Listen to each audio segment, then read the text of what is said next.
The reason our customers choose to work with us goes beyond our premium selection of entry solutions. It's also about the value we add as an organization. This is reflected in 6 key commitments that we live up to every time we do business.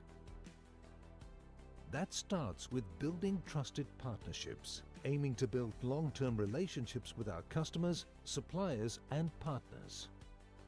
Maintaining these relationships require a strong connection.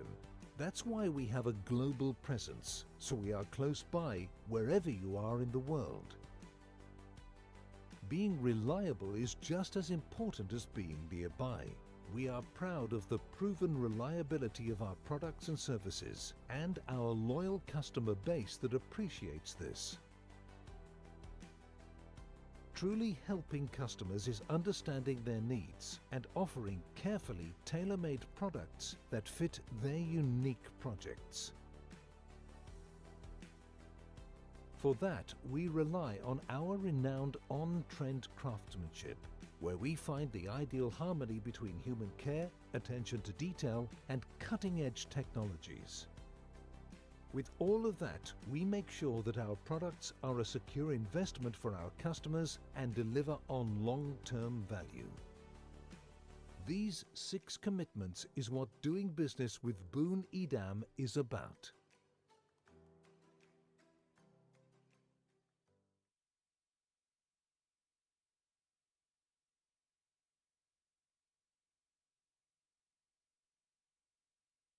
So you just got Milestone XProtect, and you're looking for an easier way to manage it. Meet the Boring Toolbox. Built by admins, for admins, the Boring Toolbox is simple to set up and intuitive to use, making it easier than ever to achieve 100% camera uptime. Let me show you how. Behold our real-time health monitoring dashboard. Here's where you can get up to speed on the health of your entire video security system, whether you're managing one site or multiple. Instantly know if something needs your attention, like an offline camera, or an issue with your storage or configuration. You can also click to dig deeper and start troubleshooting. Need to make some changes? Instead of making changes one by one, use the bulk configuration tool to rename, refocus, reboot, or even update passwords for multiple cameras with just a few clicks. This makes things like standardizing your system a breeze. Run a report to get a complete look at your system's configuration and performance. You can even customize reports for team members and schedule them to be sent via email, Slack, or Microsoft Teams. Now, the data you need about your VMS will always be at your fingertips. Ready to get maximum uptime with minimum effort? Start your free trial of the Boring Toolbox today.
detected a person graffiti tagging a wall, notifying the head of security, sending a dispatch to the nearest guard, performing an audio top-down to help de-escalate, sending an incident report to you now.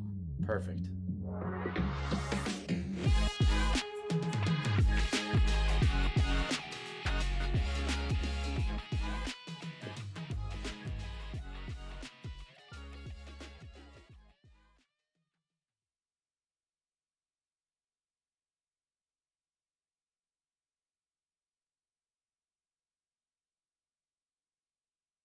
Virtualizing your hardware is a valuable and powerful option for businesses looking to maximize their ROI. When failures occur within a traditional architecture, resources that were on the server that failed will only become available again if the server can be restored to its operational state. That means that any video data on the server will be unrecoverable if the server cannot be brought back online.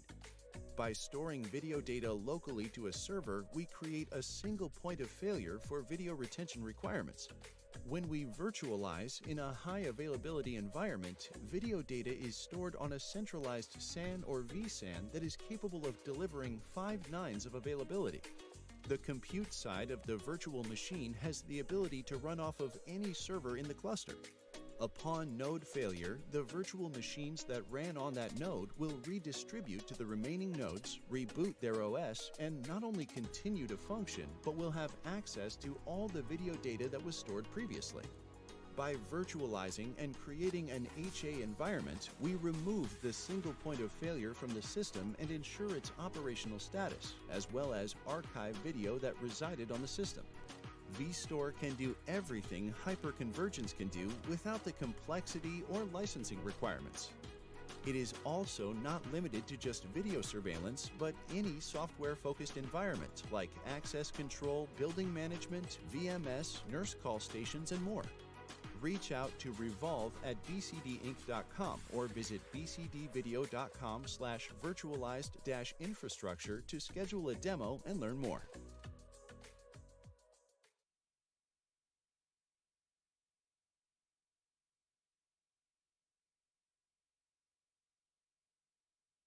There are more than 1 billion video surveillance cameras worldwide, recording around the clock, every day, producing overwhelming amounts of video data that is largely untouched. What if you could maximize the value of your video surveillance investments by making your video content searchable, actionable, and quantifiable? Decisions would be truly data-driven. Your video is data. Why not put it to work? BriefCam, the pioneer in deep learning-based video analytics, empowers people, companies, and communities to translate video into impact, flexibly scaling to meet the business and security needs of organizations of all sizes. BriefCam provides a comprehensive solution ecosystem that seamlessly integrates with market-leading technologies to deliver best-of-breed video surveillance solutions. The BriefCam video analytics platform empowers video search, alerting, and metadata visualization based on an ever-expanding set of filters and customizable classes. Integrated and scalable hardware for optimizing video processing efficiency, and flexible architecture solutions, including BriefCam Nexus, a multi-site solution that centralizes decision-making and data analysis by aggregating cross-site video intelligence and alert notifications in a single pane of glass. Empowered by BriefCam, security, operations, law enforcement organizations are identifying suspects in record time and responding to threats more quickly.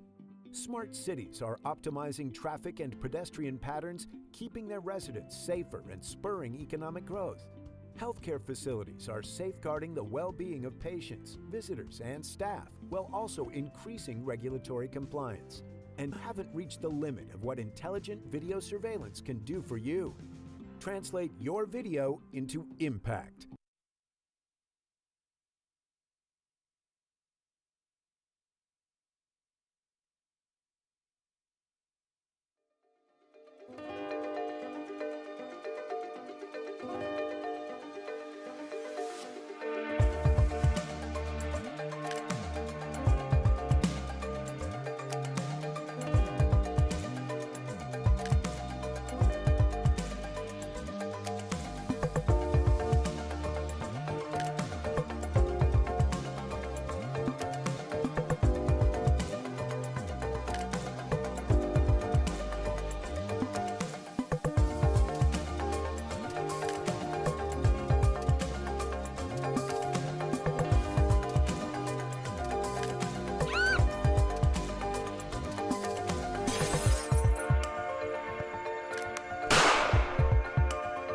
An emergency has occurred. Please evacuate immediately.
In our modern world, businesses and organizations everywhere are turning to video surveillance technology in order to protect valuable assets and improve public safety.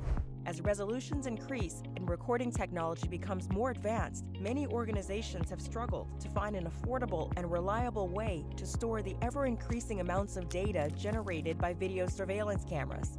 Enter Wasabi Surveillance Cloud. Wasabi Surveillance Cloud is a solution that allows users to effortlessly connect their existing on-premise video management systems to Wasabi's affordable and highly secure cloud storage service. Wasabi Surveillance Cloud installs in minutes and runs automatically in the background. The video management system continues to work as usual with no change to your existing operations. Once installed and configured, users have an effective hybrid cloud storage solution where video data is stored both locally and in the cloud. This protects users from total data loss in case their on-premises servers are destroyed or compromised. Wasabi Surveillance Cloud can also be used to archive and move video files to the cloud at a low cost, freeing up space on primary on-premises servers. This ability to scale on demand helps users avoid costly server upgrades as their organizations collect more and more video surveillance data with each passing day. To learn more about Wasabi Surveillance Cloud, visit wasabi.com.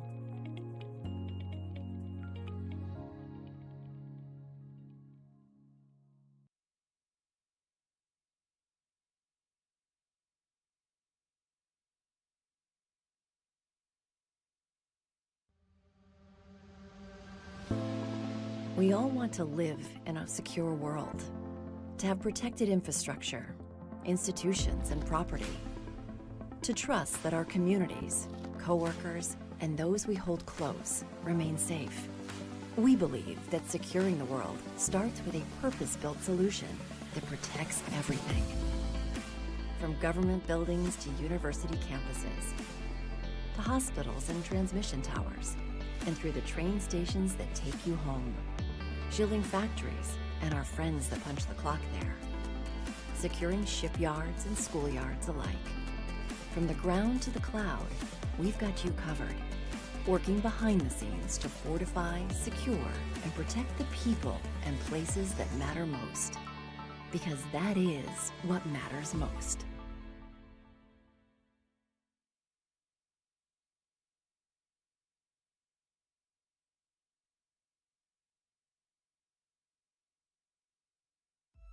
At Life Safety Power, we know that the strength of our solutions come to life through the partners who deploy them. That's why our long-standing partnership with Stone Security is so impactful. Life Safety Power serves as the heart of every security system, delivering reliable power and power management for access control solutions with seamless integration into leading platforms including Lenel S2 and Axis.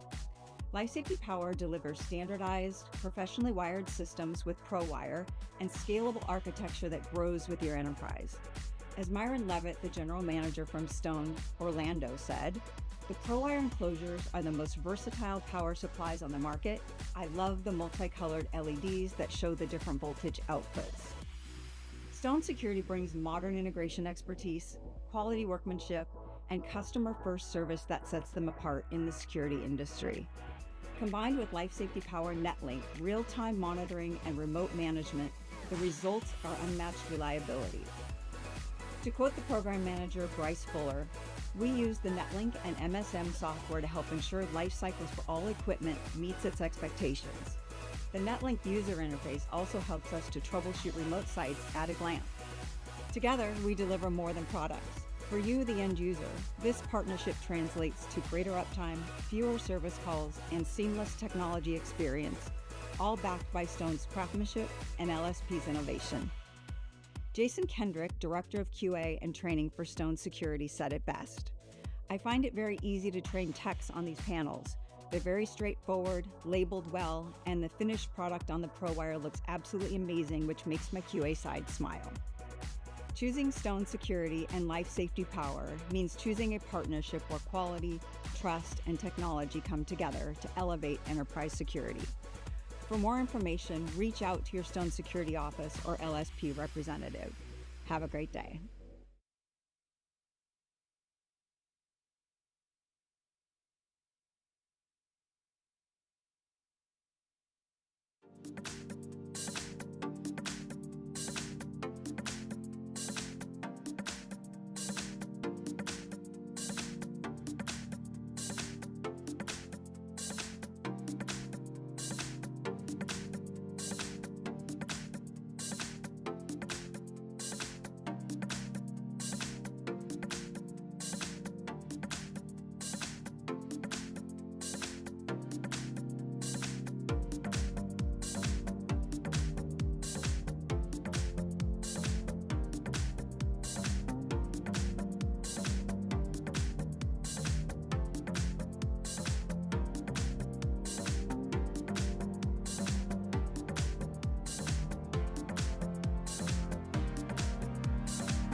The reason our customers choose to work with us goes beyond our premium selection of entry solutions. It's also about the value we add as an organization. This is reflected in 6 key commitments that we live up to every time we do business. That starts with building trusted partnerships, aiming to build long-term relationships with our customers, suppliers, and partners. Maintaining these relationships require a strong connection. That's why we have a global presence, so we are close by wherever you are in the world. Being reliable is just as important as being nearby. We are proud of the proven reliability of our products and services and our loyal customer base that appreciates this. Truly helping customers is understanding their needs and offering carefully tailor-made products that fit their unique projects. For that, we rely on our renowned on-trend craftsmanship, where we find the ideal harmony between human care, attention to detail, and cutting-edge technologies. With all of that, we make sure that our products are a secure investment for our customers and deliver on long-term value. These 6 commitments is what doing business with Boone Edam is about.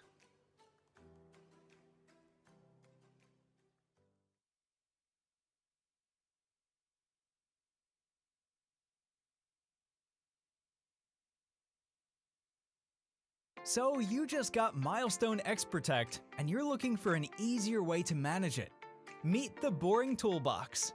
Built by admins, for admins, the Boring Toolbox is simple to set up and intuitive to use, making it easier than ever to achieve 100% camera uptime. Let me show you how. Behold our real-time health monitoring dashboard. Here's where you can get up to speed on the health of your entire video security system, whether you're managing one site or multiple. Instantly know if something needs your attention, like an offline camera, or an issue with your storage or configuration. You can also click to dig deeper and start troubleshooting. Need to make some changes?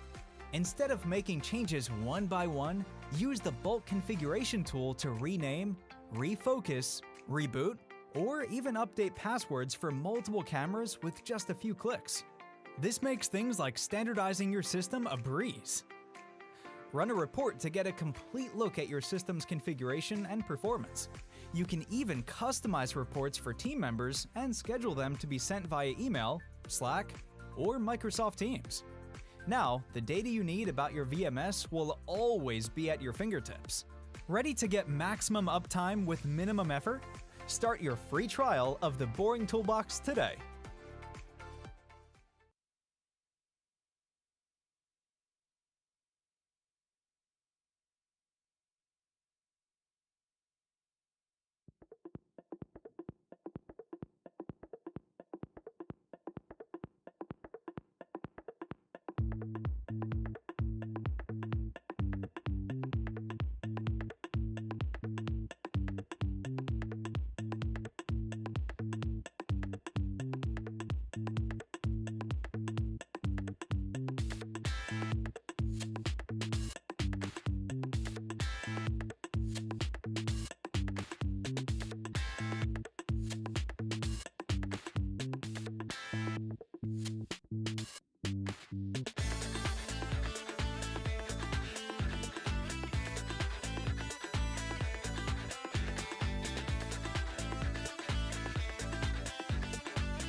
Good morning. Welcome to TechTober. This is Stone Security's biggest event of the year.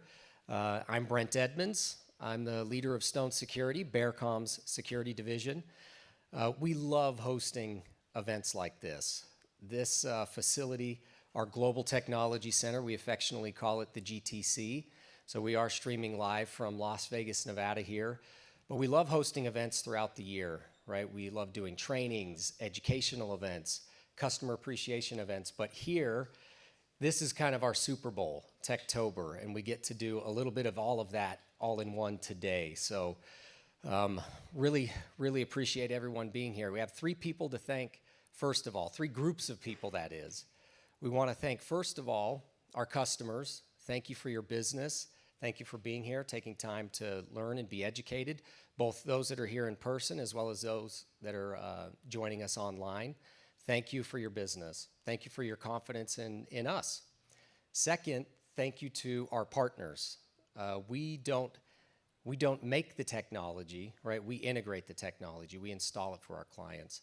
So we appreciate the assistance, the help, and the confidence we have from our partners. We couldn't do this without you, so thank you to our partners. And then finally, thank you to the Stone team members. We would not be anywhere without our team. We have the best team in the industry. We always say birds of a feather flock together, and we just feel like we keep, as we're growing, we still keep attracting just the best talent in the industry, and we can't thank them enough. So thank you for your hard work. Standing beside me is our CEO, Les Fry, for Bearcom and Stone Security, and we are just, once again, so appreciative to have you here. Need to get my clicker out. So, let's see if that'll advance. Is that working, guys? It's okay if it's not. It's just our picture. Is it going? You know, we just can't say thank you enough to everyone for being here and appreciate you. Partners, of course, once again, as we said, just thank you, and we want to give a shout out to each one of them who means so much to us. But Les, they say a picture is worth 1,000 words, so let's talk a little bit about this slide. A little bit of a story and a journey. Stone Security, these were our offices and our presence, our physical presence at the time of acquisition about 1 year ago. Then we get to add Canada and a few other locations. Our team from Canada who has joined Stone Security recently, we're excited to have them on board. And then this, Les, is a perfect transition hear some of your thoughts. Fantastic. Good morning, everybody. Can you hear me? Awesome, awesome. And so, yeah, just so appreciate everybody being here, and I'll echo what Brent said, just appreciate the partnerships. Getting together for these type of events, I think, do a lot of things. Is that obviously we get to just share and really align on a lot of the common challenges that are going on in the world today. And so I just appreciate the feedback from our partners, from our customers, and certainly from our team, just really working together to take on any and every challenge out there, just to make the world safer, more secure, and make our customers more productive, more efficient. That's what we're focused on every day. And so, like Brent's saying, it was exciting. You know, I actually got to come to this event last year as we were just beginning the conversations of really joining forces of Bearcom and Stone Security. And I remember whether it was at this event or at ISC West, I had a few of you, including some of the partners, saying, hey, that's awesome, you guys are getting together. Look at this footprint you're gonna have together to be able to cover all of North America, and all the really bringing together, joining forces of a critical communication, a voice, video, and data security company with Stone Security. And then the one thing I had a lot of the partners tell me is say, don't mess it up, right? Don't mess it up with Stone. And so that was the first order of operations. But I think the thing that was exciting for us is we knew we shared just a common vision around people and our teams and culture. But then most importantly, a common vision on just having a deep passion for solving customer problems and working with customers on any challenges that are out there. And so that absolutely hasn't changed. If anything, you know, what you'll see here on the next slide is we just continue to pour into that. And so when you look at the locations, well, I'm sorry, but I should have jumping ahead of you there, because I'm going to ask you a question here. So, you know, as we look at the map here, and it's, you know, it's fantastic when you look at the coverage we have, but ultimately for us, you know, we want to earn growth. That's what we're looking to do every day. We certainly are looking to grow the business, as you see with all the different locations on there. But to us, you know, growth is earned. It's earned through execution. And so we're excited about what we've been able to do this last year, looking at Stone's footprint and going, how can we continue to earn growth in other markets? And so I think it'd be great to look at how we're investing in some other markets, maybe share a few of the new markets that we're coming into. Yeah. I mean, we've always grown organically. We're going to talk about that.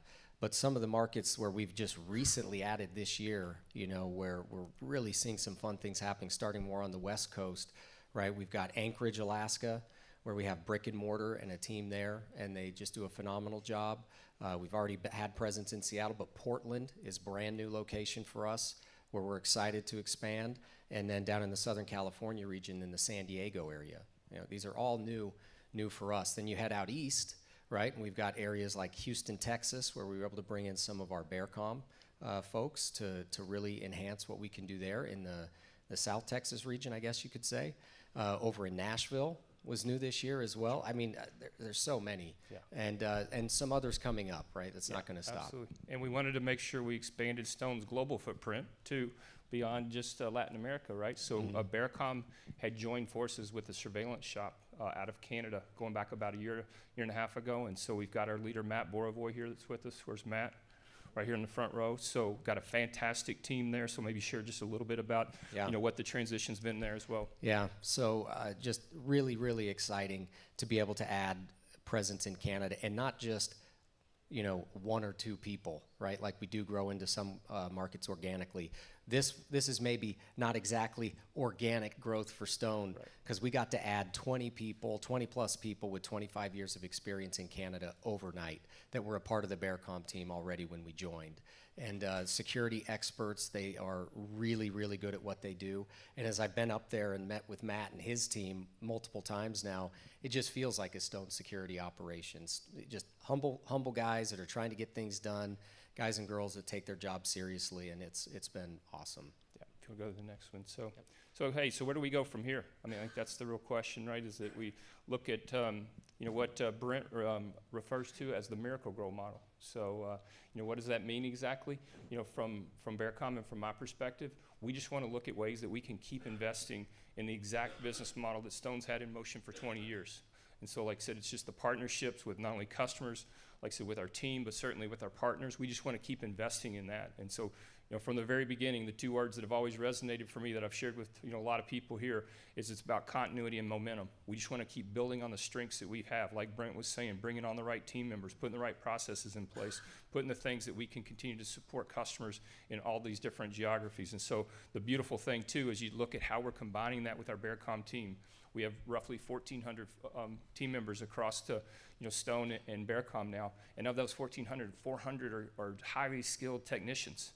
And so, like I said, the skill sets that they bring to be able to start bringing integrated technologies together that you're going to hear more and more about today from Andy and others, that's really what takes it to another level to be able to solve problems that people didn't even realize could be solved in certain ways before. And one of my favorite sayings in the security world is, why do you want to record it if you can prevent it?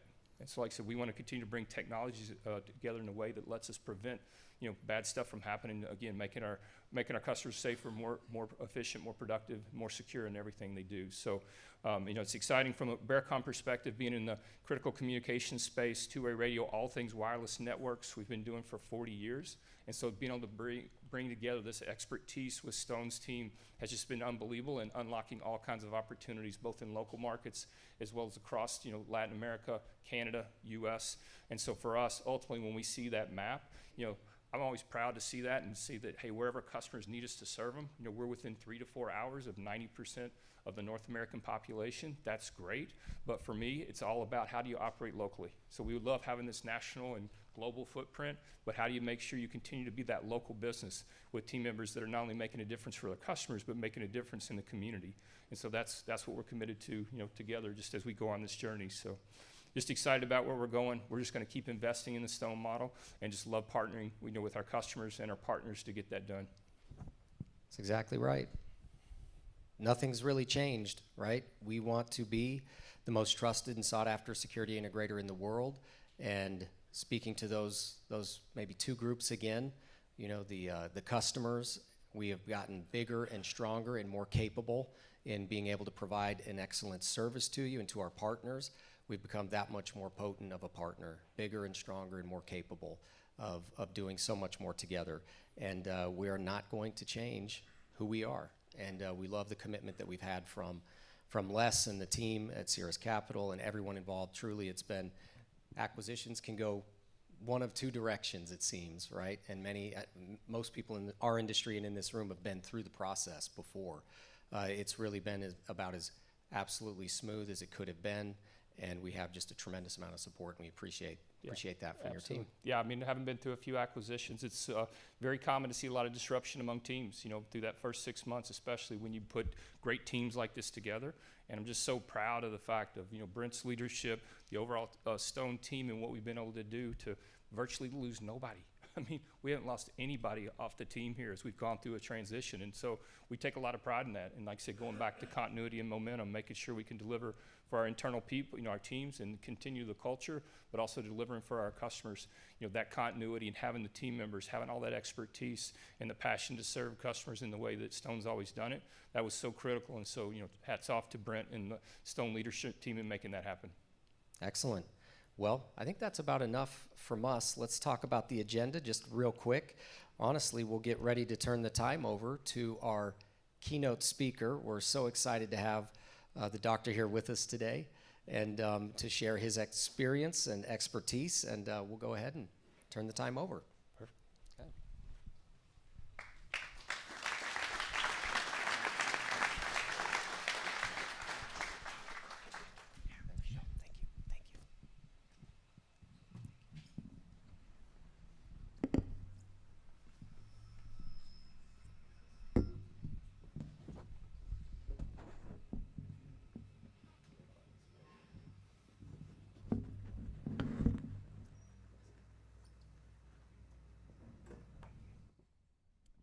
I'm having trouble. Oh, there we go. Hi, good morning, everyone. Wow, that's really bright. I finally made the bright lights. A very quick introduction to myself because I've got an action-packed filled presentation for you. My name is Randy Atlas. I am an architect and criminologist, which does not make me a criminal architect.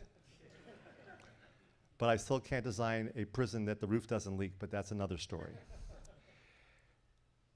50 years ago when I was in college, getting a bachelor's of criminal justice, a master's of architecture, and a PhD in criminology, people were like, what are you doing? Well, back then, my focus was designing jails, prisons, courthouses, police stations, criminal justice architecture. Well, after 9/11, that evolved into security design and anti-terrorism. Then ADA came around, and now we had to make not only are buildings accessible, but also secure. So how do you balance making the buildings open and yet somehow make them controllable and securable? In today's world, I do a lot of expert witness testimony for plaintiff and defense on security negligence cases. So I'm the hatchet man that comes out when there's consequences when people get hurt in our buildings. And part of what my focus is as an architect that designs security in the buildings is the field known as Crime Prevention Through Environmental Design, or CPTED, CPTED. And that's what we're going to sort of focus about today, is the fact that there is a component of CPTED that involves technology. Now, a lot of CPTED people are sort of snobby when it comes to technology. Oh, I don't want it to look like a prison. I design prisons, and they win design awards because you have to hire people that are willing to work there. And if they don't feel safe, they're not going to work there. And if the inmates don't feel safe, they're going to make weapons. So there's consequences when you don't design facilities that look, feel, and act safe. And a lot of that involves designing the security into the architecture, the construction of the walls, the video surveillance, lines of sight, access control, clear paths of travel, and all the things we're going to sort of talk about today. But what I'm going to focus about, since most of the people here are in the security technology arena or field, is where does the technology component fit into the CPTED paradigm? So that said,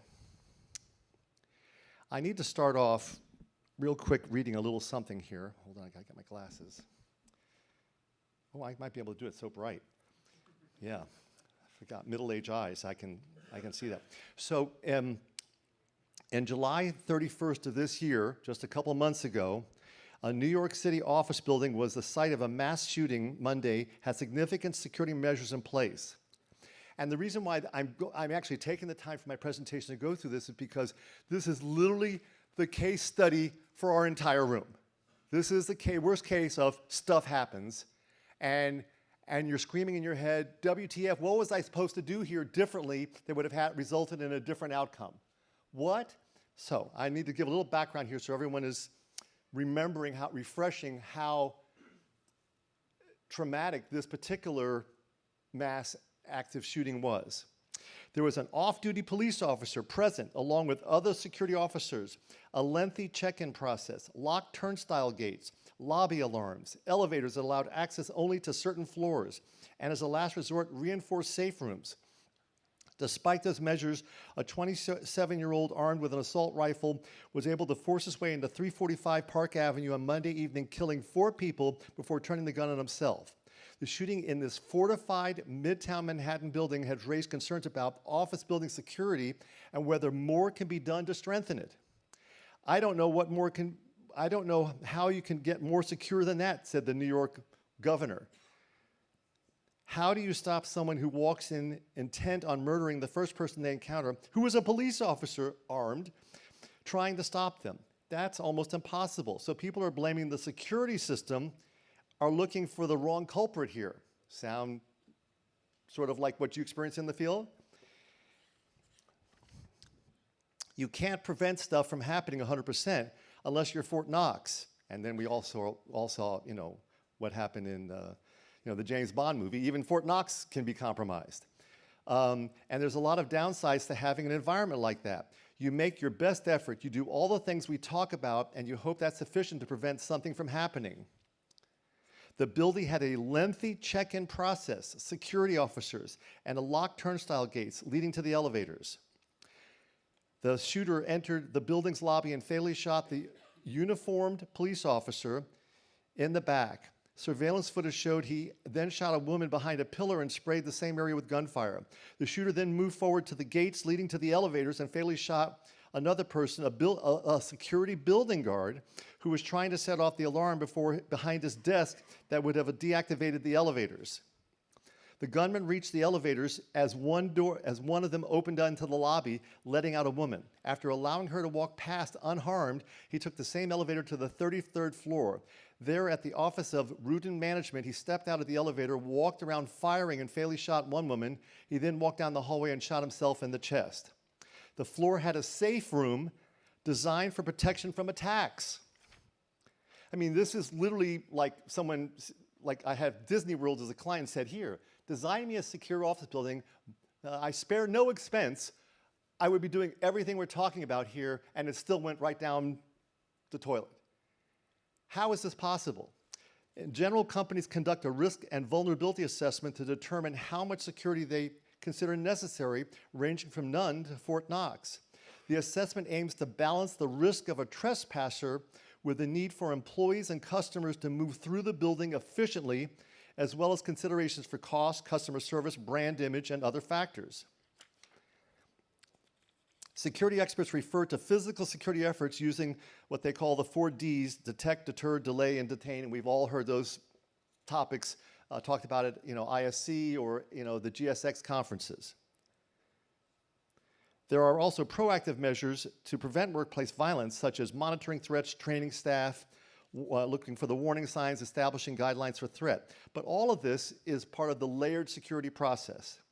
There is no layer of security for a regular public building where thousands of people come in the course of several hours every day that is going to address somebody who walks in with a fully loaded automatic assault rifle, additional magazines and ammunition, who is bent on killing and opening fire the minute he walks in. This is not a security issue. That's an American issue about where we are now with people and their mental health, their issues, guns, and how we deal with them. That sets the stage for, I can throw money shamelessly at the problem, but if someone is hell-bent of driving a truck into a building, unless I've designed it to be a vehicle ramming barrier, or a lobby that literally is an impossible situation to get through, how do you prevent something like this? I mean, you got to know what your limitations are. Where's my audio? Let's try again.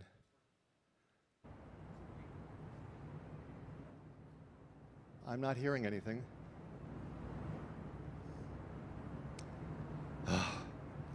Guys, what am I doing? Are you hearing something? Oh, because we're not hearing anything in the room.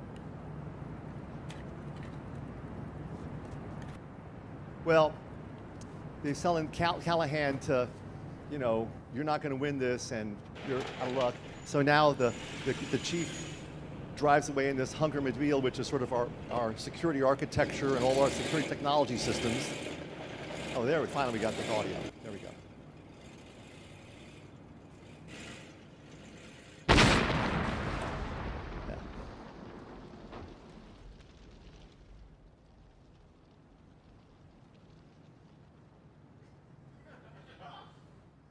A man's got to know his limitations. I'm not sure why we're not hearing that, but hopefully the people at home can hear it. A man's got to know his limitations, or woman. How much more money could we have thrown at that office building in Manhattan and had a different outcome?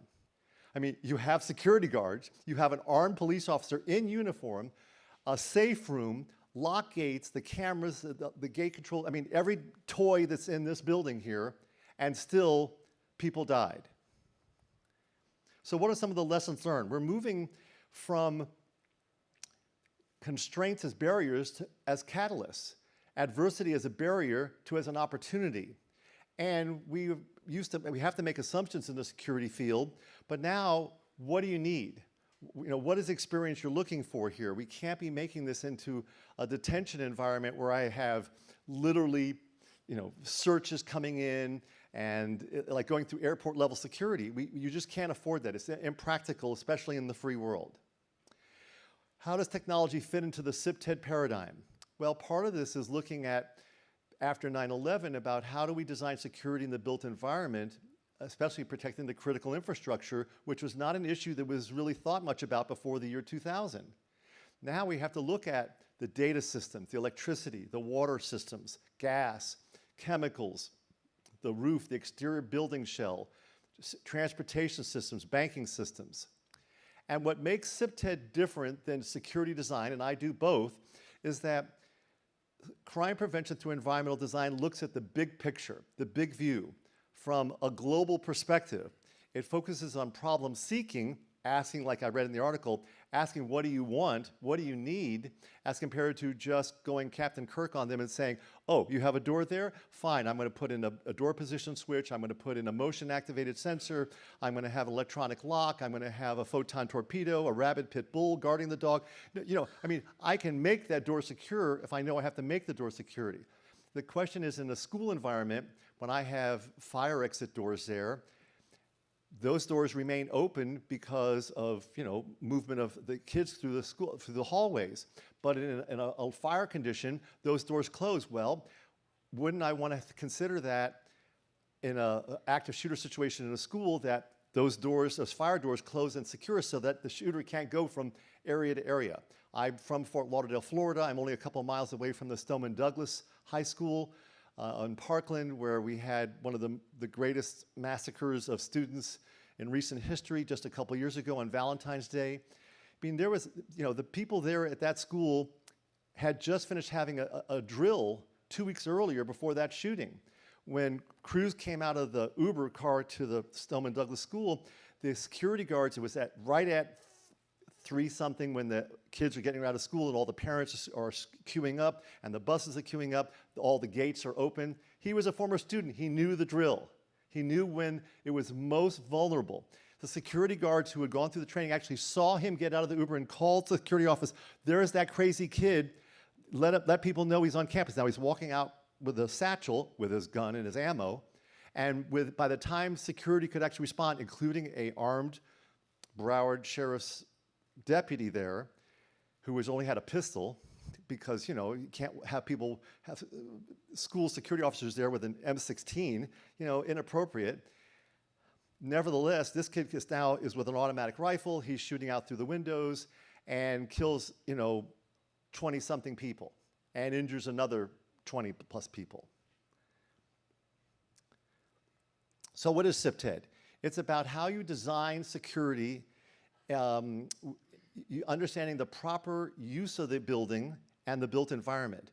And we do that with the goal of reducing the fear of crime and the actuality of crime. If people are afraid to go to school or go to the shopping center or to go to the bank or to their drugstore because there's headlines every week that people are getting assaulted or they're carjacked or kidnapped or whatever, then people are going to just hide in their buildings. And that's not the experience we want. We want people to participate. And your role as security systems designers and systems integrators is to create an environment that's attractive, where the security looks built in, not where you're looking where you're feeling like Big Brother's watching you, even though we are. You know, but you know, if we had gone back 40 years, there would have been a very different perspective of the role of video surveillance than there is today. Now we've actually moved into acceptance, or complaining is pretending you have a choice. And that's a very different mindset than, you know, 40, 50 years ago, where we were really paranoid about cameras watching our every actions. Now the first thing when something happens is, where's the video footage? We want to improve the quality of life and the experience of where we live, work, and play. And we want to reduce the fear of crime, especially for persons who are most vulnerable: elderly, females, young kids in school, people that have disabilities. You know, how do we create an environment where we have freedom of movement, because we're in one of the last countries in the world that actually has alleged freedoms? But on the other hand, we see the consequences of creating an open environment, which is that everyone, okay, so I will context the following sarcastic remark, because I'm a criminologist with a doctorate, so I can say this and people can just say, well, that's his opinion. That's the beauty of having a PhD. We are a mentally ill country. And if you think that I'm overstating, watch the evening news on whichever spectrum, right or left, and it's all the same stuff, just different channels and different focal points. But anyone who has, any young male who has an issue at home, the parents go out and buy them a rifle. When did that become acceptable behavior? What? Or you have a beef with somebody. When I was in school, you know, maybe you had a fist fight, but you didn't pull out a Glock and shoot them up and the teacher in the school. So our threshold for violence has changed dramatically in the 2000s as compared to what we may have grown up with in the 1900s. CPTED has three major classifications as far as how they approach doing security in buildings and the built environment. First of all, organized methods, which is the people power, security guards, police officers, capable guardians, the concierge, the secretary, the receptionist, the person that is first contact of screening as you come into the building. Mechanical solutions, which is the security technology part, the cameras, the gates, the fencing, the locks, the hardware. And natural methods, which is the architecture, the design, the circulation flow. You've all had opportunities to look at buildings as I've walked around the building here and see the different projects that Stone Security has been involved with airports and city government buildings. Circulation and architecture matters. Design matters.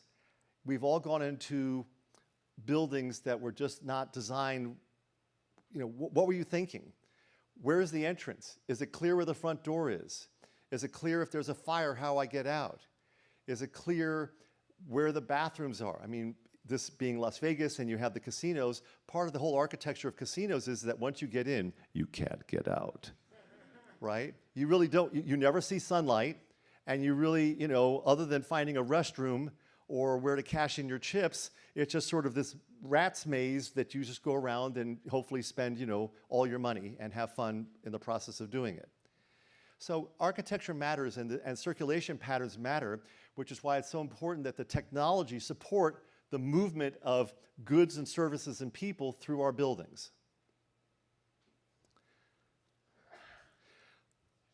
CPTED also involves natural surveillance, maximizing visibility, natural access control, directing people in a way that discourages unauthorized access or trespassing, territorial reinforcement or boundary definition.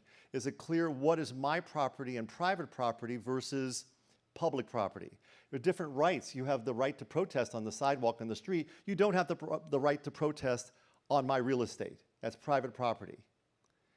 Maintenance and management, making sure that the things that you have there are in working order.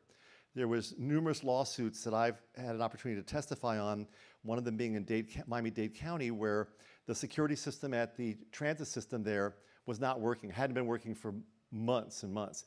And a woman is up on the transportation platform and she's getting assaulted by a man, and she's being dragged literally by her fingernails across the, you know, the floor, and she's waving at the camera, help me, and no one can hear her scream in space. And they found Miami-Dade County guilty and gave this woman several $1 million for her pain and suffering. So there's consequences when you have stuff and it's not working.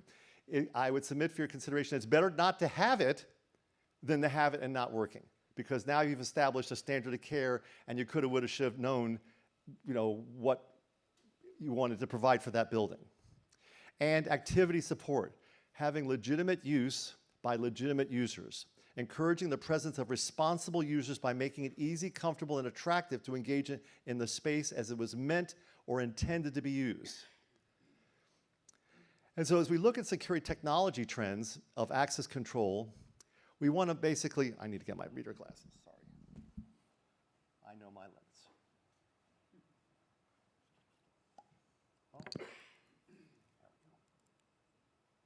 we go. Much better. We want to guide movement and define space, clearly supporting transition from public to private space. For example, lighting enables safe activities, promotes community use, and enhances the ability to observe space naturally. But again, if the architect doesn't and the engineers don't plan out the lighting properly, the lights are shining into the cameras and you're getting glare, or it's burning out the lenses. You have trees, the landscape, they put landscaping trees right in front of the cameras because they're not coordinating the lighting plan, the landscaping plan, and the video surveillance plan. So again, this is all about integrating into the architecture your technology systems. You can have the best camera and lens in the world. What good is it if a palm tree is sitting in front of it? You've just thrown out money. Video surveillance cameras should be visible and integrated into the environment to reinforce natural surveillance. It can't be really a substitute, But you can't have a person at every corner and watching, because we know that we have a very short attention span. But we need to be able to use our video technology systems to identify a threat or a problem, and then, trigger some kind of response by a human being, a security guard, a police officer, some kind of security presence, to then respond to that issue. And AI and analytics are becoming a very big consideration about how do we determine what is the real-time threat, the scalability and operational efficiency, enhanced accuracy and reduce false alarms, which is a big consideration because you can only cry wolf once or twice and then people just don't pay attention, i.e. the example being car alarms. We now hear a car alarm, we give it like a, okay, and done. We don't even pay attention anymore. It could be someone using their alarm to find their car, or a woman in distress, or someone having a heart attack, but we're already so numb to car alarms going off, we don't even pay attention. Improved access control and identity verification, and predictive maintenance and system reliability. These are all, whatever technology that is sitting in this room has to comply with making sure it works, that you know when to service it, when you need to update it, and making sure that you don't have weather-related issues or people-related issues. What are some of the challenges of new security? Our aging infrastructure. I've had the opportunity to go to China a couple years back, and they are at least 50 years ahead of us on everything. Say what you will about their politics, but their road system rocks. Their Wi-Fi and web system, even though you can't watch the free world, I mean, as I'm saying, but when you're managing a population the size of China, I mean, their broadband system is amazing, and their data transferring systems and their architecture, and you don't see trash on the roads, and you don't see graffiti and tagging. The streets are spotless. So there's a lot to be said about, what is the experience we're looking for, and how do we create a built environment that people feel safe and secure and that want to go to work, live, or play in. Retrofitting can often disrupt usability and design intent. Restricting the implementation of effective surveillance and controlled access strategies. Because again, if the architecture and the infrastructure is just not there to support doing changes. For example, the Las Vegas Convention Center. Can anyone tell me where the front door is? We've all been to conferences there, right? I mean, there's like 1,000 doors there. and it extends, is like a mile or so long, that if you don't know where you're going at what conference, you could spend your whole time walking around until you find the right entrance. Otherwise, you're following the herd of the Walking Dead till they finally get their badges coming in. Inadequate camera coverage, quality versus quantity, great issue here. Where our technology is where we're having multiple cameras in one device, and center located cameras, and then heat sensing cameras, and the technology for cameras has dramatically improved to the point of where we're here. The challenge is, are you watching the grass grow or the concrete just spall, or are you actually watching a location where trucks are coming and going, or people are hiding, or activities are occurring that you want to occur or don't want to occur there? Low resolution or poorly placed cameras reduce deterrence and investigative value. We've all seen the videos on TV at a 7-Eleven or a drugstore or a gas station that is, 30, 40 years old, Motorola stuff that's analog, and it's grainy and gray, and you can't, well, it sort of looks like John Doe, but I'm not sure I'm ready to pull the switch on the electric chair on that one. You need to be really clear if someone's going to get convicted and, for a life sentence or the death sentence, depending on what state you come from, that video coverage is going to make or break whether, in fact, you can show that that person was committing that crime. Fragmented security measures, again, where the systems don't integrate properly. Disconnected systems with video, access, and lighting, lacking interoperability. No centralized visibility or coordinated response. Preventing a holistic security design, and it weakens the territorial reinforcement. Inefficient security operations, because again, the people have to operate the systems, so if the systems aren't integrated together and they aren't talking to each other, and you're getting a $12 an hour employee of which he's giving half that salary to the company, ABC Security, and you got a $6 to $8 an hour employee, are they A, awake, B, not looking at Facebook or Instagram, C, have any kind of pulse at all? This becomes a challenge about how you get the people component of security to respond to your great technology systems. And poor integration between the teams and tools, which delays response.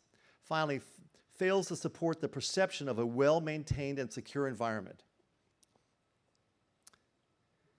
In the 1990s, we were focusing on verifying the person. Identifying verification relied on visual checks, manual credentials, and security personnel. Systems were simple, localized, and often standalone with limited integration.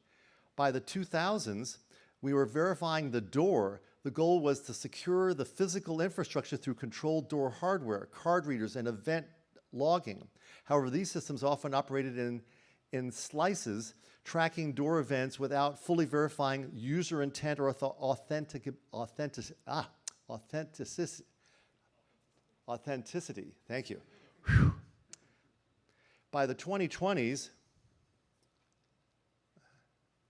there we go, we are verifying both the person and the door. And finally, by 2025, we're now verifying the person and the door. Who's requesting access? Where are they requesting access to? When should they be allowed entry? How are they behaving compared to expected norms? So now AI is starting to answer a lot of these finite issues that was mostly guessing before. Today's expectations are to be frictionless and hands-free. Mobile applications, no cards, no keys, no touching. Biometric friendly and accurate. And of course, license plate recognition is sort of taking that in direction about the vehicles, about is the license plate congruent with the car they're driving or the truck that they're in, and are they driving too fast for the normal condition, and are they there under duress or coercion? Frictionless and touchless access control has been pretty much developed for airports as sort of our leading edge about how can we get people in and out of these sally ports and security vestibules with hands-free. Now, I still have to have a person at some point right here that's watching that someone's not trying to go upstream. Frictionless access control allows authorized individuals to enter a building or security area without needing to physically interact with a reader, keypad, or turnstile. So now we're seeing our phones are our passports. We're using Bluetooth and QR codes, facial recognition, biometrics, passive RFID, and touchless request to exit.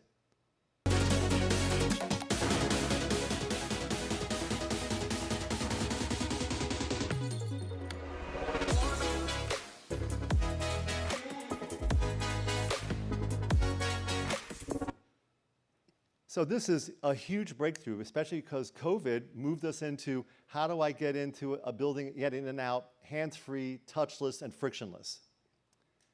License plate readers are now picking up the integration of how do we control vehicle access onto our properties. License plate recognition with a free flow of traffic and slow speeding traffic. And high-speed license plate readers are also available that we see on the turnpikes that can get your license plate for, tolling your car.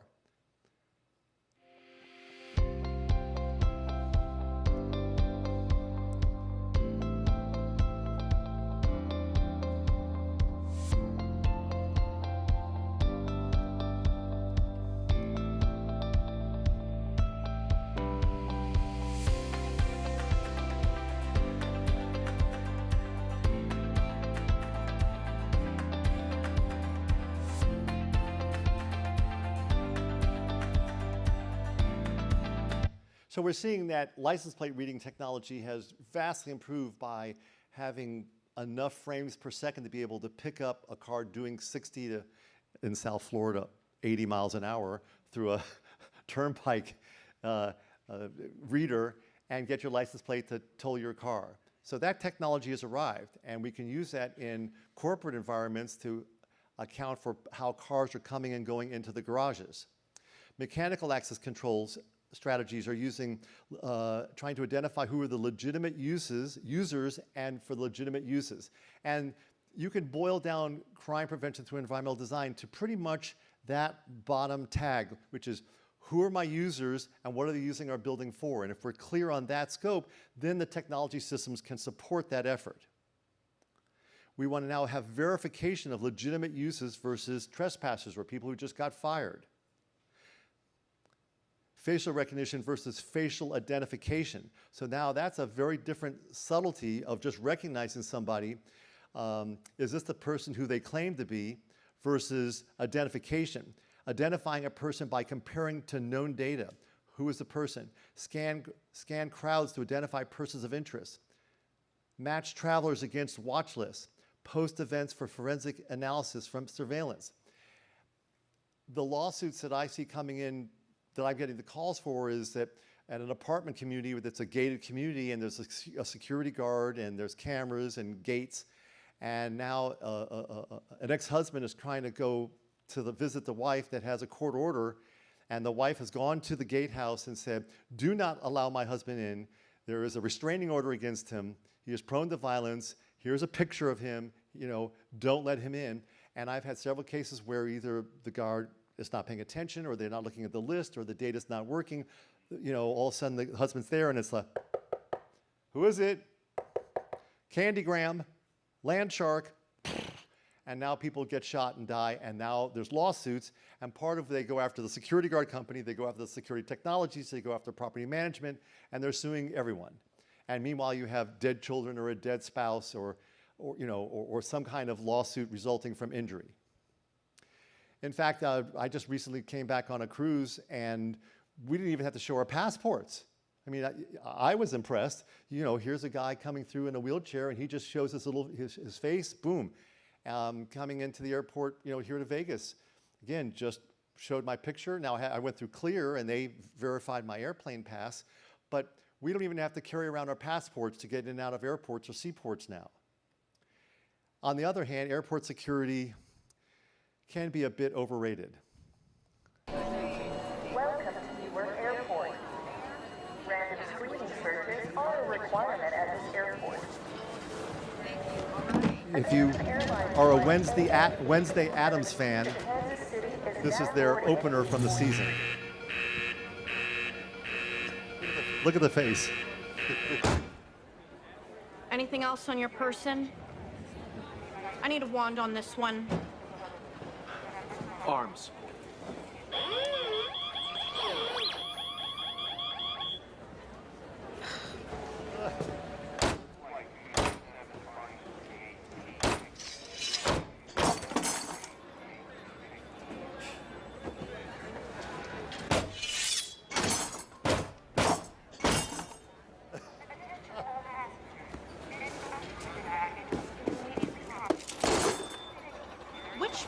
Prohibited items don't you understand, young lady? The part where you believe that cramming hundreds of people into a metal tube flying through the air creates some sort of utopia where weapons aren't needed.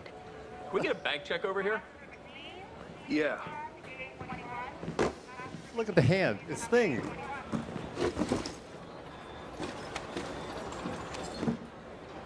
I'm headed to the Junior Embalmers Convention in Kansas City.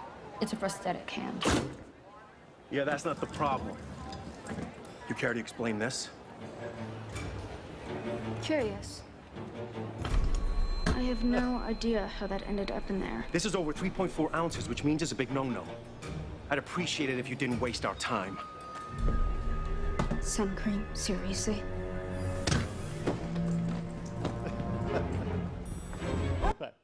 Again, legitimate use, legitimate users. That was just a great clip. No more identification, just faces. Facial identification reliability has advanced significantly. Now it's at a level of accuracy and consistency that makes it a viable option. It's evident that it's growing adaptation across high security and high throughput use cases and environments, airports, passport controls, barrier controls, border controls, secure facility entrances, critical infrastructure, healthcare, educational environments, stadiums, arenas, convention, public venues, and of course, residential building environments. So what is the checklist of your goals? When you're looking at video surveillance, part of the issue becomes the amount of clarity and how many, pixels you have there. And you can see the difference between, 4 to 8 pixels, 10 to 20 pixels, 20 to 40 pixels, 40 to 80 pixels, and finally 80 to 150 pixels. The challenge here, though, is that when you're having a really great pixelization and you have that clarity, like last night I went to the Sphere and I saw Wizard of Oz, and they've remastered it. I mean, I can see the color of their eyes of the actors. I mean, it's just stunning. But the amount of data that it takes and the amount of power and effort it takes to get that kind of clarity when you have 100 cameras at a building complex or a university that has 1,000 cameras becomes a real challenge about how do you move that data, how do you store the data, how do you replay the data, and where is the farm that where all this energy and storage of data is being held at. The average human face is 6.3 inches wide from ear to ear. And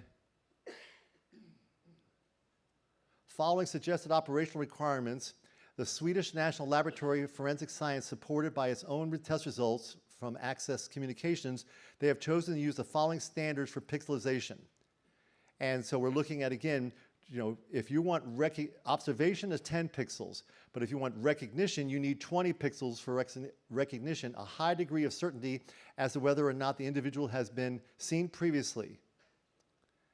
40 pixels for identification. If there is sufficient detail to enable identification of an individual requires 80 pixels, can be used when not in optimal conditions.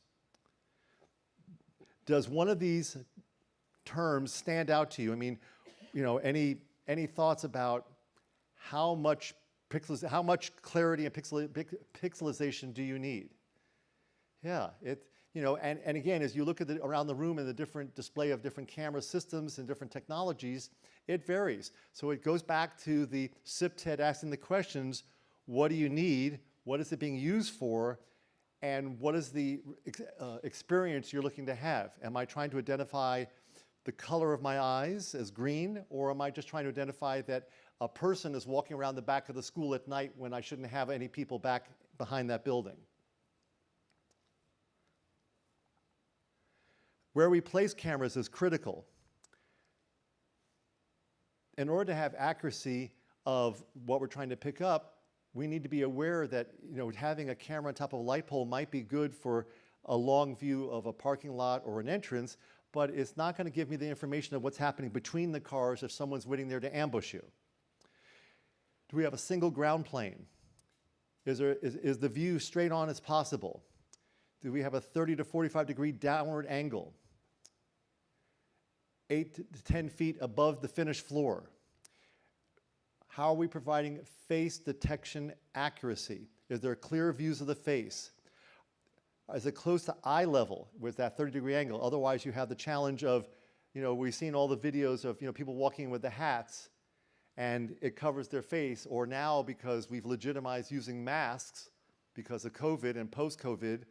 So now you're wearing a baseball cap and a mask, you can't see a whole bunch. And it becomes very challenging, especially if you're dealing with potential terrorism attacks or verifying, is this the employee coming into my jail or prison, school, hospital? Are they say who they are? Well, I need to see their eyes and or have some kind of biometric feedback. Constrained detection point. Adequate lighting.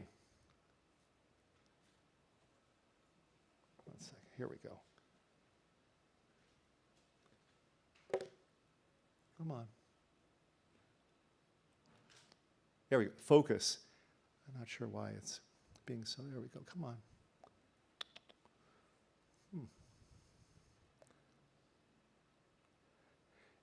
Image stabilization. Image quality is essential. The overall image quality is a key success factor for video analytics. In a controlled environment, you can hardly see any difference between the cheap and expensive camera, but interject darkness and intense backlighting, and the differences become very obvious.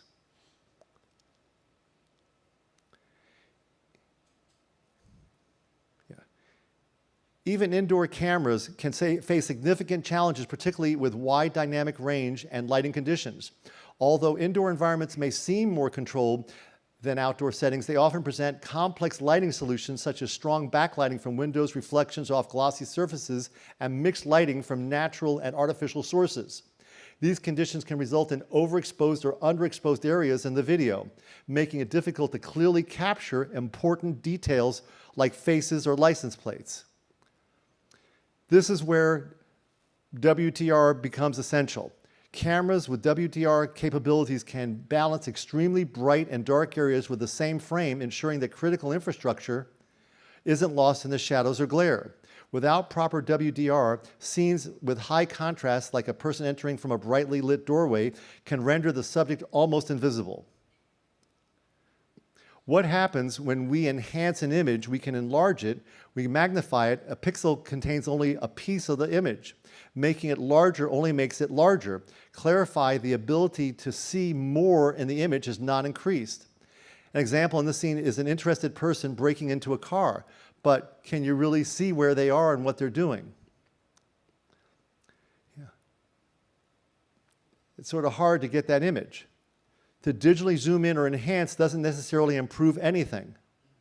Magnify that death spear.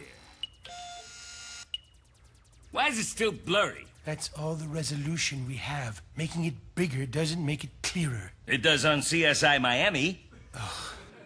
Right. And of course, growing up in Miami, you know, I mean, we would watch Miami CSI and all the CSI shows, CSI Vegas and wherever.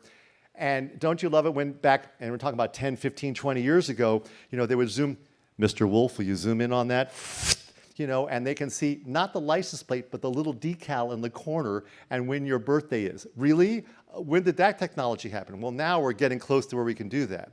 But again, it was mostly science fiction, you know, and the TV shows would give us a false expectation of what video could really do with the limitations of lenses and distance. Our goal here, why use analytics? Because we want to see the entire picture. Human vision loses up to 90% of the resolution of off-center, and we tend to generate perceptions based on what is useful to see. When stress is aroused, even mildly, it can cause disorientation and cognitive and perceptual impairment. One study showed that perception vision drops from 180 degrees to 30 degrees during times of stress, meaning you become laser focused. Our predisposition of someone with a trusting or neutral mindset might overlook subtle signs of trouble. Are you tired? Consistently operations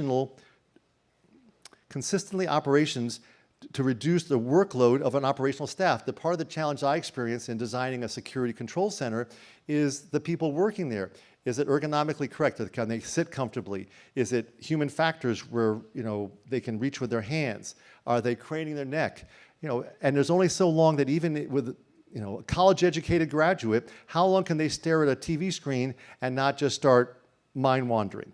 Our attention spans have gotten a lot shorter because of our phones and social media. So how do we get people really engaged to watch for compromising situations?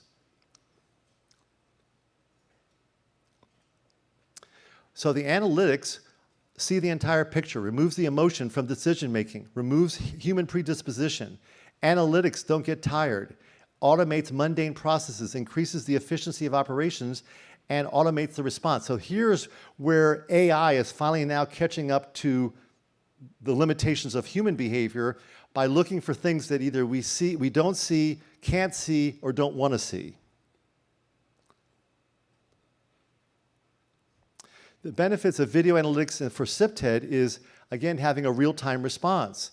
It doesn't no good if, you know, they discover the body cold a couple hours later. The importance of being able to determine real-time response. For example, at the Stoneman Douglas school shooting, when the police finally responded and they went to the security control center of the school, they were looking at the shooter on the 3rd floor, and it had a date stamped of when it was happening. So the police storm up because it shows on camera him there. He's not there. It was like 30 minutes off on the time log. The shooter had already left, gone down the street, gone to a McDonald's, and was waiting, and eventually got arrested there by a local police officer. But can you imagine the stress of the SWAT team going up to that third floor, and they storm the floor, and and crickets, tumbleweeds. What? And that was one of the lessons learned about the fact that the timestamps weren't in real time, and had somehow not been caught up, and again, someone could have been hurt or worse. Automatic response, deterrence, post-incident analysis, operational efficiency, predictive insights. All of these are factors that allow us to use video by using AI and analytics to help us know what we're looking for. But we only know what we're looking for when we ask the right questions. What do you want? What are we trying to accomplish here? What are we trying to observe? Are we doing identification or recognition? Some of the key video analytics for SIPTED include motion identification. It identifies unusual motion patterns in specific areas, especially after hours or when areas are typically deserted. Loitering identifies people who remain in specific areas for an extended period of time without a clear purpose. Facial recognition, recognizing individuals in high-risk areas or known offenders from databases. Behavioral issues, analyze the behavior of individuals detecting aggressive and sudden movements or carrying of suspicious packages or suitcases or boxes. Intrusion detection, perimeter monitoring. License plate recognition. Now we're looking at the environment, the perimeter, the boundaries, and the movement of goods, people, and services.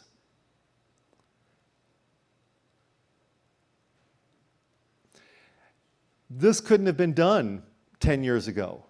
You know, the technology is catching up to where you can literally identify all the movement of people, you know, coming into a field or coming into your building, and they determine whether they're friend or foe, whether they're an employee or a visitor, a threat or a non-threat. Following the vehicle, continuous monitoring.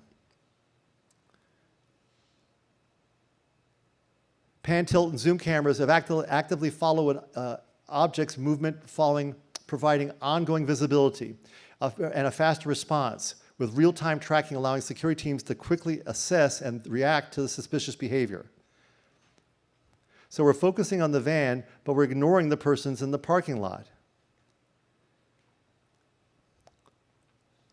So again, that goes back to how you look at the analytics of that camera. Is the issue the threat this person here, or these people, or just that vehicle was parked in a no parking zone or a loading zone and been there for an extended period of time? It could be a potential bomb or a vehicle ramming attack. How video surveillance systems support business intelligence is by first identifying high-risk areas, analyzing movement patterns and incident locations to highlight areas that need better natural surveillance, access control, or territorial reinforcement. Informs, providing the real-world data on how people use those spaces, helping planners design safer, more user-friendly environments. Enhances, identifies the trends or recurring behaviors of people loitering or unauthorized access or trespass. Improves, sharing insights from surveillance data can involve community in improving natural surveillance and reinforcing positive use of the spaces. Evaluates SIPTED effectiveness. Tracks before and after activity levels to assess whether the changes like lighting, fencing, and landscaping are reducing unwanted behavior or trespassing.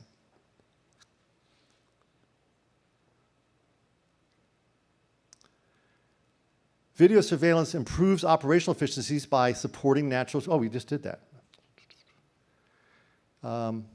By enhancing access control, improving evidence collection, identifying operational inefficiencies, and supporting predictive analysis, and reducing the needs for physical patrols. So whatever security manpower we do have, are we using it effectively and to the advantage and within the limitations of payroll and budgets? So we're seeing here a video surveillance system where it's now... Attention. This facility is now closed and you are trespassing. The security grid has detected your presence and security personnel have been dispatched and are en route to this location. Leave the area immediately. Again, identifying a potential violation, because on the weekends, people shouldn't be there. On the other hand, it now is a record line item event in the computer that we've had kids coming by at 2 o'clock in the afternoon. They were going to go skateboarding and use our loading dock as their extreme sport area. How does technology help? First, with verification. Again, reinforcing the fact that we want to determine who are the legitimate or the rightful uses and users of that property. Identification of who, what, why, when, and where activities and goods and services and people and vehicles are coming in and out of that property. Accountability, the ability to account for who's coming and going, the who, what, why, when, where. Proactive enforcement and preventative behavior is the goal. Again, as someone brought up earlier, that it's great to respond to a situation or an emergency or a crisis, but our goal in the security crime prevention field is to prevent that crime. The problem is that we don't get acknowledgement or recognition for doing a great job of preventing crime, as compared to the prevention of fire. If you take just like a minute to look at the fire prevention universe and the crime prevention universe, we're like the wannabes of fire prevention. They have law, they have code, they have the fire marshal, and the vocabulary of just one word, no. Right? And the people laughing know exactly the sarcasm behind that comment. I want to have a, no. How about if I have, no. Can I do a fence? No. I have to have my fire trucks come in. I have to have the fire exit door every 100 feet, and thou shalt do it. And then fire comes out of the fire marshal's hands to make sure, to put the fear of God in you, that you do what they say. And then you look at our pathetic world of crime prevention and security, and you go, other than the federal government, who now has the ISC standards after the Oklahoma City bombing in 1995, that's a security law of the land for federal government world. But when it comes to state government, local government, and private sector, you're on your own, thank you and good night. So you have the National Fire Protection Association Life Safety Code, the NFPA 730 and 731 guidelines, which is 731, which is security electronics, is code. 730, which is premises security, is a guideline, because the lobbyists fought it so hard. Because how do you go to a hotel on the strip here and say, the Treasure Island, which has been around for like 1,000 years, okay? And that building is just doing the best it can. God bless, but it's not the Wynn, and it's not the Caesar, it's not Caesar Palace, and it's not the new properties going up that have the cabling going through, and the access control, and the security windows so that you can't shoot out of it and kill people at a country western festival. And you have screening of guests now, so when they come in with an armament, like from the military, like that guy did, someone's going to say, no, we need to, when I went to Europe last year, every single airport I went to overseas, we got off the bus, our bags went through security screening. I mean, so that event here in Vegas became a mark, a line in the sand that thou shalt check people coming in and out of your hotels. Reactive when appropriate. And so now we look at our goals here of security versus convenience. In any security design, especially in SIP-TED and video surveillance, there is a constant need to balance strong proactive measures with maintaining a welcoming and accessible environment. Overly aggressive security can make spaces feel uninviting, while too little can create vulnerabilities.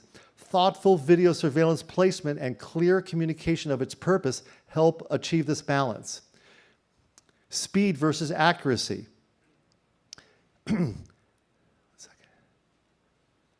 Fast decision-making is important, but it must be carefully balanced with accurate data interpretation to avoid false alarms, misjudgments, and costly errors.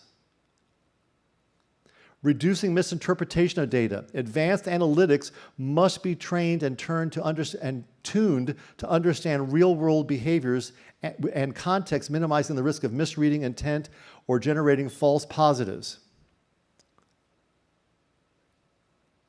Designing with AI in mind. Integrating AI into system design from the beginning rather than as an afterthought allows for smarter, more adaptive environments that support both operational efficiency and ethical considerations. And finally, leveraging technologies for business outcomes. Technology should not only exist for its own sake, but should drive measurable outcomes as in improving security operations, enhancing user experiences, reducing costs, or creating new opportunities for growth and services. What is your perspective on security? And the people in this room, we're viewing security as a warm, fuzzy puppy. You know, to us, it's our salvation, and we have the solution, and we have recommendations, and we can make a change. But when you talk to the average property manager or CEO or budget person, this is what they think security is. This horrible monster, and I know I'm running just about out of time here, but I'll give you a case study right here in Vegas. Probably 15, 18 years ago, As Is had their security convention here in Vegas, and one of the tours was to go to the Stratosphere Security Control Center. And this is while the TV show on CBS of Vegas was on. And on TV, it showed a wall of beautiful big flat screen TVs, and people would just point and things, and it was like Hawaii Five-0. People would swipe, and this is, you know, wow, this is great. So in my mind's eye, I'm thinking that this is going to, you know, be state-of-the-art technology. After all, it's protecting a casino. It's protecting the money train. Oh, wrong, Buffy. We walked in there about the size of this group into this control center, and God bless, they had literally VCR tapes. They had a wall, they had monitors. They didn't even have flat screens. They had monitors, and they had a wall full of VCRs, and someone had to go like, you know, this with the VCR tapes. And I sort of sheepishly raised my hand and saying, excuse me, I'm confused.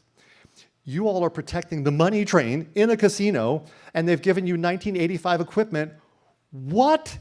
And quote, the security director at the Stratosphere at that time said to me, they view us like this, like the monster. We're an expense to them. We're not a money generator to them. They have to pay for us. They have to pay for the guards. They have to pay for the cameras. And they have to pay the salaries.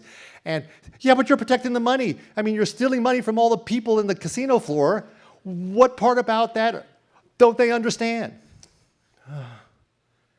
That's where we are in the security field of the misperception of what we do. And so part of what we need to do here is a better job of communicating the value of what we bring to the table. When you look at fire prevention, the lack of fire shows they're doing a great job. And yet the lack of crime in our field, then they go, well, good, we're going to cut your budget. You need less security guards. It's, you know, obviously we have a great building. I see you shaking your head, so you've run into this and slid down. So part of what we need to do is better evaluation, better marketing about convincing people what we do has value and why it has value, and the fact that the lack of dead bodies means we're doing a good job. So I have got, you know, time, a minute or two for a couple questions. Any questions from anyone in the audience here? Yes, sir. As part of your protocol that you put together, do you deal with cybersecurity and updates of systems? Will you repeat the question? The question was, for our people at home watching, you know, does part of the process of security design, especially what we do in the CIPTED world, involve cybersecurity? And I'm going to say generally no. The correct answer should be yes, but the real answer is no. And the answer is because even with all the training I've had, a man's got to know his limitations. And I'm not embarrassed to say I'm not a cybersecurity expert. That's some little 20-something that knows how to hack everything. And literally every TV show has a hacker, some malevolent 20-year-old that's hacking into the system. Am I exaggerating, right? I mean, I could go through literally the top 10 TV shows like NCIS and whatever, and they all have got some, you know, 20-something that's a hacker that's able to breach. Even the 24, Fox 24. Damn it, Jack Bauer, right? Remember, you had Chloe that was able to hack everything. I'm not a Chloe, and I don't know how to do it. And the problem is that even if I knew how to do it today, it wouldn't be relevant tomorrow. That's how fast it's changing.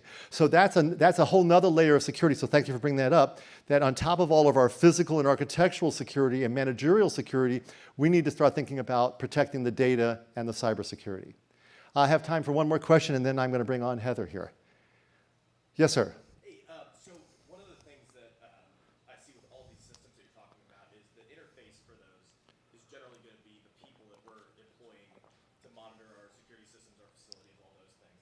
One of the issues, I'm sure everybody else will recognize this as well, is that we're dealing with people who are generally in the lower pay scale, lower skill, coming in. It's a very transient job role that people move through very quickly, high attrition rates, and it's very difficult for us to have them monitoring these systems effectively. Do you see AI as being the solution to that moving forward, or is this something where we, I'm not doing a good enough job managing my people?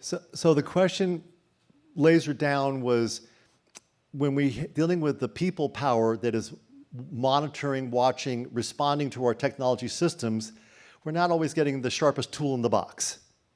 They mean well, and they're hard workers often, and they're doing the best they can. But as I said, even if you were a college graduate, how long could you be staring at a TV screen before you just basically blank out and start looking at Instagram?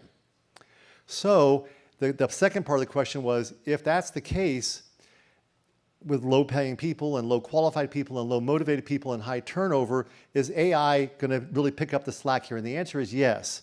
And whether you call it analytics or AI, the issue here is that the experience I'm looking for and the sarcasm that I use when I talk about it when I teach architects is, what I want is when that door opens, I want the door position switch to trigger a wire, an alarm, and that triggers a wire with electricity underneath the security guard's rear end, and shocks them and says, pay attention, and the screen comes up where that door is, and now I know, oh, there's a door ajar, I need to respond.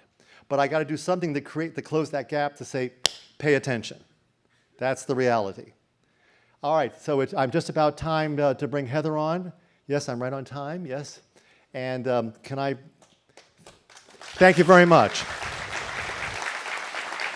Watch your step. Thank you. Thank you very much, Randy. That was super insightful, giving people lots to think about, and he's right. Those lights are amazing.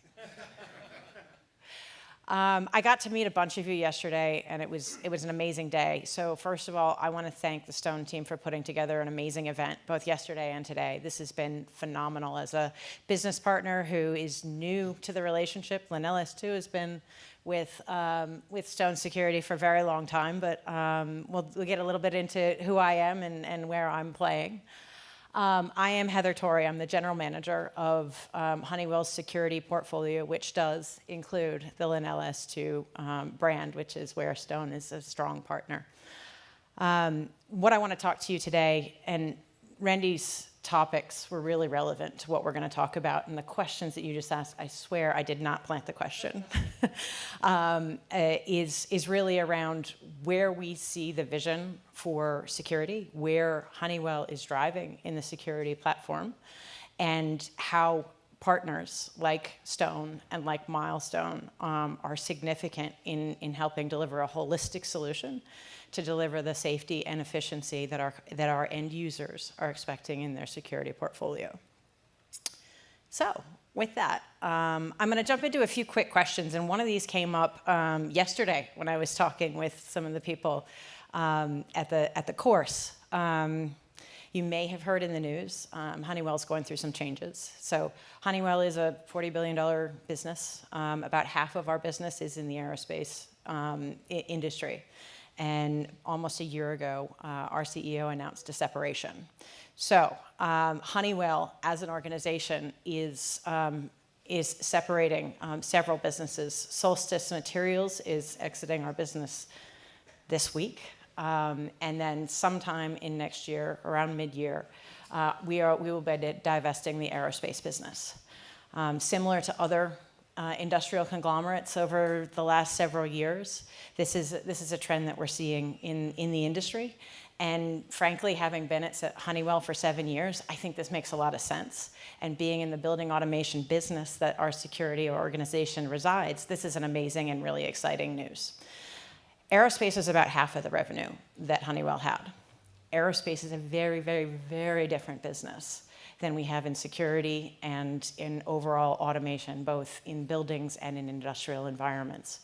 And it's been amazing that our leadership has been able to have the focus on the different parts of the business in the way that they have to see the growth that Honeywell has seen over the years. But I think it's a really true testament to the leadership making some really smart decisions. Number one, acquiring Linnell S2. But number two, thinking very mindfully about who the business wants to be and where we want to focus.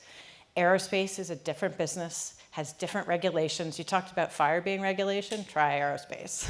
when you're running aircraft controls and system sensors, you need to make sure you're running to a different level. So Honeywell has run to that standard for a very long time.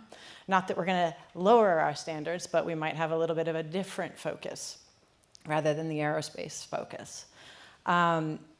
And you'll see at the top, I mentioned we're in building automation.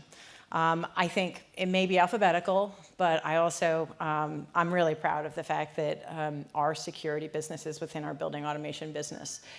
If you saw the quarterly results last week that Honeywell released, building automation is continuing to grow at a strong pace, driven quite well by the acquisition of Linnell S2. And we're really seeing some very strong results in that business. And I think it's truly because, number one, we've got better focus on the automation space. And number two, our CEO actually ran the security business several years ago. So he's not somebody who doesn't understand our business and doesn't understand our customer needs. He's intimately involved in what we do. He's talking to us about our integrations, and he's making sure that what we're driving from an innovation perspective and a delivery to market is relevant and meaningful. So I think this is going to be really, really great news for Honeywell. So I'm looking forward to seeing lots more from the security space. Speaking of innovation, and you had asked your question about automation, that's one of the other things that is also really exciting about this separation. Honeywell is doubling down in the space of autonomy. And we want to make sure that everything that we are utilizing and driving is driving towards autonomous solutions in a meaningful way. So it's not just meaningful, hey, cool, that's awesome, that's cool. We want to look at it in very meaningful ways to results for our customers. It's not just about revenue for our business, it's about meaningful outcomes.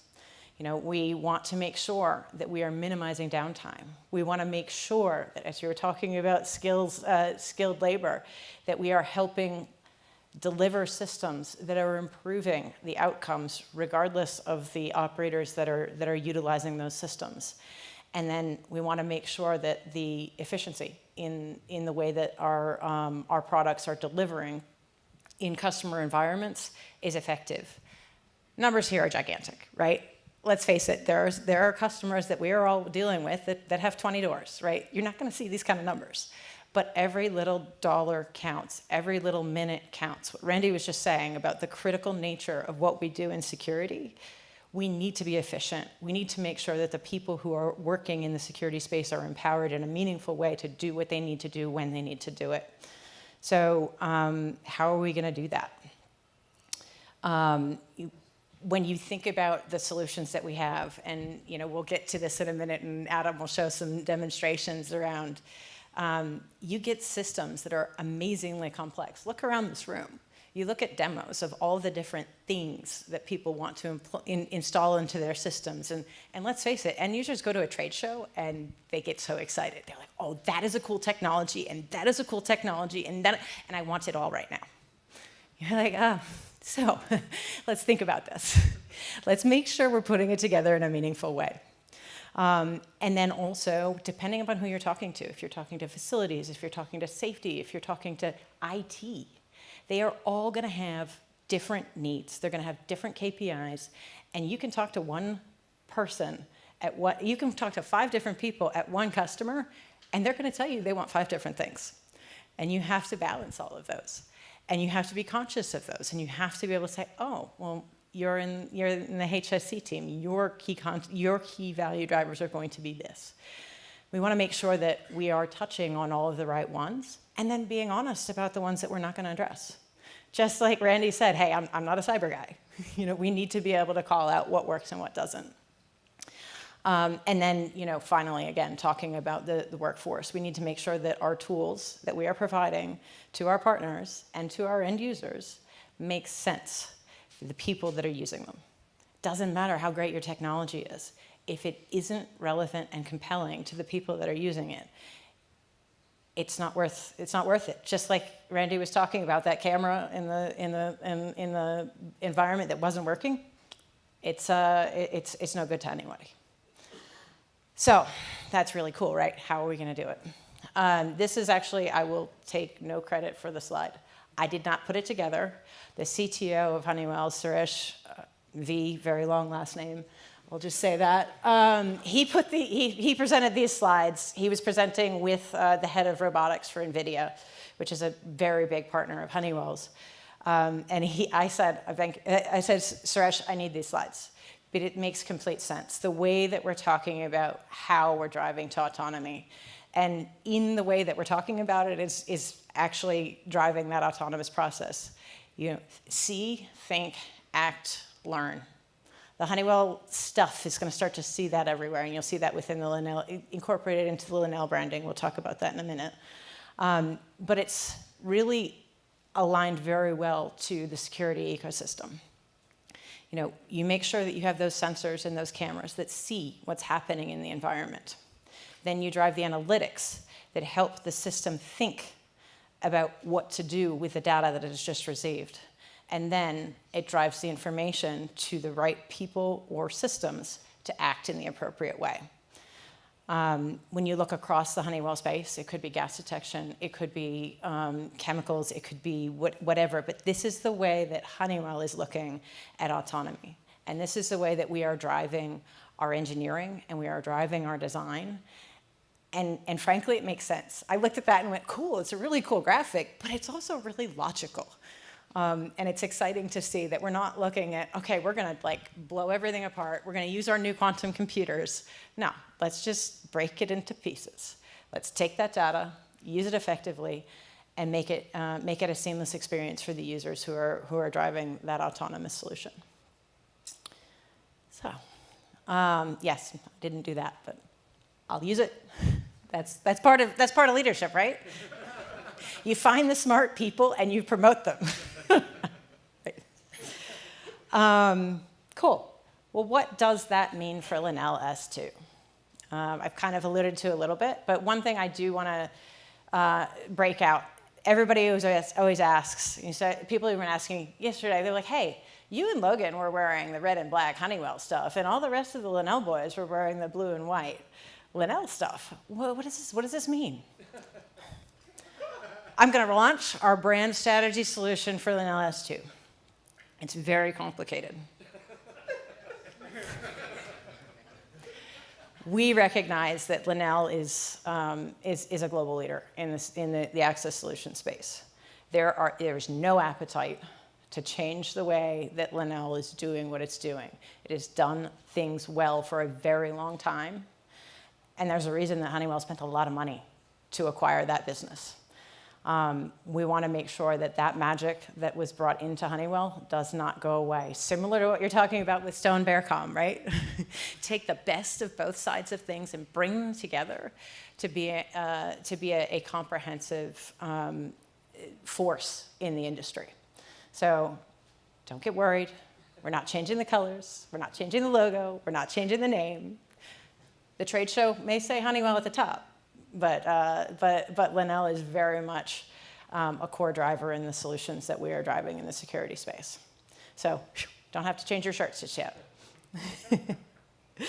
But I do want to talk a little bit about the broader portfolio strategy. The way that we are looking at our business is we are segmenting our business in 3 different pillars. The enterprise portfolio for our large customers that have large facilities, multi-building campuses, multi-site locations, either domestic or globally. a commercial portfolio where you have our mid-tier customers and solutions, and and maybe customers that have large facilities but have limited needs in what they want from their security outcomes. And then an emerging technologies portfolio. We are talking about video, we are talking about cloud, and we're talking about intrusion and mobile and AI abilities. So we've got leaders for each one of these. A new leader in the cloud space, so there will be 4 pillars shortly once that person is named. Where we play very strongly with the Stone team is in those shaded boxes, obviously, with the OnGuard portfolio, Netbox, Elements Cloud, and mobile credentialing as well. Where we're focusing is on scalability and performance, and I can talk a little bit more specifically about OnGuard now. We've got a new release coming out in a couple months around not ProWatch, we're not talking ProWatch, OnGuard 8.4. We are really working on open access stability and performance. Tactical improvements, driving client capabilities, and continuing development in FedGov and FICAM. So I think it's a continuation, right? And I think it's a journey. I think one thing that is exciting is that we are continuing to drive and to grow and to change. And so, you know, the 8.4 next year, 8.5 thereafter. But we are continuing to drive evolution of OnGuard in a meaningful and steady way that will help drive outcomes for our customers. One other piece I wanted to raise is the cloud solution. I'd say when I came into the security industry a couple of years ago, it was like the on-prem people who did all the serious stuff, and then the cloud stuff, which was, you know, cool and interesting, but people weren't quite sure. As IT continues to grow in the decision-making space in security, it continues to be a key driver in our industry. You know, it is focused on risk reduction. It is focused on modern platform, and we are driving this space. Elements is growing at an astronomical rate, and so it's an exciting platform. And there's quite a lot that we've been partnering with Stone on. I'm not going to go through all the bullet points because there's a lot, and I'm also not going to show you a roadmap because it's also a lot. The cool thing about cloud, as you all know, most of us have, you know, smartphone devices. You put it on the charger at night, you wake up in the morning, and you're like, hey, cool, I got new features. That's something cool about cloud security. It is going to simplify that upgrade process. It's going to simplify that experience, and that's one of the great things about Elements is that we are continuously improving. It's not, you know, the 1 to 2 releases a year, which is really, really great. But, you know, it is continuing. I would say there's something new in the toy box every month, not only from a feature set, but also from a partnership perspective, driving that open platform. So I wanted to make sure that that was something else that we covered. It's not just OnGuard and Netbox. So Adam will start showing some demos in a minute, but I would be remiss if I didn't talk a little bit about the partnership that we have with Milestone. Great partner for many years, and something that we are really excited about continuing. You know, I just talked about OnGuard. We have, you know, last year, a couple releases, this year, multiple releases in the OnGuard space to drive continued effective integration and usability functions to make sure that our platforms are functioning most effectively. And it's not just in OnGuard, whether it's in Netbox or Elements or even some of the Honeywell space, the Honeywell existing legacy portfolio. We are continuing to partner with Milestone. I don't think there's a day that goes by that I don't talk to somebody in the Milestone organization, and we don't have somebody in the field that are also engaging in that way. And that's really what I'm most excited about. There's massive scalability in the way that our platforms work together. You know, we have that open platform. We drive services. You can get it from Stone. You can talk to Milestone. You can talk to the LS2 Honeywell teams. We're empowering our customers to drive the solutions that they're looking for, to drive the outcomes that they need. I mentioned we've got sales alignment. Our sales teams are together constantly. They are making joint calls and really delivering those outcomes together. And most importantly, our engineers are talking, right? It doesn't matter if your salespeople are talking. Let's face it, salespeople are great, but it's the engineers that really put that platform together. You know, Steve and I, we're just the pretty faces. You know, it is a fantastic relationship, and it was something that was quite new to me, having been in the industrial space for a very long time. But when I joined the security space, I'm like, wait, what? You're partnering with another manufacturer? And now that I get it and I see it, it's magic. It's very, very exciting. And so, you know, I want everybody to hear and everybody to see that we are still just as excited about this relationship as we have been in a very long time. It is an open solution. We have so many versatile deployment options, you know, certified integrations. I'm not going to go through all the words, but, you know, I think that I want to reinforce that if you want to look at a comprehensive system that can meet a wide variety of needs, that's what you have from LS2 and Milestone. So it's been a pleasure to be up here. I'm not going to jump. I'm not going to drive the labor to belabor it too much, especially because we're going to get into demos, which is really awesome. Everybody really wants to see out. Are there any questions that anybody has for me? I've got a couple minutes left. If you don't, that's cool. Go ahead. Kind of two different sides. Yeah. Elements, do you see that going more towards the commercial or the enterprise? You got to repeat the question too, Heather. I will repeat the question. The question was, do we see elements going into the commercial or the enterprise platform? And the answer is yes. It is absolutely yes. And I say that for two reasons. It is very much, you get to choose your own journey. It is continuing to drive towards enterprise solutions, but you don't have to use the complex solutions if you don't need to. So we want to make sure that we are keeping our platforms open and effective across the platforms. So, yes. Follow up to that? Well, not a follow-up, kind of tangential. Beautifully done on that one, by the way. EBI. Nobody generally talks about EBI in the security space, but internationally we see it all over the place. Where does EBI fit in the big Honeywell framework? Yeah. When I first, when I moved, so when I joined Honeywell, yes. So the question was EBI. So for those of you who've been familiar with Honeywell in the building automation space, that it is something that's been a big question throughout the organization. And for a long time, I'll openly admit the security space and the access control platform that we had in the security side versus EBI versus all the other systems, it was confusing, it was convoluted, and there was not a lot of integration.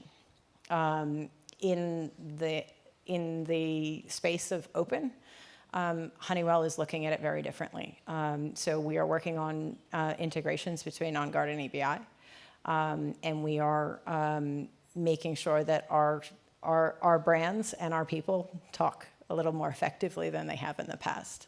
So EBI is not going to go away, but you know it is something that we're balancing in a meaningful way. I guess the question was, where does it sit in that structure?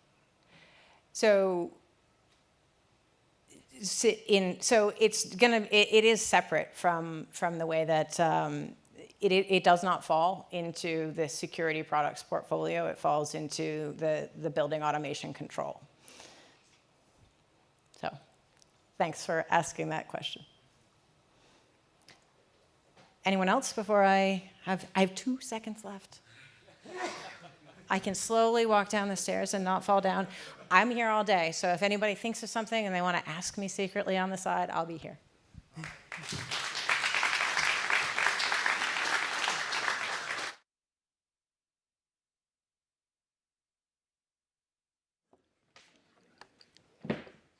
Check one.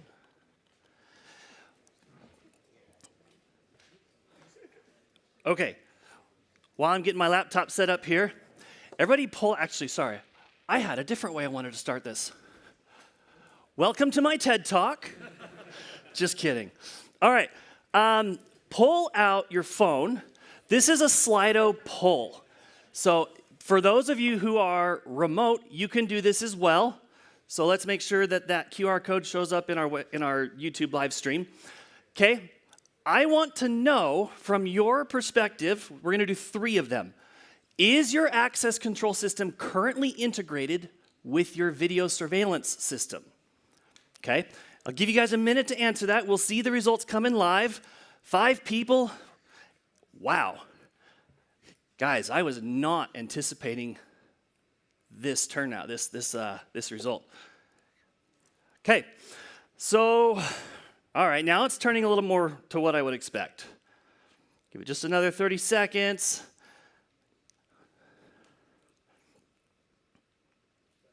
All right, it's sticking about right there. So 55, yes, we have made that integration. 45, no, we have not. All right, let's look at the next one. If you see benefits to integrating your access control and video surveillance system together, what would those benefits be? This is free response. Put in anything appropriate you can think of.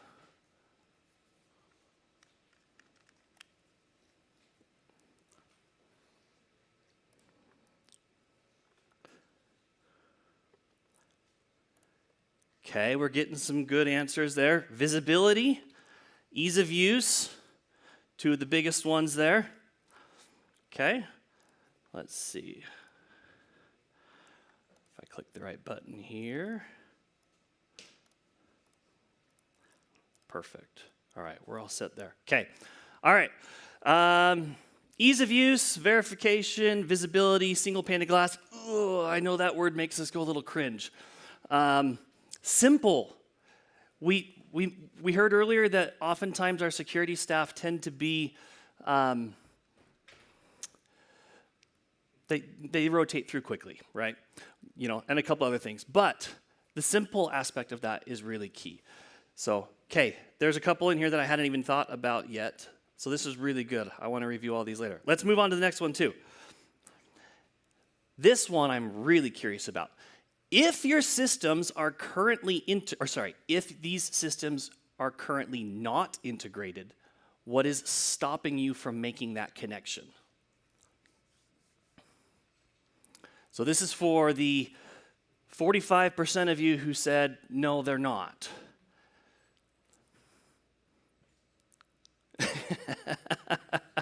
Finance people, software parity, cost. Definitely cost is taking the lead there. Manpower, people don't like change, system complexity.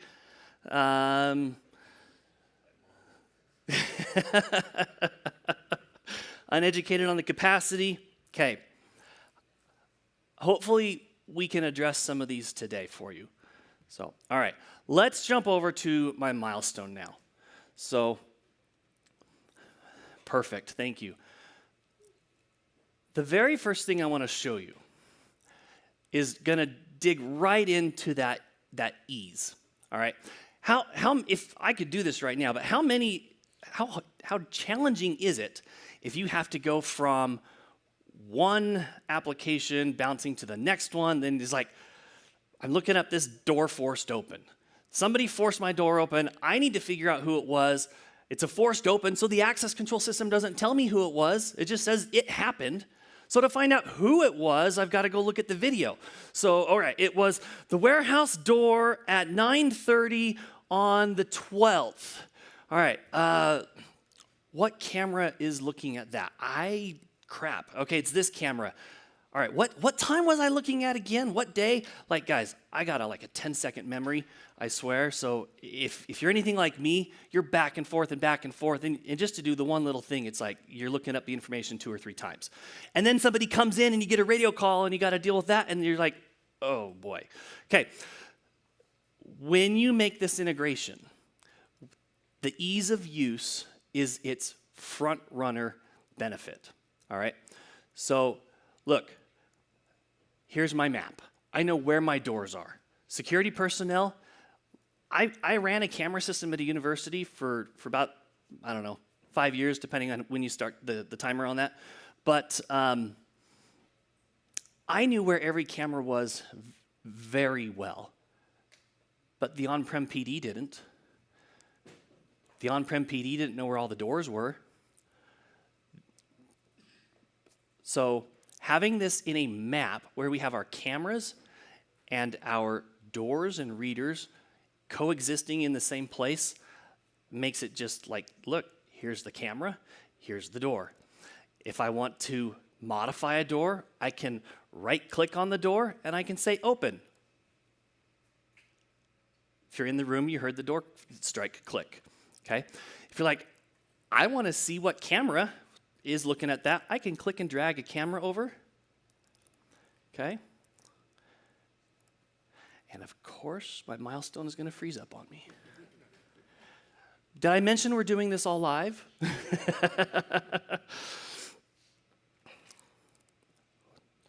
Yep.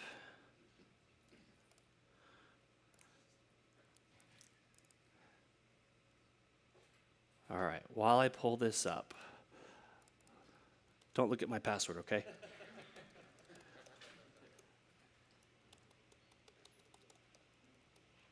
Hey, you guys think it's hard to type a password normal? Wait till you're doing it in front of an audience.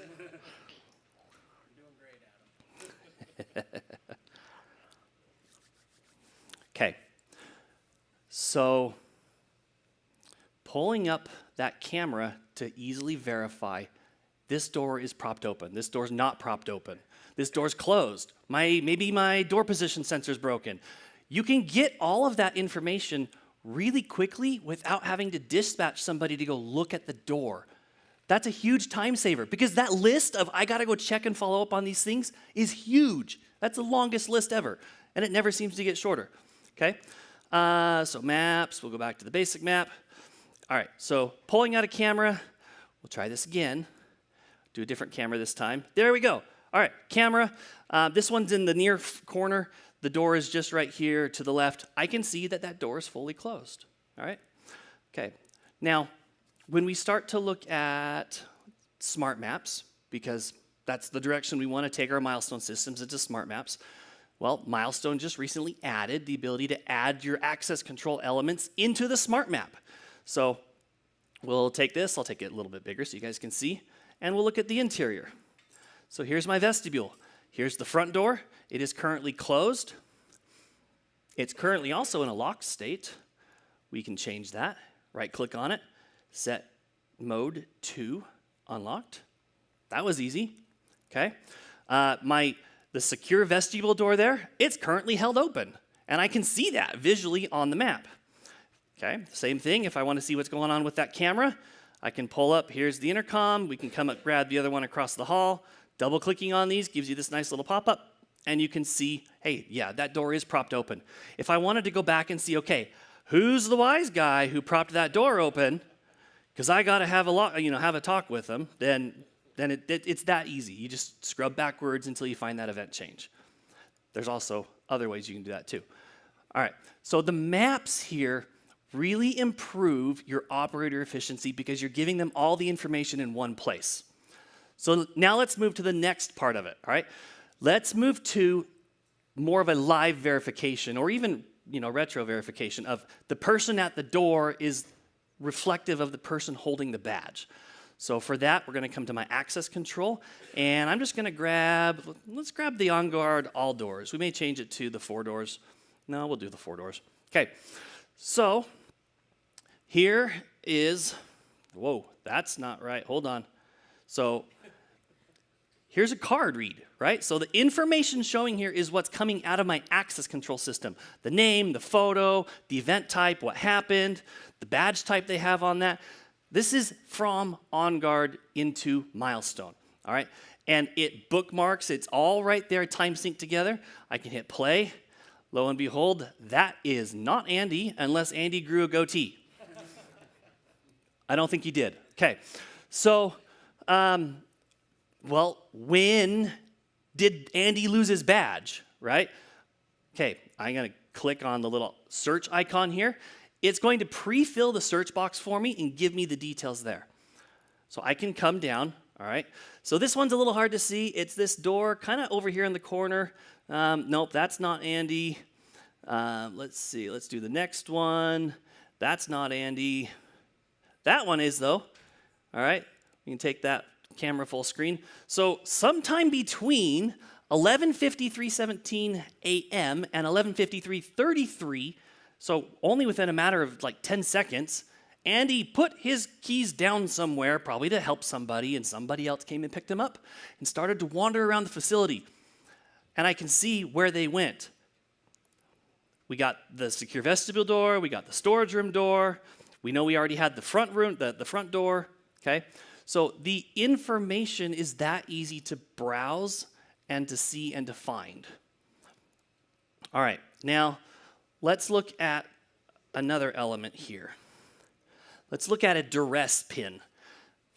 If you have readers that have keypads on them, let's say the scenario is like this. And so I'm going to call my helpers to come up. And so I'll lay out the scenario while they're kind of moving up to the door. So if this were a pharmaceutical, okay, drugstore, convenience store, that's some, anybody who has sensitive drugs. Somebody wants those drugs. Somebody has a card that gives them access to those drugs. Two people. One person is going to coerce the other through means of force or weaponry or whatever it might be to let me in to get those drugs. Okay? How in the world does Andy here signal to people around him, to his security team, that something is amiss and this should not be happening? Okay? All right, Andy. He badges, he enters his PIN, pushes pound, but he didn't enter his PIN. He entered his PIN +1. So if the PIN is 1, 2, 3, 4, you type in 1, 2, 3, 4, or sorry, you type in 1, 2, 3, 5, and that signals to OnGuard that this is a duress. Okay? All right. Did I? I did. I created a milestone alarm that anytime I get that OnGuard duress, I need that notification in Milestone to say, this event happened. Now, this is really simple in how this is set up. This can be a lot more complex. I can set off D4100, D4200 silent strobe speakers. We can do push to mobile notifications. We can do a Milestone emergency notification. There's limitless ways. We could lock down the building. Okay, we could push that data, that event back into OnGuard and say, lock it down. So there's a lot of ways that the behaviors can be modified or set up to trigger different things. All right. The key here is that Andy followed the instructions of the guy that was trying to coerce him and was also in the process able to notify the security staff that, hey, I need help. There's something going on here that needs further investigation. And because I have it right here, look, here's the event. Priority high, state new. It's an emergency alert, which means it requires acknowledgement. And it came from an OnGuard access granted under duress message. And I can tell the door it was used on. I've got the cameras tied to that door. And we can say go to alarm time and hit play. These are the camera's interior. He never actually proceeded into the space, and so we don't have the video there. But had he entered into space, we would have that video. And from there, we're saying, okay, here's my suspect. Here's at least what I can figure out about the situation so far. Here's who I'm looking for. He appears armed. He doesn't appear armed. Lots of information. All within the same application. I didn't have to jump between 2 or 3 different things to try to figure this out. All right, we're going to shift gears to one. Let's see, make sure I'm not getting ahead of myself here. Okay. LPR. What can LPR do? Well, it can be part of your access control system if you're using assets, tags on your vehicles to get in and out of facilities. It can also be part of your Milestone system. It can be a hybrid between the two where we're using one to action and another. So let me get Craig here on the phone. He is staged outside waiting. So once he picks up, okay, so there he's picked up. Let me pull over really quick here to the correct view. So we're gonna go to LPR, warehouse, and here we have the LPR camera on the left. Craig, if you're available, go ahead. Pull through that spot. And then on the right, we have a warehouse door, and the LPR plate read is going to action the LPR to open. Assuming Craig is still there. There he goes. He's coming. All right. So there's the vehicle. Live demo, guys. Okay. I think my Milestone is not showing the license plate entry there, but you did see the door opened. Nobody actioned that. Nobody triggered that. So I may be a hot fix behind. Maybe that's what happened on the LPR. But if I come to the LPR tab, lo and behold, there it is. We see the plate matches. Thanks, Craig. And we see the video there as well. We can play the video. We can see exactly what's going on. We can now take that over to our map because we know where that device is, and we can follow that through other places, inside the building, because we don't know who's in the vehicle. We just know that it's a vehicle, right? So we can now track that interior as well. Okay, my clock is flashing that I'm out of time. So I'm going to end there, but I will say this. I have the fortunate privilege of getting to play with the technology every day. I am by no means, I don't know it all, for sure. There's a lot out there. And every individual's situation and circumstances needs is going to be a little different. One of the things we like to do here is set up those proof of concepts. So if there's something that you're like, I have this problem and I don't know how to solve it, come talk to us. And we'll work together to figure out a solution. We'll find a way to get what you need, or at least kind of get headed in the right direction. Maybe the technology is not there, maybe it is. But there's a lot of really fun things, really cool things that we can do, particularly if we're focusing on this is the problem I'm trying to solve. So, and then if you have any other questions, come find me after. We'll chat more. I'm happy to show you things, dig into anything else more you want. Next up, we have Paul Messenger with Milestone as well. So let's get Paul up here, and we'll transition a little bit.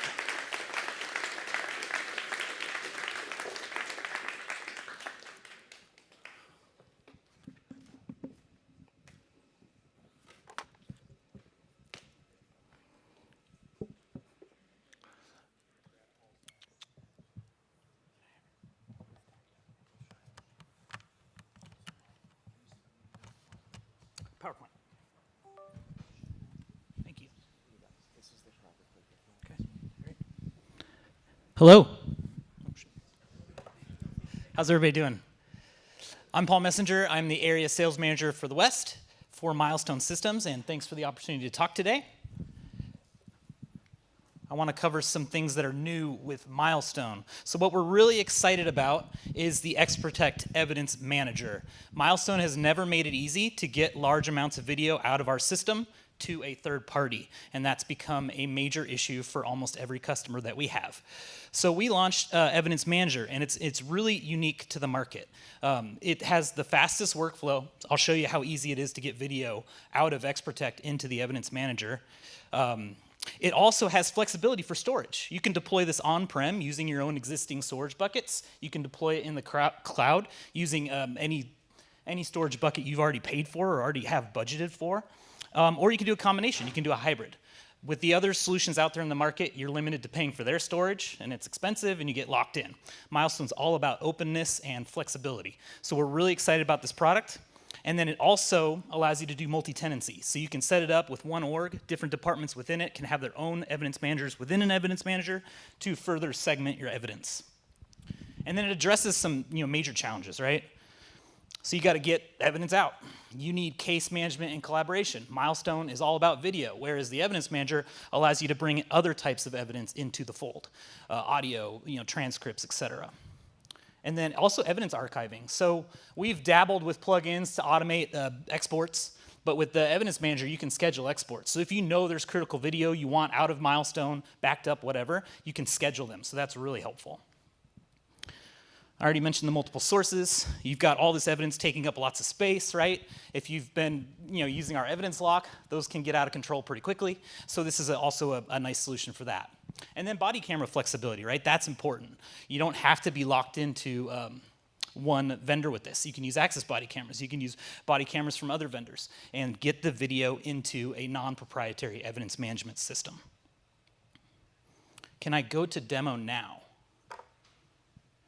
Oh, look at that. So this is the Milestone Smart Client. This is our front-end interface, which I guess I don't need to say. Adam was just showing it. We've made exports easier. For the customers in the room, if you haven't upgraded to 24R1, don't hold me to that. You won't see the combined file format. But this is where we can take multiple clips and merge them into a single MP4. So that does make it easier to share video out of XProtect, but you're still on the hook to back it up somewhere, put it in SharePoint, share the links, etc. But it is easier, and that is a free included feature if you go to 24R1 or R2 or later. So I just want the audience to know that. You don't have to pay anything additional for that feature, and it's new-ish. But when you deploy the evidence management plugin, you have an evidence tab, which makes it really easy to find any camera connected to your system. So I'm just going to search south. It's very similar to how you browse for cameras today in Milestone. And I can pull up the southwest corner, and I can take like a whole day of video. And I can jump to a specific date and time. Basically, with this tool, you set your start time, you set your end time. You're going to give it a case ID, and then you hit submit. And then you have classifications and some other fields that are customizable to your organization if you want specific categories, etc. And then you add this to your list, and you can do multiple cameras, but that's an hour and 10 minutes. For those of you that have ever tried to export that, just using like our database export, it's going to take forever, and it's going to be hard to share once it's done. And then you can see your submissions, right? So we'll see how long that takes. Earlier today, I did 17 minutes from 2 cameras. It zapped into the evidence manager in just about 5 to 10 minutes. So, we had a school district just call us and say, hey, the police asked for a whole day of video. How do we get that out of Milestone? I mean, you could try to do the export. It might fail after a week. But with this tool, you can get the video into a secure container. So then where do you go from there? So what's also cool about this is if you do have an evidence.com situation with Axon, you can send video from that tab right to your evidence.com. So if you want the video to go there, you can do that. If you're using some other third-party evidence manager, you can also do that. Or you can purchase the evidence manager from Milestone and have your own done by us. But again, it's hosted on your storage, so that freedom and flexibility. Once you sign in there, you've got the interface for managing your evidence. You've got your home, your assets, and I can search for that TECHTOBER case I did earlier. If I spell it right. This is also a live demo, so go easy on me. God damn. So there's my TECHTOBER. There's the 2 clips that I exported. And then this is what's cool, right? So it's an MP4. It's not proprietary. I've got the evidence sharing links that we all know and love and want. Generate a URL, do reports. I'm getting a little click happy here. Generate URL. Do you want access to be restricted? When's it going to expire? Password protection. And you can do that with the MP4. You can do that with the database export, which is also sent, so that you've got the raw compressed video. That's in the zip file. And then I'll show you another sample case where we can add other types of evidence to this. So here you can see I've got MP4s, I've got video from third parties, I've got some data and transcripts, I've got audio files. And then if you're a BriefCam user, you can even push the synopsis right into this. So you can have your standard video, and then you can have the synopsis copy, which can also be challenging to share in the real world. So if you want to learn more, please ask your Milestone sales representative how it works, and we can help you get more visibility to it. Do I just click to go back to PowerPoint? That's so easy. So Tim Palmquist tried to educate me on this. This is new. This is called, I think the latest working term for the product is the data ingest engine. And what it's going to do is allow us to take video from other sources. So let's get Genetech video into the evidence manager. Let's get Exact video into the evidence manager. Let's not lose the metadata associated with that. The evidence manager is going to allow you to convert all of that video to a standard format, to MP4, non-proprietary format, but it's going to maintain the metadata. So then other organizations, these what is it called? Agentic AI, they can start to look through all the video, look at the data, the tags, what's it seen, what are the sites, and start to drive insights to organizations. So if you're an agency that has to deal with video coming from different sources, this is going to help you comb through it, and it's also going to make other companies that kind of analyze data more effective in delivering insights based on what they've seen. Tim's going to kill me for that, but that's the best I can do.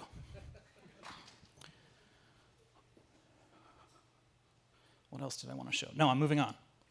Okay, so another new thing from Milestone that you may not be using yet is the Update Manager. For those of us that have been with us for a long time and might remember the Software Manager, it was kind of a disaster. It didn't work well in encrypted environments. It didn't work well with a lot of IT policies. I did hear rumors that it was used to upgrade 50 recording servers in a swoop, but I think you had to be pretty knowledgeable how to use it. So what's new is the Update Manager, and it's an easy tool. Right now, it only supports pushing hotfixes, but there's been some key updates I wanted you all to know about. It now supports pushing certificates to recording servers. So if you've been stalling on setting up encryption with your Milestone system because of the certificate handling and pushing all those to the recording servers, you can now do that with our free Update Manager.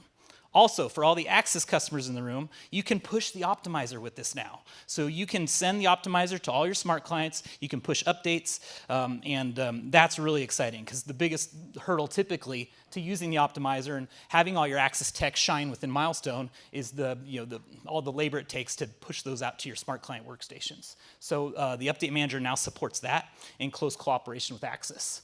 And then what I'm hearing is first part of next year, you can use this for fresh installations of Milestone, and then by the second half, it'll support full version upgrades. So it'll be easier for you guys to go from 24R2 and get the new export feature to 25R3. So it'll push not just hotfixes, but also recording server updates, smart client workstation updates. So we're really excited about this, and it's free, and it's nimble.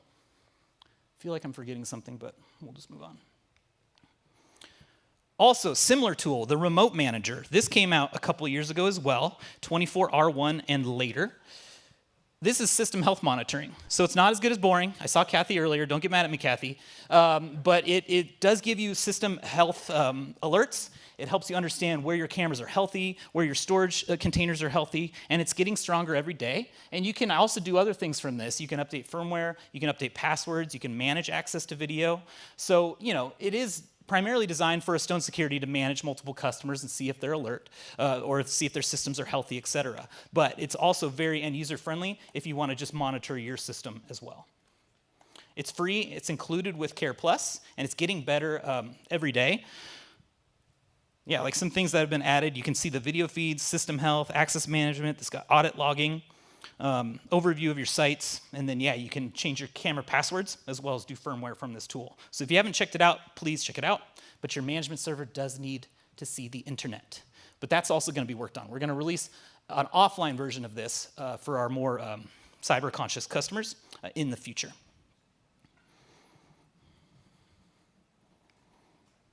Wait, let me go back. So I know the management client is old, and we want an updated management client. And we also understand the Remote Manager and the Update Manager kind of do similar things. They're sort of in the same category. So just some long-term roadmap. Don't hold me to this, but they're going to merge all three tools together. Sometime next year, hopefully, we will have what's called the XperTech Control Hub. It's going to be a web-based management client. It's going to have Remote Manager and Update Manager all unified in a single tool. This could easily push to 2027, so be nice to me, but that's what we're working on for next year and for the future moving forward. And then I'm going to talk, if I have time, I'll talk a little more about long-term vision later. And then the Access Optimizer. So I already mentioned that this is included with the Update Manager. But just pay attention to it. It gets stronger every day. If you haven't checked out how it makes LPR look within Milestone, it's incredible what they've done with the optimizer. And then also, Access Secure Entry is now fully supported with this. So if you want to do what Adam was showing with the access control product, you can now using the optimizer. And that was a missing gap that we had for a long time. So we're excited about that. But Access is very nimble with this. They're doing all the things we wish we had more time to do to make their devices shine within Milestone. So if you don't have this installed and you have Access cameras, that is a mistake. Oh, I'm flying. Okay, good. Too much coffee. So I can make up stuff now. Okay, so we are going to transform. The number one product strategy for Milestone long term is to get away from this monolith, from this big, heavy .NET Windows stack that we're suffering from right now. So this effort's been on the road. We've been working on it for a couple years, but you should start to see stuff trickle out into the market starting next year. And we are looking for customers to pilot our new runtime environment, the Linux-based environment that we plan to release. So if you're interested in joining us on the new frontier, please let us know. But that's going to allow us to be more nimble with how we develop the software. It's going to allow us to continue the journey to the cloud that we all love talking about. And it's going to just make us more nimble as a software developer and allow us to move faster.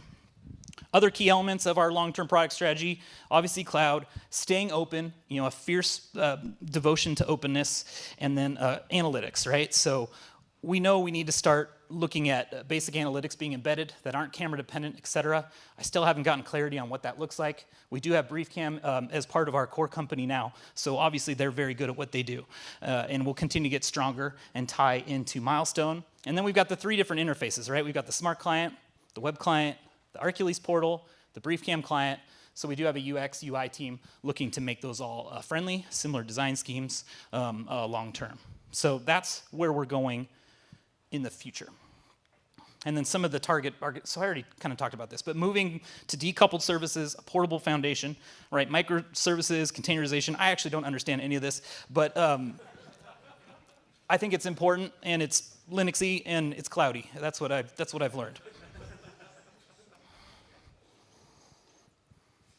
So new to 2025 R3, something that we have released that's not future thinking, is role-based access control. So we've had that Xprotect access plugin that Adam was showing for years, but it was all or nothing. So a lot of organizations didn't take advantage of it. If you turned it on, everybody could open every door. That's sort of a problem, right? So that's been fixed. On October 28th, we launched 2025 R3, and you can now set permissions. And then, yeah, Adam already stole my thunder on access going on to the smart maps. But the dynamic smart map you see here into 2026, that's exciting. We're working very closely with Esri to make Esri the foundation of our map. So we're going through some back and forth with them, but we think that is sometime next year. And a lot of our customers already have like an ArcGIS Esri map that they're using, and it'll allow you to suck that in and have that be the bottom layer. Very excited about that. The web client's going to continue to get better. I already showed Evidence Manager, and I don't care about that last one. System health and management. So the remote manager already has these event-based notifications, management of recordings. We're going to make our management server failover better, and then we already did the access optimizer in the update manager. And then here's what I was alluding to, the improved browser-based management client. Okay, good. I was worried I wasn't supposed to say that, but that is going to come next year. And if anybody wants to try it out, let us know. And then I also need help getting feedback. They want feedback on what you need from it, what you want to see, and specifically on events and rules right now, because we know there's challenges with that system as it stands today. Let's see if I have more slides. I don't. Let me get back in my computer. Hang on.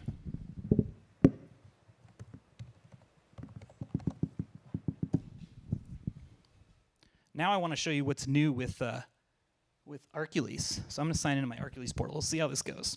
This is like turned on for our demo org, but if you're an Arcules customer today, you won't see this because it's not ready for prime time yet. But if you haven't seen Arcules, let us know. It is VSAS and it is open platform, so you get to use any camera you want, and it works really well with Access. It requires a Linux-based gateway with any camera, but with Access, you can actually go straight to the cloud with no on-site hardware. What I'm going to show you, though, does require the direct connection to the cloud. But this is the new search experience with Arcules, which I think is pretty cool. So I'm going to go to my views. I'm going to choose an interior view. That's going to grab, I think, the 8 cameras that we have at the office into thumbnails. So this is just showing you what every VMS shows you, right? Motion. But then I can click this people icon, and it's going to refine it to people, and it's going to crop the image. And then what's new is this just free text search. So watch this. I'm going to type tiger. Let's see if this works. And it's going to start looking for tigers. We found a tiger. I was just goofing off with this so I didn't screw up the demo. And I'm like, somebody's wearing a tiger suit today? That's perfect. So it wasn't planned. It was not planned. Tiger. So then let's do something more normal. Just dress, right? So this is pretty cool. Not having to, I got to hit enter. Hitting enter is important. This is pretty cool. Like it's starting to learn all these things from what it sees in the cloud, and then it's delivering you the results. And then you can refine them. You can add color. So we're still all learning what's capable. But I'll just type bag. And BriefCam's going to add this, by the way, too, so you don't have to check all the buttons. They're going to add a search box sometime in 2026. I can type bag. It's finding the people with bags. So there's all sorts of different things you can do. I'll do a long search here and see if this works. It got a little slow, but let me just search for something like crazy like witch hat. I think somebody was wearing a witch hat. I mean, that would never be a typical AI filter, but when you have free text search and you have all this metadata that's being generated, you can go find it. So we'll see if this fails or not. I have 5 minutes, so. But it's really cool, and it's getting better, and you can toggle over here on the right away from like cropping the image, etc. But it is searching across multiple cameras. But yeah, it does require that direct-to-cloud connection, because all this analysis is happening with the witchcraft that Arcules does up in the cloud. We'll see if it works. Are there any questions? Yes? What's the back-end technology that's driving the object recognition? Are you like outsourcing to like another AI service? Do you have your own LLM that you're running? Like, what's happening on the back end of Okay. Okay, the question is, where's the intelligence coming from? Are we outsourcing it? Is it our own large language model? Does that capture it? I actually don't know. I don't know. Do you know, John? We're not supposed to tell. It's a secret. I don't know. Yeah, I don't know. But I'll find out what we can share on that and take it as an action item. Yeah? It's rapid fire. Okay, it's rapid fire. What's rapid fire? Is that a third-party AI company? Okay. We can. Are you sure we can say that?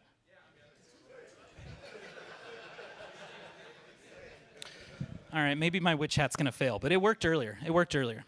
Okay, so, yeah, that's cool. And I think that's what's so neat. That's not a witch hat. No, it did that earlier. Got the beanie and the witch hat. Hang on. It's my typical analytics pitch, right? It's going to give you some false positives, but it's certainly not going to miss the witch hat. Maybe it will. But, yeah, I mean, even things like, somebody told me pumpkin works. We do pumpkin. But yeah, what's cool about Arcules is they can just drop these. You just wake up and they're there, unlike on-prem XProtect, right? But with the update manager, we're trying to make it easier for you to upgrade, give you this similar experience. So there it's finding all the pumpkins. So it's pretty cool, and we're excited how nimble they are. And that's what we're trying to bring to XProtect. So yeah, more to come on the Linux runtime environment. You also may have heard about App Center. Once the Linux runtime environment's out, we have that XProtect control hub. You'll also have a little tab where, hey, I want to turn on third-party technology. Say I want to use rapid fire to look at what my Milestone's seen. If they work with us to make their technology leverageable in the App Center, it'll be like what we've always dreamed about, right? If I want to do BriefCam, just add it like I can with Outlook and my Salesforce plugin. We're trying to make it that simple. I still don't believe that's possible, but they're telling me it is possible, so I'm pretty excited. Any other questions? Yes? With this technology, does it have the current capability to be actively scanning current live video for things that we're worried about? So if I had a filter in there for firearm, and if somebody produces a firearm under one of the cameras, do we have the ability to live monitor for that with the AI so that we'll be able to detect that?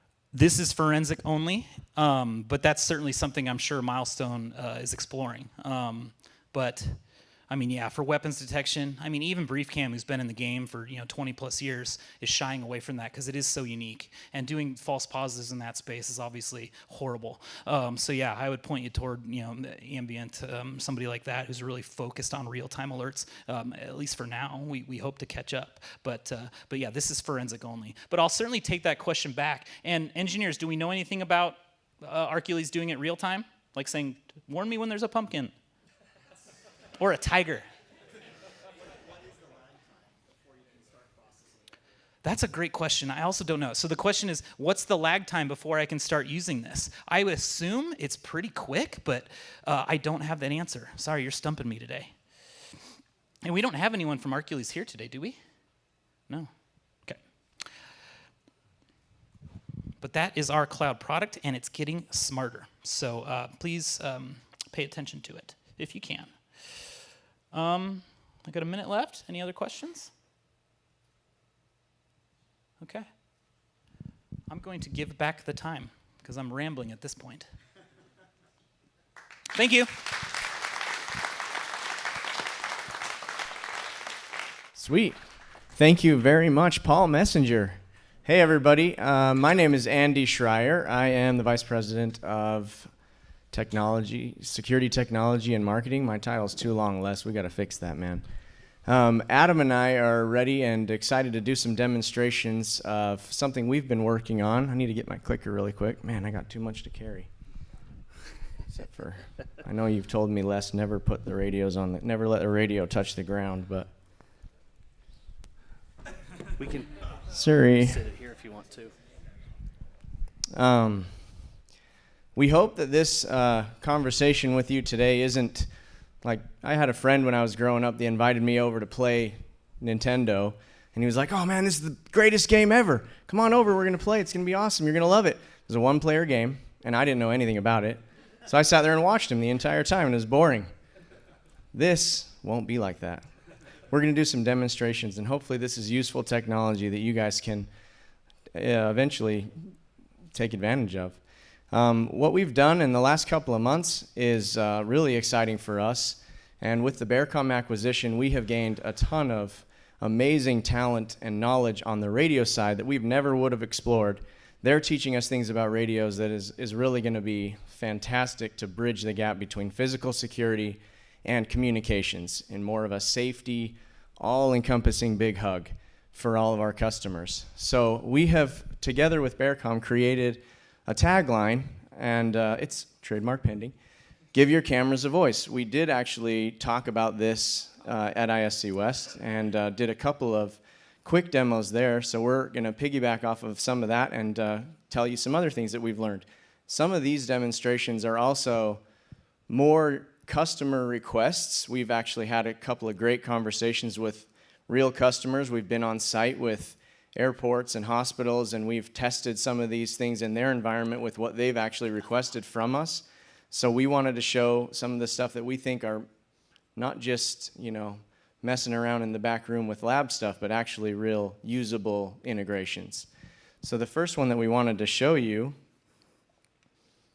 is a door force integration. And what we're working on, when a door is forced open, security may not see it on camera, and by the time they do, the intruder's already inside. And with an instant radio alert, the nearest officer can react immediately, no matter where they are. If a door forced event happens, it's usually in the back of house. It's usually thought through by somebody who's trying to get in. Sometimes it's innocent, hopefully. In many cases, it can be innocent. But it's something that you want to know about as a security officer. Yeah, absolutely. Okay, radio's on the table now instead of the floor. And this convoluted mess of wire is just so you guys know. Radio. There goes the clicker. Don't respect that clicker. We're just taking an 1/8" audio out from the radio into a wireless mic pack. So there's no smoke and mirrors here. That's going to play on the 2 speakers on the sides of us. Okay.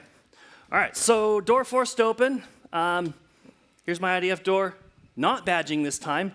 The handset's unlocked, though. That shouldn't happen. There's our door forced. IDF door forced open. Action required. IDF door forced open. Action required. So we have a message that we can now play multiple times. So, you know, sometimes on radios you don't get the first part of the message, and so we can repeat it. With the radios, the officers, they don't have to be at the security desk, the security console. And if they are and they don't have an integration like this, then it's a 3 or 4 step process. Alert comes in, somebody sees it, tries to figure out what to do with it, call out the radios, try to figure out where somebody is, are they in the vicinity, which channel am I supposed to be on to call the right security officer. So that can take a long time. We are wanting to automate our lives to help that be easier for everyone. So we're going to show you another one. Similar, this is a door held. I'm sure I don't really need to explain too much what door held is and why that's important to solve against, but it seems harmless, door held. But if prop doors often bypass badge access entirely, and a lot of times they're in really obscure places that you don't, I mean, you got shrinkage and workplace safety risks and compliance, and yeah, we don't want it. We don't want door held. No, let's fix it. Absolutely not. Okay. Let's fix it, Adam. All right, go ahead, McKay. We got McKay down there. I did shorten this to 10 seconds, so we don't have to sit here for a minute and a half.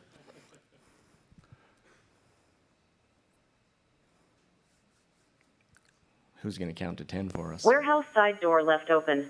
Action required. Warehouse side door left open. Action required. Okay. Tells us what we need to look for. The door held open, where. As an operator, I can start making my way there to now rectify the situation, investigate further. I can pull up into my cameras. We can tie this into a milestone alarm. Lots of different flexibility here in how we create these scenarios and how we can then respond to them.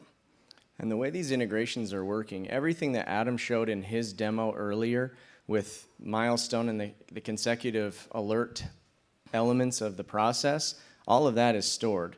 If there are cameras at that door, that video is bookmarked because that bookmark is what's actually calling through the access control system. All of that stuff is sequenced and in order. An evidence manager that Paul talked about, all of that is downloadable and you can ship it off to law enforcement or supervisors or wherever it needs to go. The next one we want to show is rooftop access. This one was a tricky demo, so cross your fingers. We actually have one of our mobilesecurity.net trailers in Salt Lake City with a camera on the very top of a 35-foot mast looking at a roof in our Salt Lake office. And we will be calling one of our Salt Lake team members, actually my younger brother, believe it or not, to go up on the roof and we'll do a rooftop access demonstration. Everyone in this room is very aware of a situation that happened in Utah. Shooting. Charlie Kirk was shot and killed in Utah. The shooter was supposedly on a rooftop, and they have a lot of good video evidence there. We could potentially have prevented something like that, and we would love to teach everybody about how access object analytics, which also following our presentation, we will get a deep dive on that from Axis, can help prevent something like this. Yeah, the challenge with live demos is they think, not everything works all the time. So this is on a mobilesecurity.net trailer that's in Salt Lake, cellularly connected back into the Milestone here. Unfortunately, the video feed's not coming up right now, so we may loop back around if I can get that one up and going. But should we move on to? Yeah, we can do the next one. The next demonstration we want to show is loitering detection. Out here on the west side of our building, we have our trash cans. And Adam actually uses this all the time. There's all kinds of critters around 2:30, 3:30 in the morning. And dumpster areas attract unwanted behavior. Vandalism, drug use, illegal dumping. Cameras can catch it, but no one is staring at those feeds 24/7. Radio alerts can really help escalate and get a warning going. Then security can then alert police and help protect that property and employee safety and especially brand image in many cases. Absolutely. Okay, so here we have our trash area. Hey, McKay, go ahead and hit up the trash and we'll look at that. He may not be... Copy, moving now.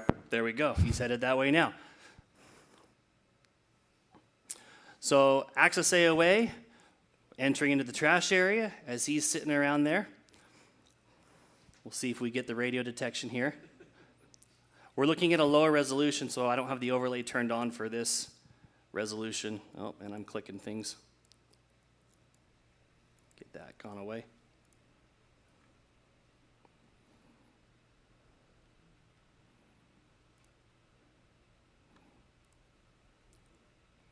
I'm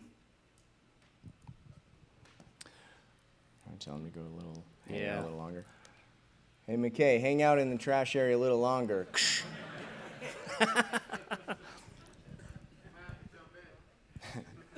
Okay, so here's what we're going to look for. I might have misprogrammed the radio, but the PTZ here off to the right, okay, so there was the AOA detection, because the AOA is telling the PTZ to move.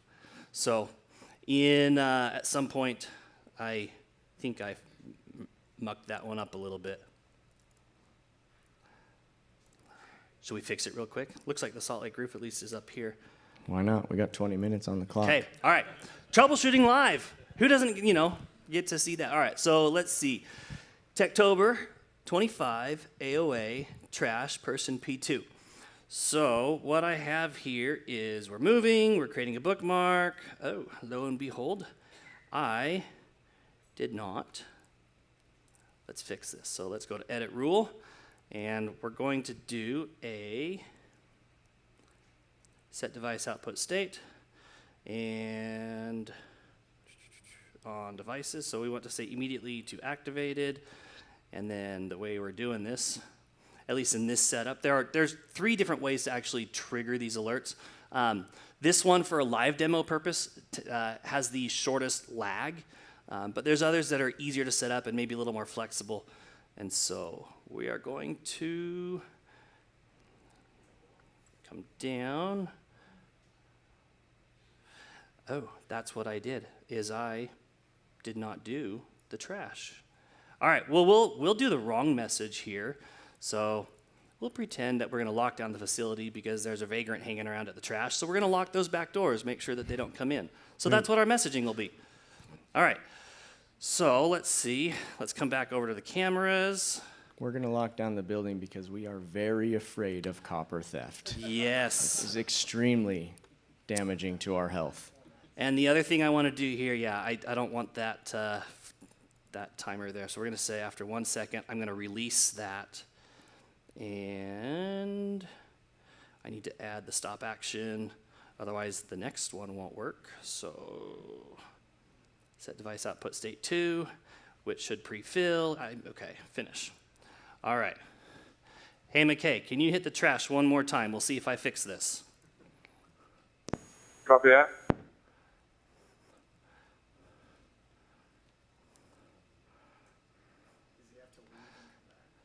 Yeah, step back out, McKay. I think you were in there before I applied the change. So step back out. We'll get outside the bounding box area. Okay, now we'll come back inside the bounding box.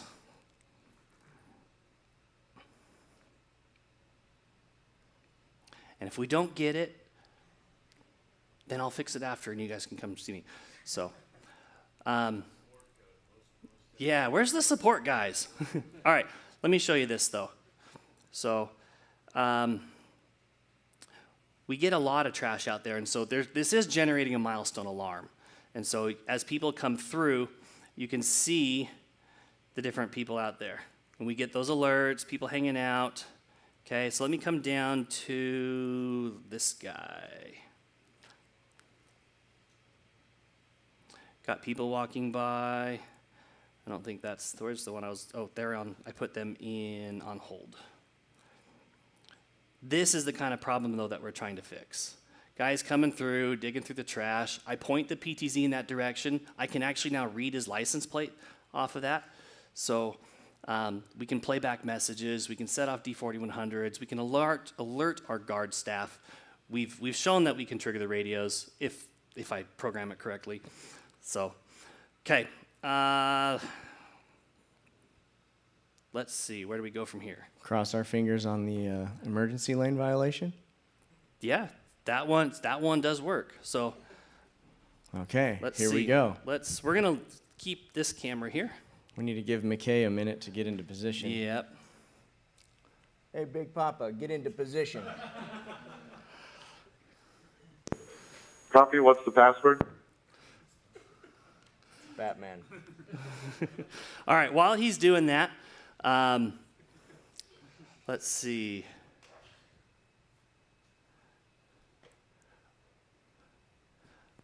There was one thing I was going to show, and I lost my train of thought on what it was, so that's all right. So what we did to show this demonstration is we put a makeshift emergency lane out there with the red tape you can see in the video. There are a lot of places where people just want to park their car for a minute.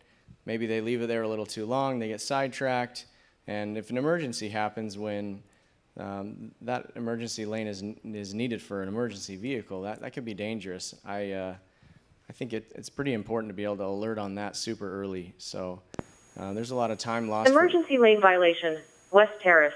Emergency lane violation, West Terrace. I'd like a round of applause that one worked. That's what I'm talking about. Well done, sir. Thank you. Well done. We can make things work. Let's see if that Salt Lake camera's up. Okay. So let's do rooftop. Hey, there we go. All right, Chris, I don't know if you're still on the phone with Tanner. I don't even see the ladder. Oh, there is a ladder. Okay, Chris, have Tanner get up there on that roof.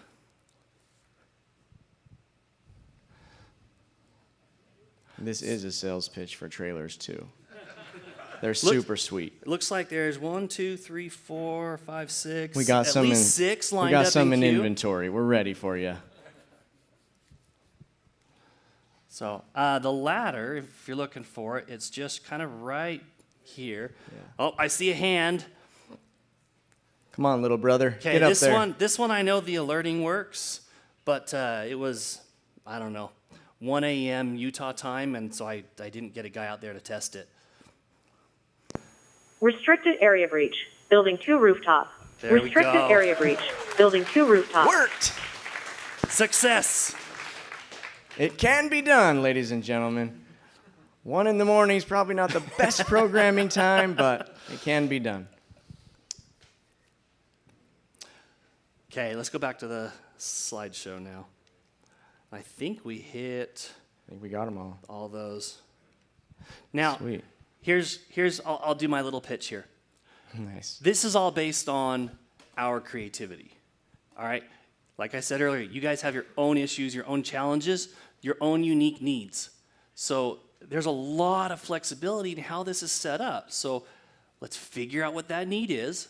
Let's figure out how to solve that problem, and then we custom tailor this to you. That's what makes us an integrator instead of just somebody popping up cameras and access and doors and saying, here you go. We want to customize this to you.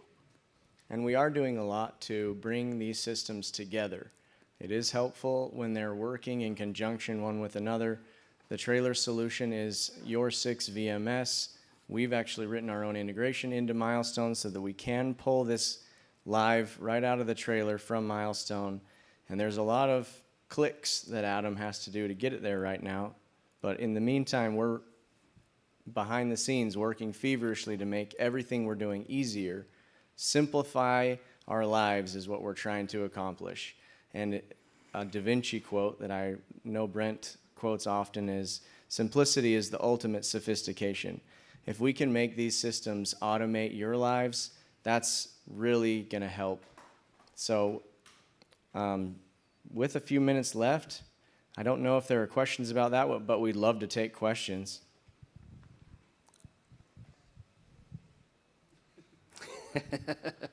We just explained it too well. Yes, sir.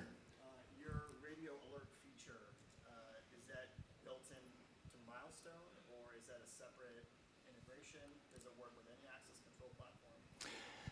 So it is, yeah. So the question is the radio integration specific to Milestone? Is it part of Milestone? Is it available for other VMSs? So I'll give you kind of the high level of how this is done. And this is its standing right now. There are other versions in development which will bring in some additional feature sets. Right now, it's radio agnostic, so it can be Motorola, Kenwood, anything. We take a donor radio. We take the audio and the mic, so the speaker and the mic ins and outs from that donor radio, we pull that into Milestone with basically an I/O hub. So we're pulling in that audio, and then we're interfacing. Don't give away too many secrets. Well, yeah. So with some clever programming, that's better. We are keying up the mic anytime we send an audio file to that device. So right now they are static audio messages. The next iteration that is in development right now is to create dynamic messages based on the triggering event. So that's going to really open up the world to say any type of event, we feed it into the system, it generates that dynamic message and then spits it out to the radio. So and if you think about it, another thing about Stone Security and our specialty with Milestone, we have a level of comfort with the VMS that might be beyond most of the other integrators that are out there because they're focused on so many other different VMSs. So we spend a lot more time down in the weeds with Milestone, also with Axis. The technology here that you saw, some of these demonstrations involve every single one of our manufacturers. We have Axis D3110 behind the scenes, leveraging that for storage of audio files and for push to the radio. Milestone uses their rules engine to allow us to basically keep all the moving parts together. In the case of the access control demos, that was using an integration that was mentioned by Linnell between Milestone and Linnell S2. All of that is very puzzle piece put together type of a solution. You with me? Absolutely. Any other questions? Anytime you have questions after this, obviously the GTC, as Adam mentioned, is a place where you can bring your ideas, and we would love to play some Nintendo with you. Okay, we're getting really close to lunch, so we do just have one final quick message from System Surveyor, who is sponsoring our lunch, and then once they're done, and they promised they'd be really short, so we got lunch ready for you. Instructions on lunch. It is a food truck out front in the parking lot. All the fixings and everything else are out there. There's some drinks out there as well. You're also welcome to come in and get drinks. You can eat inside, outside, wherever you guys want to go. So, all right, let's get System Surveyor.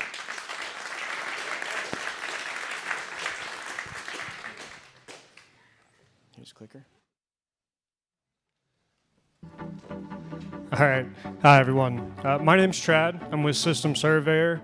First, I do understand I'm the only thing standing between everyone and lunch, so I promise this will be quick. Second off, just a huge shout out to Stone for letting us be a part of this event. We're very proud to be here, and we've really appreciated the partnership so far, especially working with guys like Aaron, Mark, Wyatt, and a lot of others.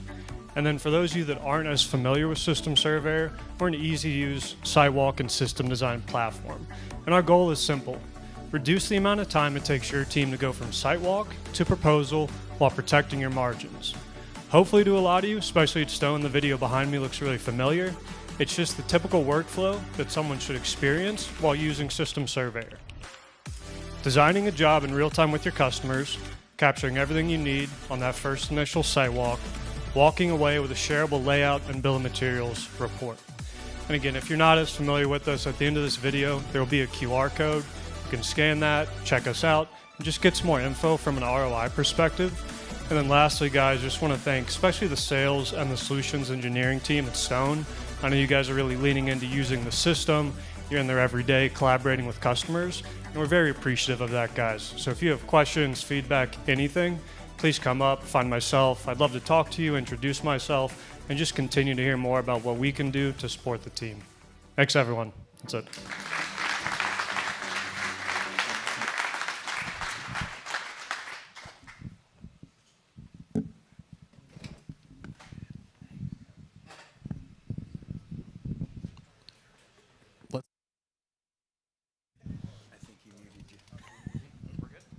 Okay, food trucks are outside. We are going to start back in here at 12:30. Enjoy.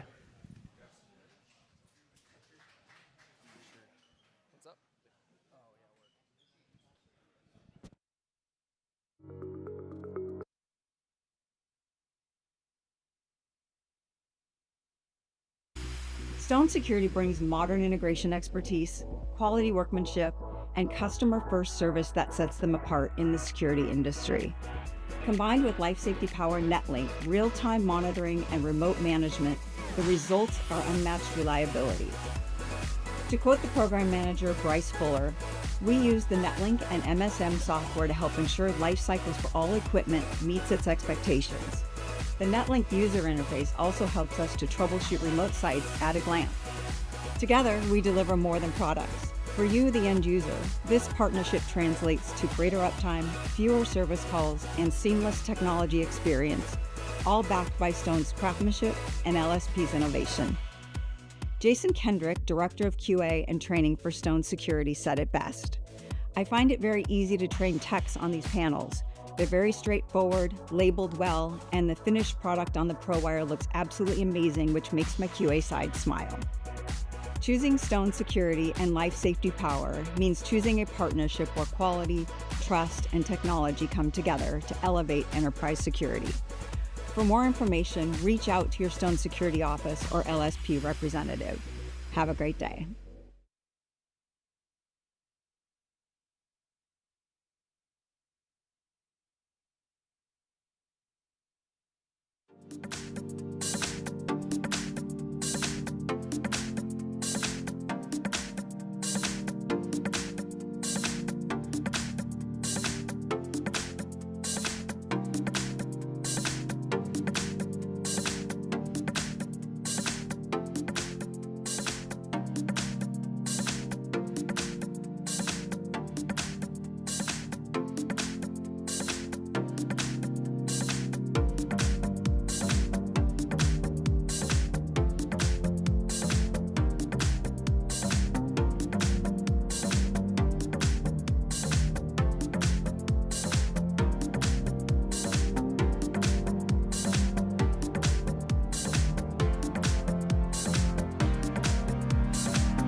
The reason our customers choose to work with us goes beyond our premium selection of entry solutions. It's also about the value we add as an organization. This is reflected in 6 key commitments that we live up to every time we do business. That starts with building trusted partnerships, aiming to build long-term relationships with our customers, suppliers, and partners. Maintaining these relationships require a strong connection. That's why we have a global presence, so we are close by wherever you are in the world. Being reliable is just as important as being nearby. We are proud of the proven reliability of our products and services and our loyal customer base that appreciates this. Truly helping customers is understanding their needs and offering carefully tailor-made products that fit their unique projects. For that, we rely on our renowned on-trend craftsmanship, where we find the ideal harmony between human care, attention to detail, and cutting-edge technologies. With all of that, we make sure that our products are a secure investment for our customers and deliver on long-term value. These 6 commitments is what doing business with Boone Edam is about.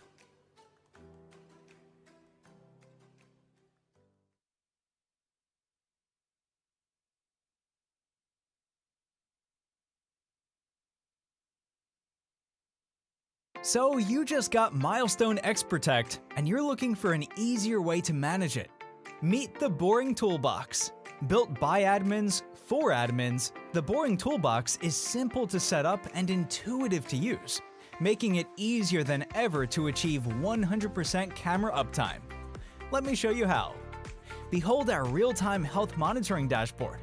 Here's where you can get up to speed on the health of your entire video security system, whether you're managing one site or multiple. Instantly know if something needs your attention, like an offline camera, or an issue with your storage or configuration. You can also click to dig deeper and start troubleshooting. Need to make some changes? Instead of making changes one by one, use the bulk configuration tool to rename, refocus, reboot, or even update passwords for multiple cameras with just a few clicks. This makes things like standardizing your system a breeze. Run a report to get a complete look at your system's configuration and performance. You can even customize reports for team members and schedule them to be sent via email, Slack, or Microsoft Teams. Now, the data you need about your VMS will always be at your fingertips. Ready to get maximum uptime with minimum effort?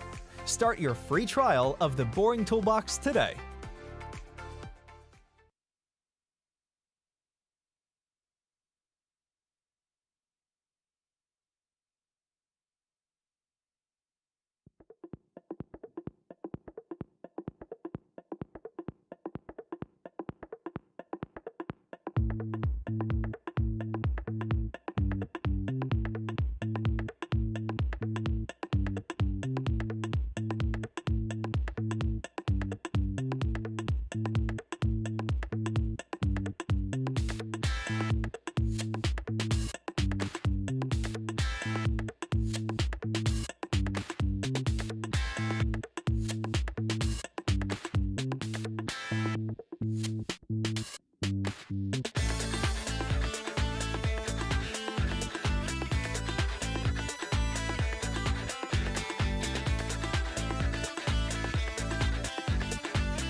my friends, the time has come. Raise the roof and have some fun. Throw away the work to be done. Let the music play on. Everybody sing, everybody dance.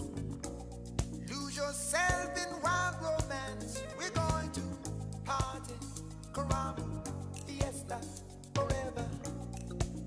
Come on and sing along. We're going to party, caramba, fiesta, forever. Come on and sing along. All night long, all night, all night long, all night, all night long, all night, all night long. Oh yeah. People dancing all in the street. See the rhythm all in their feet.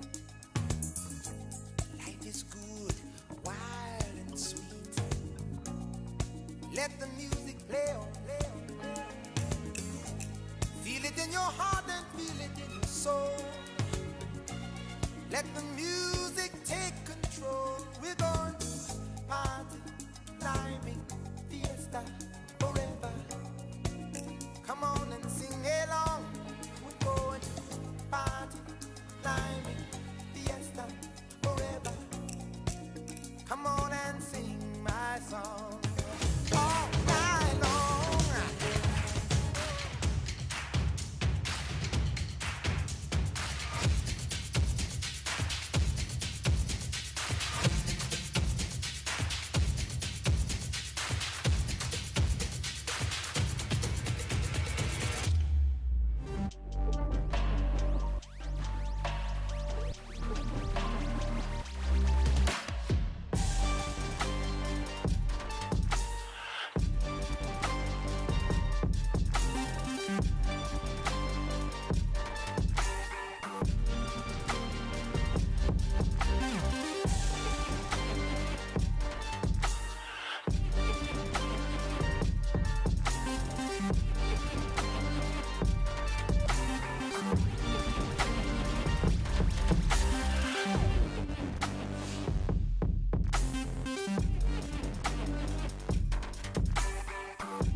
Here we go.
Detected a person graffiti tagging a wall. Notifying the head of security. Sending a dispatch to the nearest guard. Performing an audio talk down to help de-escalate. Sending an incident report to you now. Perfect.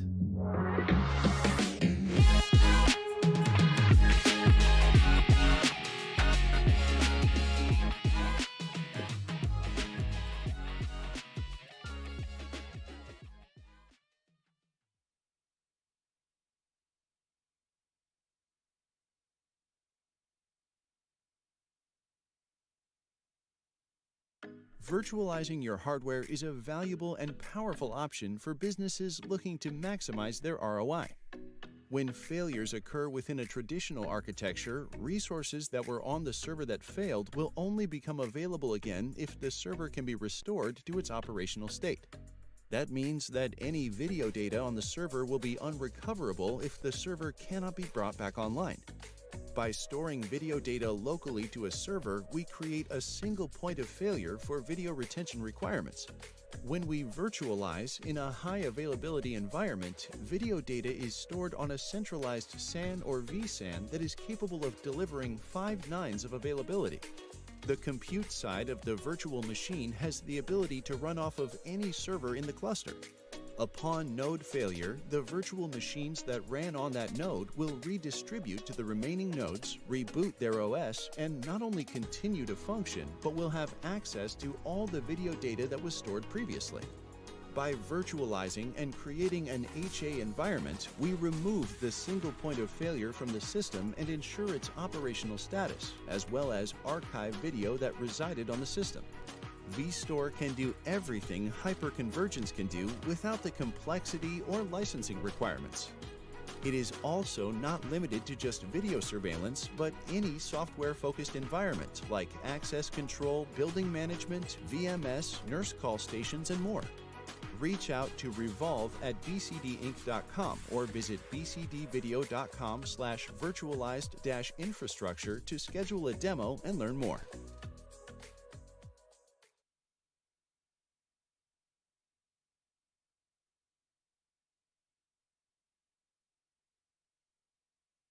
There are more than 1 billion video surveillance cameras worldwide, recording around the clock, every day, producing overwhelming amounts of video data that is largely untouched. What if you could maximize the value of your video surveillance investments by making your video content searchable, actionable, and quantifiable? Decisions would be truly data-driven. Your video is data. Why not put it to work? BriefCam, the pioneer in deep learning-based video analytics, empowers people, companies, and communities to translate video into impact, flexibly scaling to meet the business and security needs of organizations of all sizes. BriefCam provides a comprehensive solution ecosystem that seamlessly integrates with market-leading technologies to deliver best-of-breed video surveillance solutions. The BriefCam video analytics platform empowers video search, alerting, and metadata visualization based on an ever-expanding set of filters and customizable classes.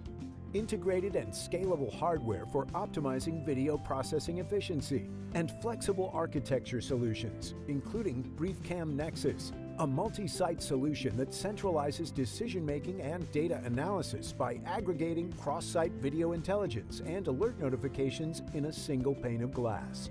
Empowered by BriefCam, security, operations, law enforcement organizations are identifying suspects in record time and responding to threats more quickly.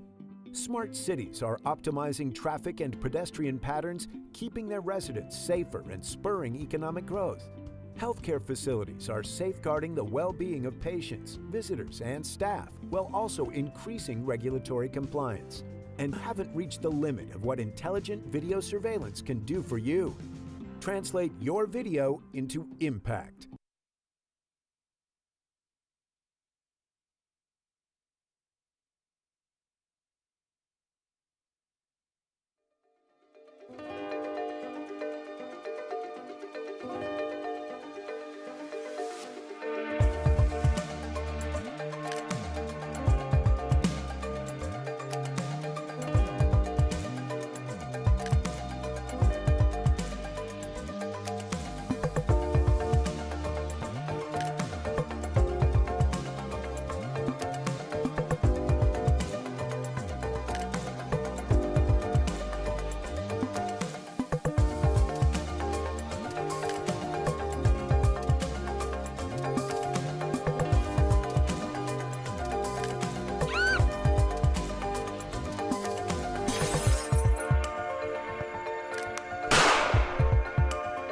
An emergency has occurred.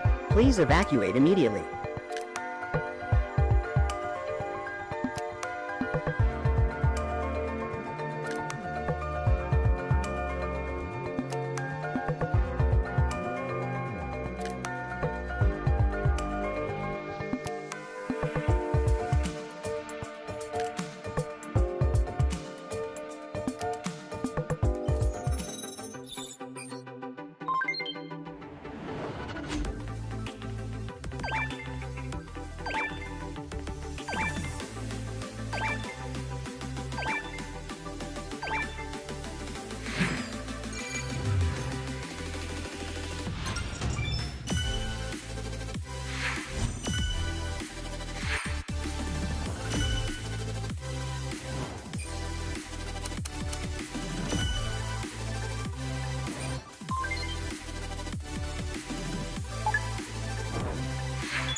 In our modern world, businesses and organizations everywhere are turning to video surveillance technology in order to protect valuable assets and improve public safety.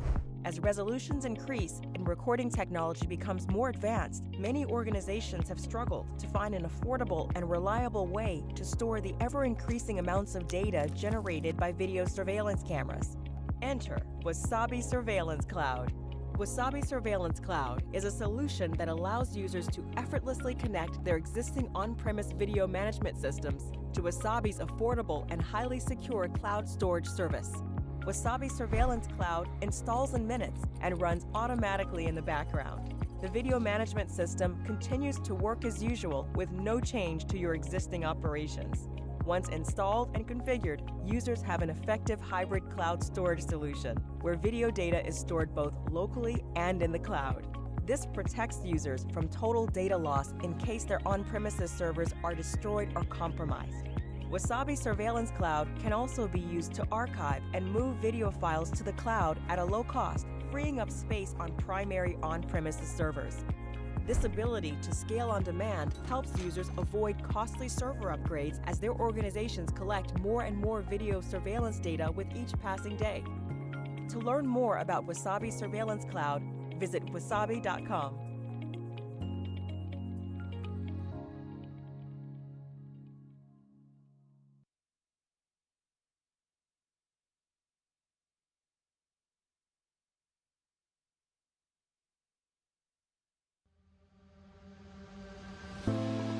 We all want to live in a secure world, to have protected infrastructure, institutions, and property, to trust that our communities, coworkers, and those we hold close remain safe. We believe that securing the world starts with a purpose-built solution that protects everything. From government buildings to university campuses, to hospitals and transmission towers, and through the train stations that take you home. Shielding factories and our friends that punch the clock there. Securing shipyards and schoolyards alike. From the ground to the cloud, we've got you covered. Working behind the scenes to fortify, secure, and protect the people and places that matter most. Because that is what matters most.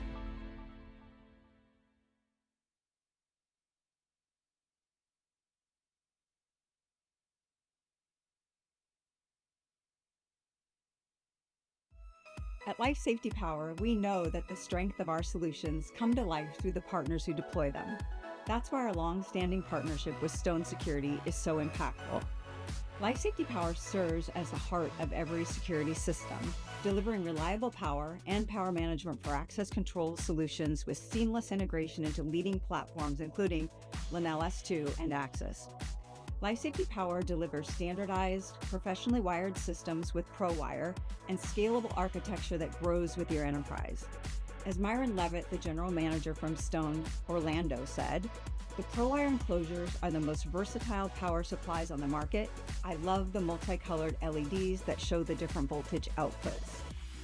Stone Security brings modern integration expertise, quality workmanship, and customer-first service that sets them apart in the security industry. Combined with Life Safety Power NetLink, real-time monitoring, and remote management, the results are unmatched reliability. To quote the program manager, Bryce Fuller, "We use the NetLink and MSM software to help ensure life cycles for all equipment meets its expectations. The NetLink user interface also helps us to troubleshoot remote sites at a glance. Together, we deliver more than products. For you, the end user, this partnership translates to greater uptime, fewer service calls, and seamless technology experience, all backed by Stone's craftsmanship and LSP's innovation." Jason Kendrick, Director of QA and Training for Stone Security, said it best. "I find it very easy to train techs on these panels. They're very straightforward, labeled well, and the finished product on the ProWire looks absolutely amazing, which makes my QA side smile."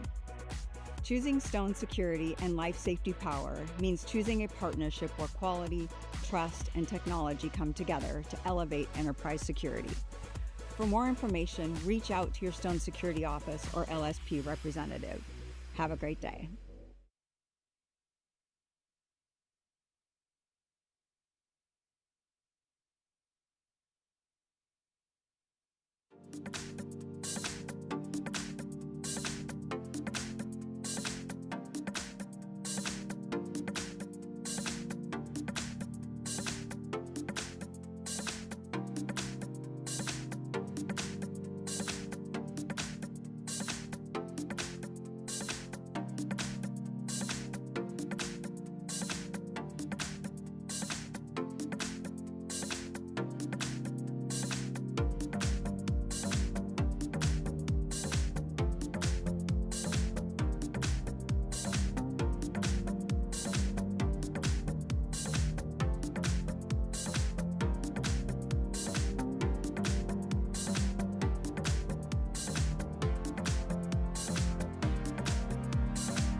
The reason our customers choose to work with us goes beyond our premium selection of entry solutions. It's also about the value we add as an organization. This is reflected in 6 key commitments that we live up to every time we do business. That starts with building trusted partnerships, aiming to build long-term relationships with our customers, suppliers, and partners. Maintaining these relationships require a strong connection. That's why we have a global presence, so we are close by wherever you are in the world. Being reliable is just as important as being nearby. We are proud of the proven reliability of our products and services, and our loyal customer base that appreciates this. Truly helping customers is understanding their needs and offering carefully tailor-made products that fit their unique projects.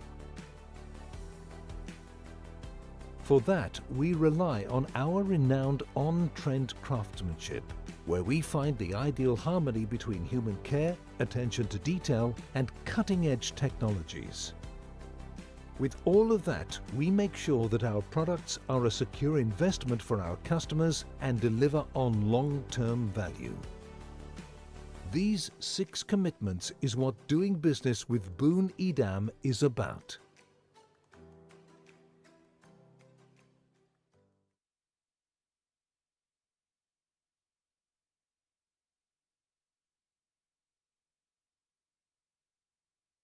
So you just got Milestone XProtect, and you're looking for an easier way to manage it. Meet the Boring Toolbox.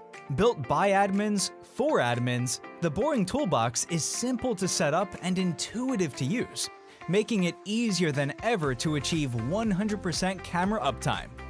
Let me show you how. Behold our real-time health monitoring dashboard. Here's where you can get up to speed on the health of your entire video security system, whether you're managing one site or multiple.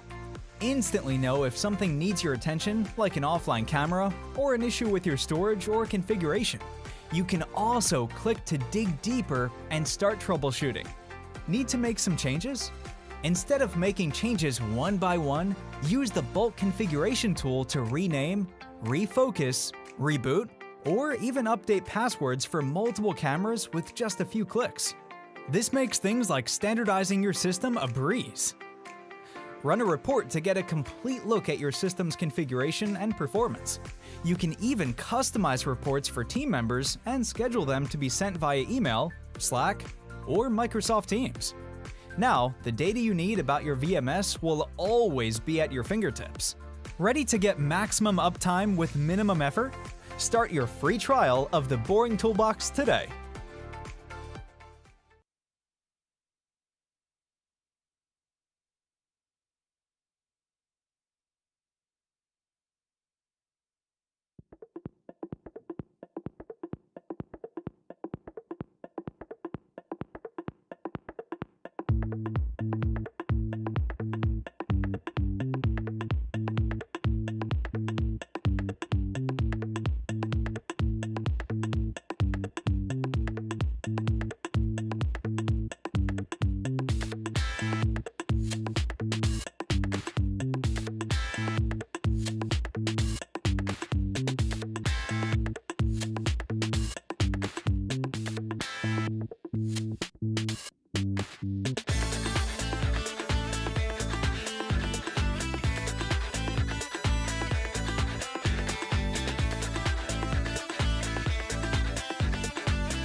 All right, we're back and we're live, everybody. If you want to make your way back in here really quick, we're going to get going. We are back online, and we're grateful for everybody who is online. Thanks for taking the time to be with us, even if you couldn't be here in person. We'll wait just a minute for everybody to kind of shuffle back into the room here. Hopefully everybody enjoyed their food. Food truck looked delicious.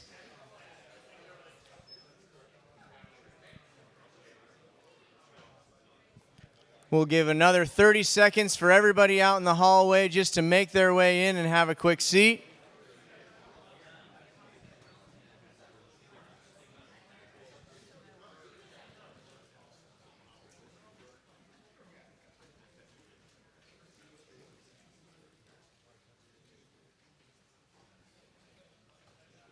Don't look so disappointed that you get to see me on stage again. All right, let's rock and roll. Thanks again, and hopefully, like I say, lunch was delicious. More for you today, can't wait. Lots of good content behind this. By show of hands, sorry to those online, who was here at the GTC during ISC West for our Open House 2024 and saw the reveal of our new mobilesecurity.net trailers? That is more than half of the room. Thank you. We had a great day that day. We revealed something fantastic and industry leading in the market. We're smoking any other trailers that are out there. But we had a kind of an awesome demo that we wanted to recap with everybody. One of the best parts about the demo, this is a little time lapse that we have. I don't know if you were there, you remember the supreme amount of fog. We actually couldn't even see the trailer when we first revealed it. We had amazing rock and roll music. We had amazing lead-in, and then everyone was looking at it like, what are we looking at here? There was a lot of fog. So don't be disappointed. There's no fog today. But what we're going to reveal is just as cool, just as helpful to the customers that we love and work with, and something that you can talk about and will allow all of our manufacturing partners to have their technology get out into places where really it would be more difficult without a tool like this. And it's a little bit unrehearsed. I don't know, Adam, did we have lead-in music for this? Okay, pretend there's some ACD going on, you know. What we want to reveal is a brand new edition of the mobilesecurity.net line. We call our trailers the Mobile Max. This is the Mobile Mini. Now, what we wanted to do, we had a lot of clients that were certainly in love with the technology and what the trailers could do, but either the form factor wasn't quite right for the application, or they had vertical assets that they wanted to mount to, and also certain situations where you would need cameras in like 15 or so locations around a parking lot. That's a lot of trailers, seemingly probably too expensive. So in that case, we developed something that's really similar to the trailers, and we're hoping to get everybody excited about that.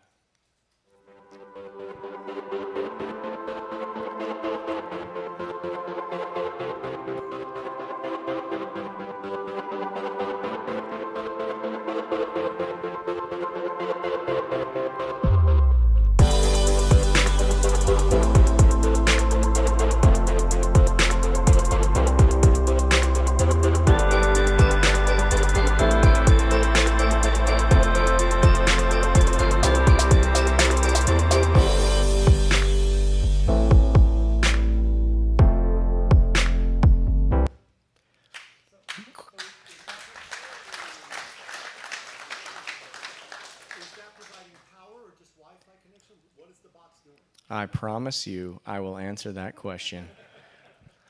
The challenge that we face is we want coverage where there isn't infrastructure in many cases. Sometimes that means no power. Sometimes that means power but no data. There's a lot of different scenarios. We wanted to make something that was open and available to whatever the situation might have in store. This solution is compact, it's configurable, completely connected, and options galore. We have all kinds of ways to help bring analytics, bring even access control to gates in places where it's just very difficult to get connectivity. So we built the Mobile Mini as a power option solution with anything after the power piece all selectable. Even connectivity is selectable. So the power options and the way that we're building this out and offering it up as a SKU, we have 5 different SKUs. We have a SKU for 110 power continuous.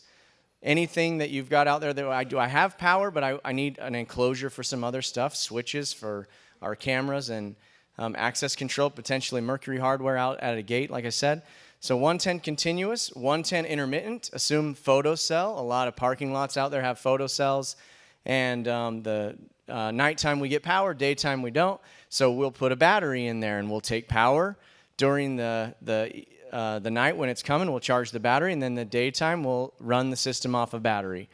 We also have a 200 to 500 volt, same solution, continuous or intermittent with photocells. We know there's all kinds of crazy power options that are out there in some of these parking lots. And then last but not least, which we're demonstrating and showing today, is full solar if we have to deploy where there is no data and no power.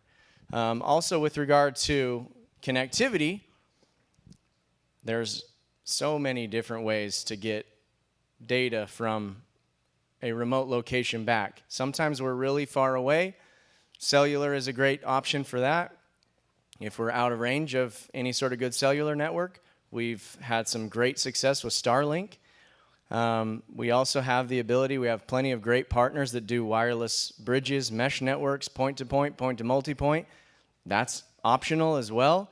And the way we wanted to build this out is whatever we needed, whatever the customer was going to throw at us, we at least had the container and the different power solutions to bring in whatever was available. And then also with cameras, we didn't package it with any one camera type because there's all kinds of applications out there. Some want a 360 and a 4 sensor like we've got displayed here. Makes more sense in some cases for a pan tilt zoom or a 180 or even just a regular fixed camera. So we left it open for all of that technology. It's using your 6 software, or if you're on or if you're not on cellular and you're out in a parking lot and a customer already has Milestone or a different VMS, heaven forbid, we have this integration. I mean, it's just like a camera that you have wired anyways. We've got it built so that it'll accept any type of VMS that you want to use. We really like Axis object analytics. So our attempt with something like this is let's do more than just cameras. Let's put some audio out there. Let's put intelligent lighting. Let's make, when these are in a remote area, no one's really wanting to respond. We want automation to either respond in our favor, yell out pre-recorded messages, or even interact. If we put speakers out there and we can call into those speakers, we can interact with the site from anywhere. I'm sure your mind is roaming with where this might be useful, but I have some suggestions. Remote campuses, trailheads, solar farms, wind facilities, railroad crossings or depots, stadium or event overflow areas, border and perimeter, remote utility substations, traffic intersections. I mean, I've got a list here about 15 others. We want to have something that's fast. We want our techs to be able to have the same thing each time we want to go and deploy it. We don't want to have to recreate this solution. So we packaged it and we made it really simple. And also it's built on the already proven platform that we've had a lot of success with our trailers. You can use the Mobile Max and the Mobile Mini in conjunction one with another. In your 6, you can pull all of the different cameras from either trailers or minis into the same exact platform. and see everything out there so you can intermix. So, take a look at the QR code if you're ready to mobilize your security. And I know that I still have 5 minutes, but I'm going to give that time back. Maybe I will ask if there's any questions in the room about the solution.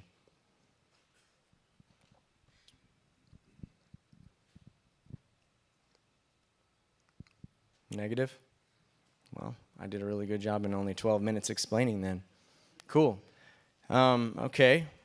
So we will switch over to then, and I would love to invite from Axis, Wayne Davis, a solutions engineer, to help us go a little bit deeper into the Axis side of what we're trying to help our customers with. So with that, Wayne, we'll invite you up. Thank you. Thank you very much, Andy. Well, try again. Thank you very much, Andy. Swap. Try that. Thank you very much, Andy. Third time lucky. Yep, so my name's Wayne Davis. I'm here for the next kind of 30 minutes or so. Yeah, I'm a solution engineer at Axis. What does that really mean? So basically, the team that I work in, we work really closely with our product management and our R&D teams in Sweden, really making sure that we listen to our customers, integrators like Stone Security, for feedback on our products, on our solutions, on how we can evolve them for much better solutions in the future. So I'm going to kind of follow on a little bit from Andy talking about the Mobile Mini and the new product, and really kind of focus on how Axis solutions and products play a part in this particular thing.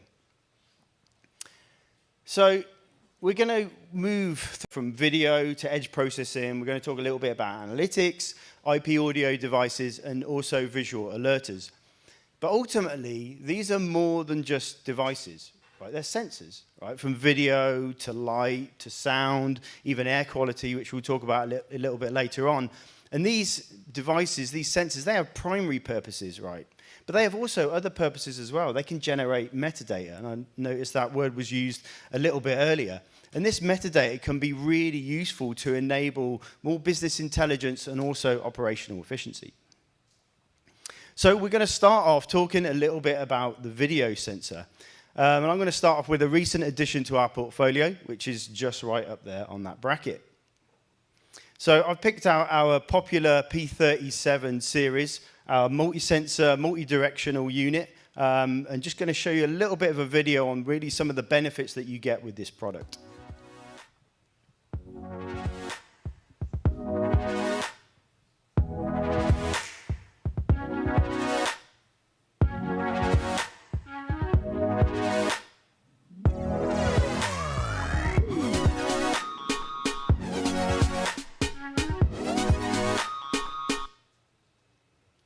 Cool, just a little bit of a video there, just a little teaser.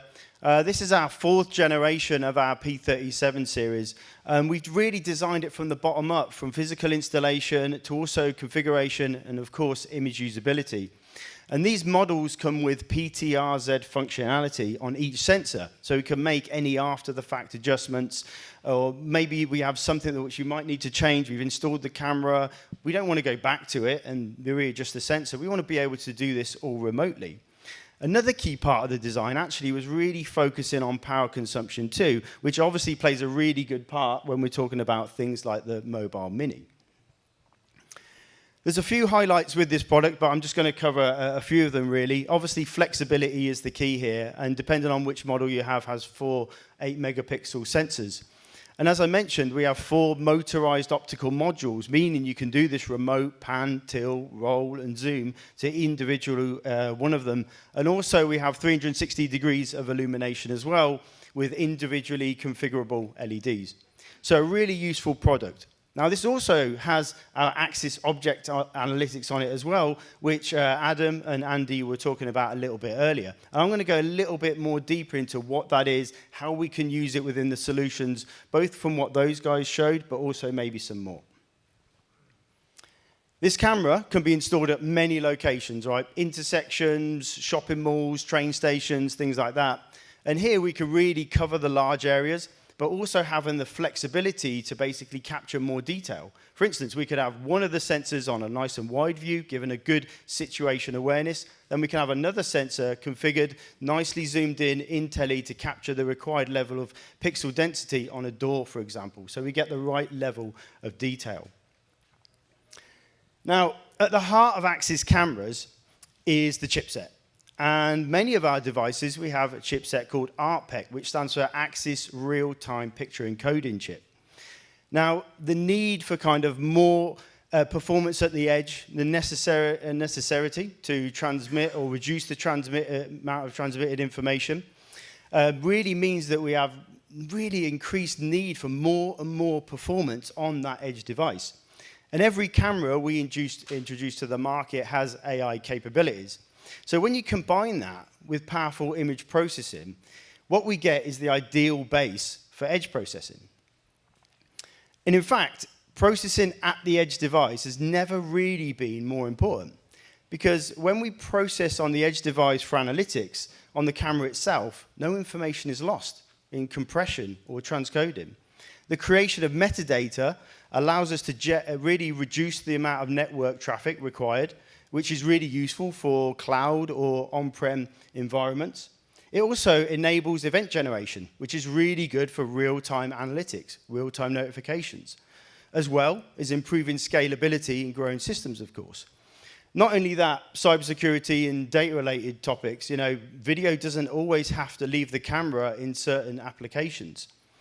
Without all this performance we have available on the edge, the later processing steps, either in cloud or server, could be really costly or maybe not even possible at all. So our latest version of this is the ARPEC 9 processor, a really key part of our portfolio featured in many of our new products. We launched this at the beginning of this year, and the list of ARPEC 9 highlights is really long, but there's a few of them I really want to mention here. This chipset really has a significant boost in performance.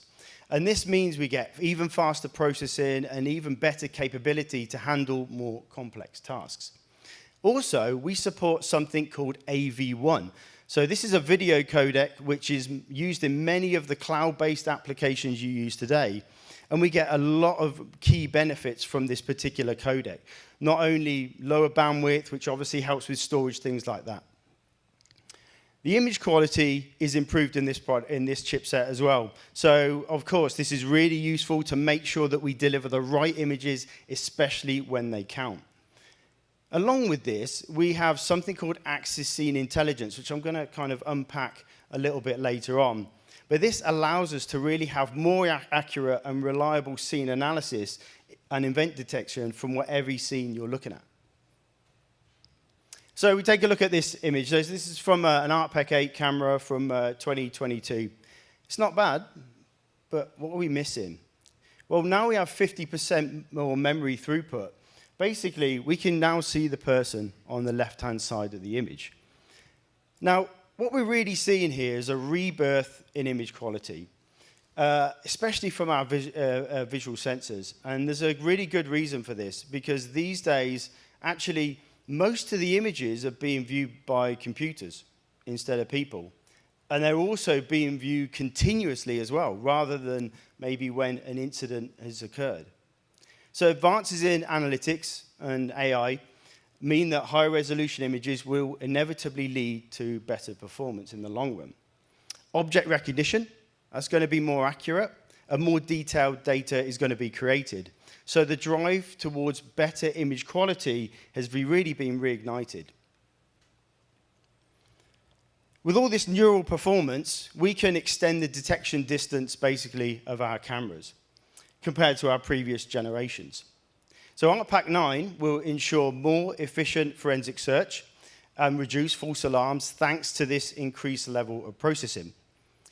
And this is all to what we call this Axis Scene Intelligence, which is really a combination of features in the camera that really powers the future of video analytics that we have on that edge device.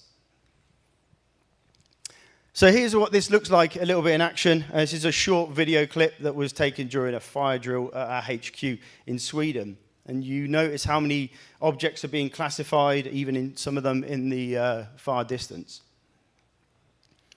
So to wrap this up, the Axis Scene Intelligence, it really plays a key role in analytics and is embedded in our cameras. And this technology really combines decades of image processing expertise with AI-powered edge analysis, forming the foundation for high-performance analytics, even in the most challenging conditions. And I think this is something that is really important to what we're doing with Axis and doing with our image processing on that edge device. Because really, this is about minimizing the fine-tuning that you need to do, enabling us to really kind of balance in whatever the environment you're in and make sure we deliver good, solid images that are reliable and also trustworthy. So with that in mind, let's kind of continue on this kind of analytics piece a little bit. Now, the AI discussion in our industry is mostly dominated by those applications and use cases around visual cameras. And there are several good reasons for this. One being that most research in the field of AI, especially if you look at our industry, is mostly made from images coming from visual cameras. But AI is also found in other things as well, in other technologies. AI is also found in our thermal cameras. So, okay, here, most open source data sets have mostly images from visual sensors. Actually, it's more kind of specialized companies that are really creating and collecting data from thermal cameras to train AI-based analytics. But in addition, we also have other products, like the radar detectors. These also use AI. And this really helps them to really make sure we can do object detection and also classification as well. And we get more information from a radar sensor. We get speed and direction and things like that. So actually, AI is not just part of our visual sensors. It's part of thermal, it's part of radar as well. So let's focus on the discussion a little bit around the visual sensor. So this is Axis Object Analytics. It was mentioned earlier by Andy and Adam, some great demos there showing some of our capabilities. And this is using an intelligent AI algorithm, basically adding AI to your camera. It comes pre-installed, which is really important, meaning there's no extra cost on compatible cameras, and it basically processes and analyzes all the video directly on the camera, which eliminate the need for costly servers, things like that. And this powerful application is actually pre-trained. So it's got a straightforward interface. It's really easy to create scenarios that are tailored to your specific need. Again, that was shown by Adam earlier on. So Axis Object Analytics is kind of a really highly versatile analytics application. It helps solve numerous use cases centered around humans and vehicles. It can be used for security, it could be used for safety, and operational efficiency by delivering intelligence on that edge device based on detection, classification, tracking, and or counting of humans and vehicles for real-time response or actionable insights through aggregated data, like a dashboard, for example. Now, Axis Object Analytics is really focused around the behavior of objects in the scene. And based on the outcome, these scenarios could be used to create events, to trigger a cause and effect. Again, earlier on you saw Andy and Adam use our time and area from the trash cans, for example, to trigger an alert after someone had been there for a period of time. But we can also use these other scenarios as well. So we have a great level of flexibility depending on the behavior of those objects in the scene. It could be when a particular object enters into an area. In the example Andy and Adam use, how long has an object been in a specific area?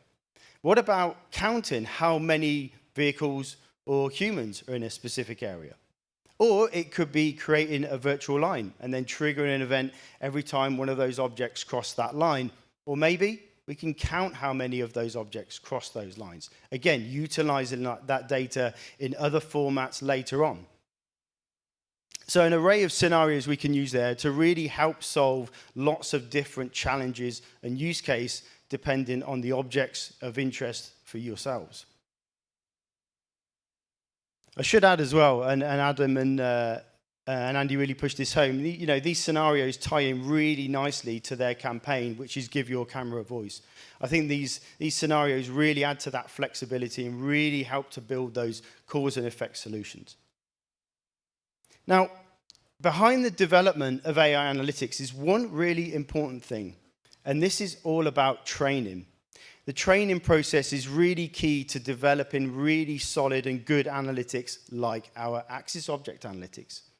We at Axis allocate a huge amount of time and resource into this technology, constantly trying to collect more data, really improve the reliability and accuracy of these analytics. The training algorithms to detect certain objects like people or vehicles requires analyzing vast amounts of data. The better the training, the more accurate the results. AI requires extensive, diverse, and unbiased training for accurate performance.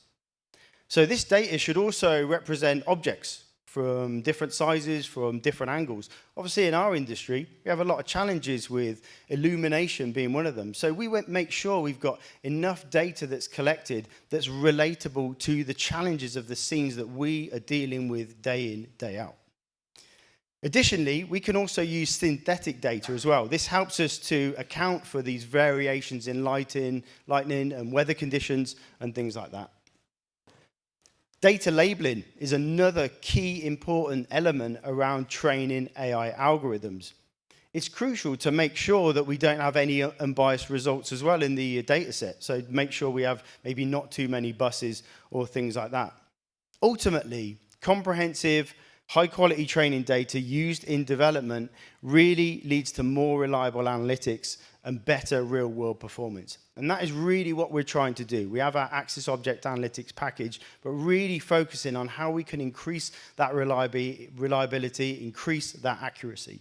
And the training is key, and we put a lot of resource into that part of developing the technology.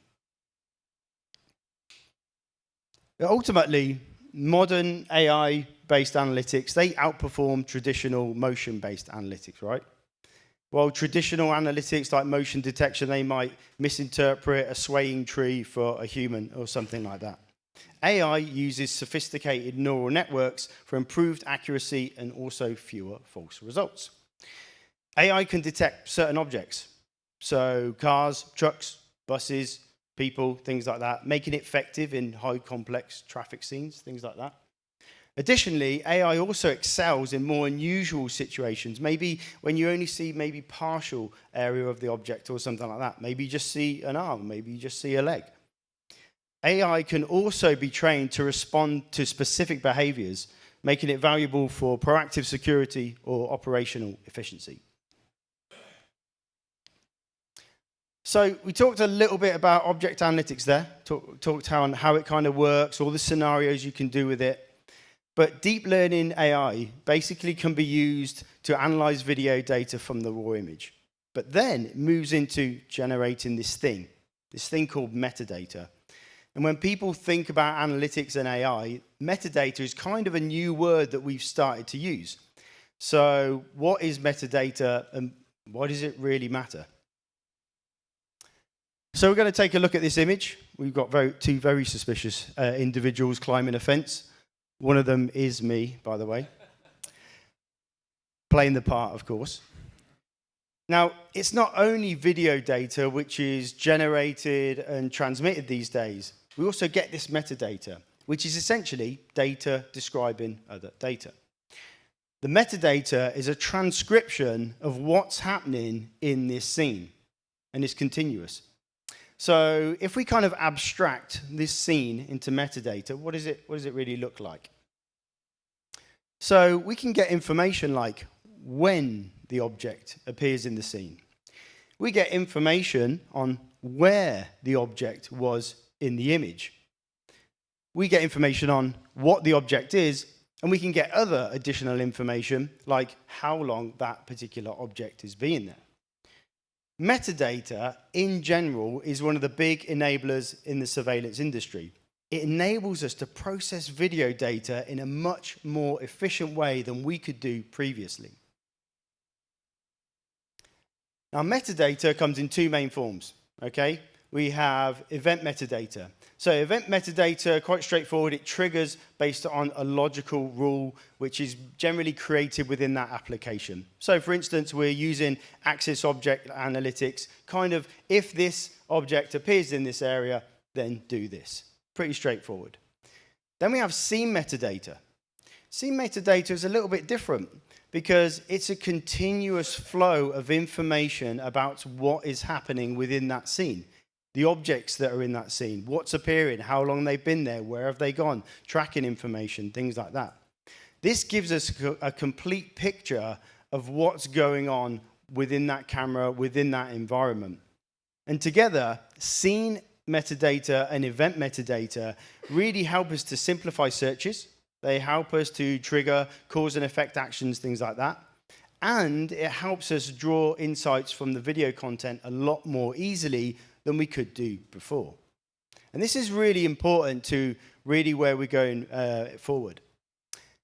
So it's the presence of this metadata alongside the video data there, which really helps us take this stored video and drive it into more actionable insights. So in the past, with continuous recording, one of the main problems, aside from bandwidth and obviously storage, was to search through it manually. It took us a lot of time. This is where metadata really enables that stored video. Because the search process, in the process of smart or forensic searches, which make use of this metadata that we've created, it really helps to improve that search process. Really find what you're looking for as quickly as possible. So where is metadata used? It can be used in different areas. It can be used in edge applications. So for example, talking about Axis Object Analytics. It processes events in real time and generates information, metadata, that describes the scene. It can also be used in video management systems. Again, metadata is all about simplifying searches for the operator, allowing them to find objects based on classification or specific characteristics like color and or shape. Could be IoT platforms. We could take this metadata and then we compare it with other metadata from other IoT sensors to even further create more complex tasks or solve more complex tasks, I should say. Finally, we can also use this in more second layer analytics as well.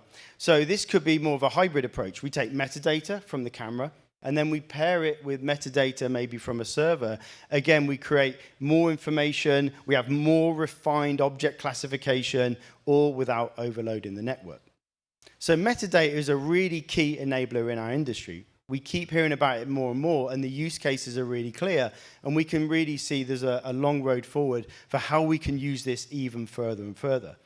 And it really helps us to ensure we enable this automation to trigger kind of automated responses, like setting up alarms, notifications, and things like that. It also provides us valuable insights as well, because it enables us to actually analyze trends and patterns. Metadata can help us make smarter decisions in the future and improve operations when presented in the form of dashboards, for example. We keep saying these two letters, right? AI. The AI is a really broad term. And actually, in reality, we're kind of talking about different things. Particularly two different things.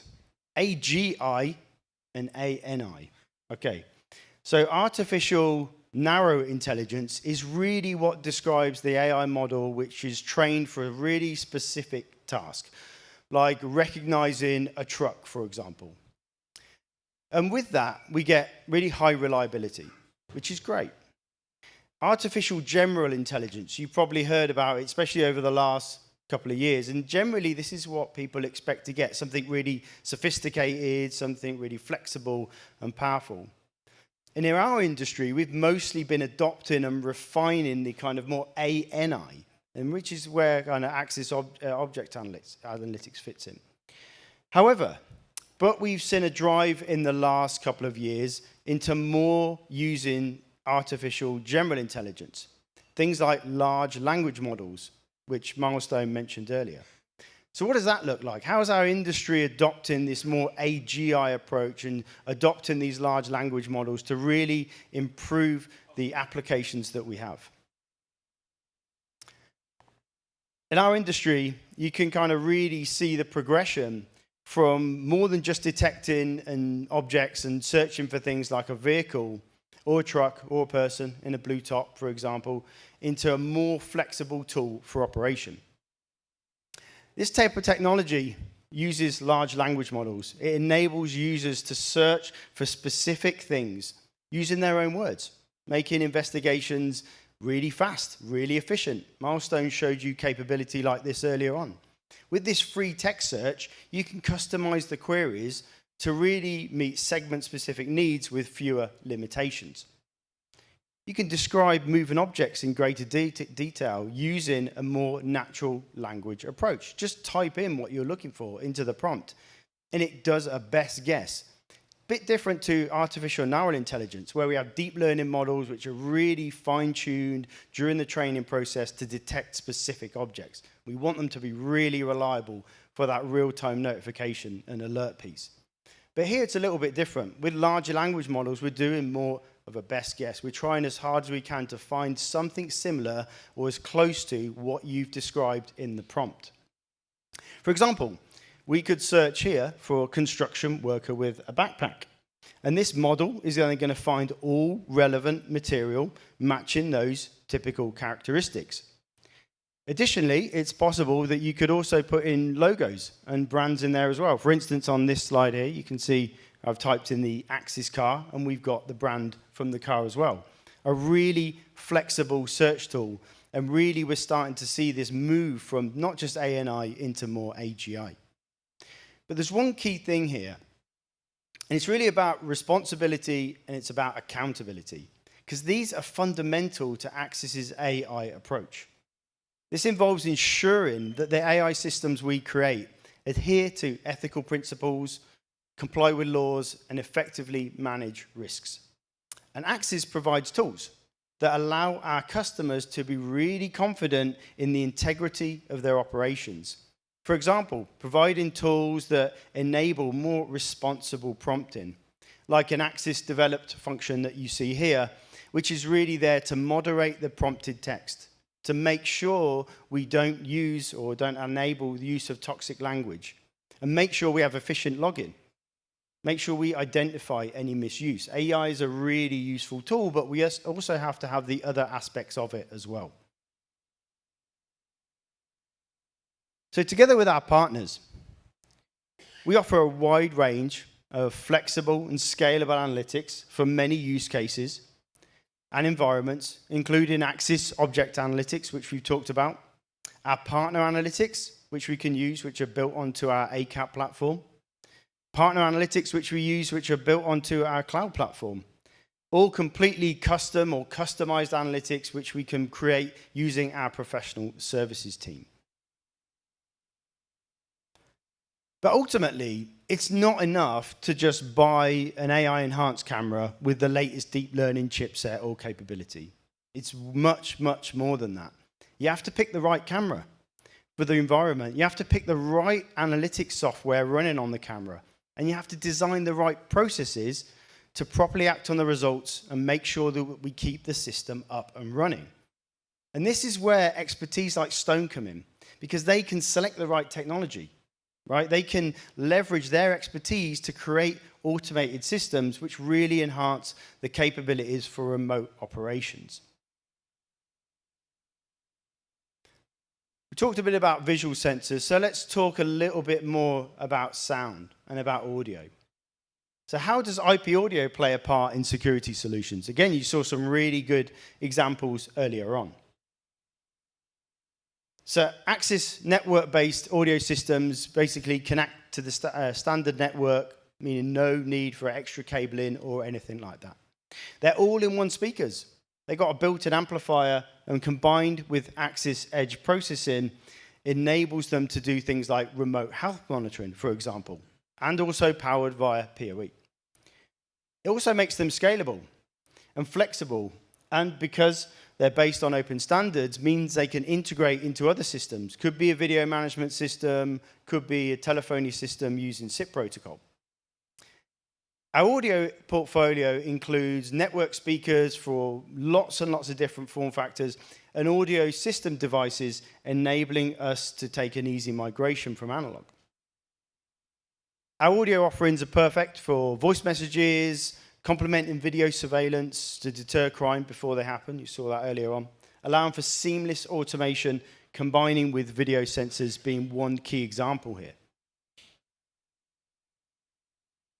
Our network audio solutions really add that voice, right? It really gives the camera a voice, really helps us to understand what's happening in the scene, and really allows us to respond to potential threats. And one clear use case is really the automation of using our Axis object analytics to detect that object in that area, or detect that person that's been loitering in that area for a specific time, and really designate a pre-recorded voice announcement straight from that speaker when that happens, without anything other than the camera and the speaker. I'm just going to pick up two speakers from our portfolio. One of them being the horn speaker, so the C1310. It's perfect for outdoor environments, really focused on clear and long-range speech, high dB SPL to make sure we can get voice alerts across a fence line, for example. Really allows users to make sure that we prevent unwanted activities or to deliver instructions, things like that, during an emergency, or maybe just given a general voice message. Another part of our portfolio is more about creating a more natural and more rich sound, and this could be used for many different use cases. Here it's about delivering more high-quality audio, whether it be voice or whether it be background music. I'm going to cover two more sensors really quickly. One of them, talking about light and talking about sound, and really combining them together, because I think when we combine sensors together, we create even more exciting products. One of them here is our Axis D4200 network strobe siren. So this is a multi-purpose audio-visual device, really lets us automatically respond to customized, pre-recorded and live messages, alarm sounds, we have strobe lights, or a combination of all of them. And this could be triggered by anything. It could be triggered by Axis radar, it could be triggered by Axis object analytics, could be triggered by third-party sensors, or a combination of any of them. There's so many ways to configure this product. We have 9 selectable colors within them, so we can also do directional, we can do rotational, lots of variation in this product, which allows it to adapt to lots of different use cases. Could be ideal for issuing warnings or issuing some sort of notification to someone, whether that be audible, whether that be via light. Could be great for emergency announcements, intrusion deterrence, safety announcements, or even parking management, where we can use one of our strobe sirens to direct traffic. Maybe go this way, maybe go that way. This really is a kind of a Swiss Army knife product. Lots of things you can do with this when you combine it as part of a complete system. Finally, talking about one last sensor, I kind of mentioned it at the very, very beginning, is really talking about air quality. We started to broaden our portfolio of sensors. Many years ago, we just did visual, and we moved into audio. Now we've got even more sensors to add to our solutions. So this year, we extended this sensors into more environmental, really talking about air quality. These kind of key fundamental aspects of this product are identifying vaping, smoking, really monitoring air quality, temperature, things like that. There's also a PIR sensor in there as well, so we can do presence detection. It's got sound in there as well, so it really is the all-in-one device. And this supports many different aspects. It can be used for health and safety, things like that. Poor air quality has a direct negative impact on people's health. An environmental sensor can alert people in order to keep people safe from unhealthy air quality, things like that. Could be also useful for more operational efficiency. Maybe given alerts when certain values release or reach a certain threshold or level. Could be temperature, could be CO2, things like that. All of these things can give us an indication that something's happening within that environment that we don't get with a camera. We don't get with our other sensors. So the environmental aspect of it is really, really important when you tie that into a larger system. Finally, we can also take data. Again, going back to the metadata I mentioned earlier on, taking data from these sensors and providing them in a dashboard, enabling you to spot anomalies and spot trends. So just to summarize, I talked about a few things then. And the Internet of Things generation, this kind of more internet-connected devices, together with our edge processing capabilities, they see us really combine the sensors that we have available to us, such as cameras, speakers, environmental sensors, in a really meaningful way. AI is a tool. It's a tool that can be really useful. It enables us to enhance these sensors. It provides metadata that create actionable insights. And this enhancement really enables that, further kind of more flexibility and more enhanced operations when we're talking about remote monitoring as well. Thinking about automation, thinking about how we take things from cause into effect. And from Axis, this is really how we innovate for a smarter, safer world. And really for us, it's the creation of these kind of more advanced use cases. Again, things that you saw earlier from Adam and Andy. Really, it's partners like Stone, which are really taking our products, putting them together, and really delivering meaningful solutions for yourselves. So I've gone a little bit over, so I really do apologize. Thanks for listening. Please come and talk to me or the Stone team if you want to talk about any of the sensors or topics that I covered in that quite quick 30 minutes. So appreciate it very much. Thank you.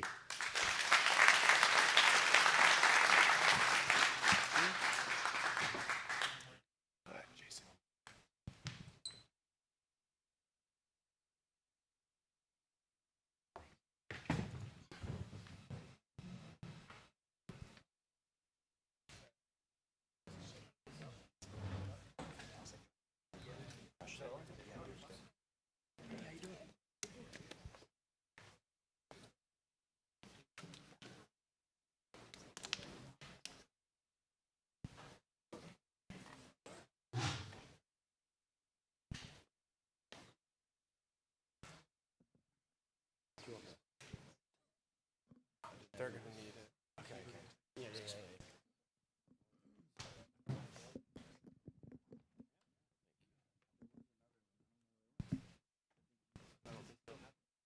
Yeah. Thank you. Fail on the microphone, guy.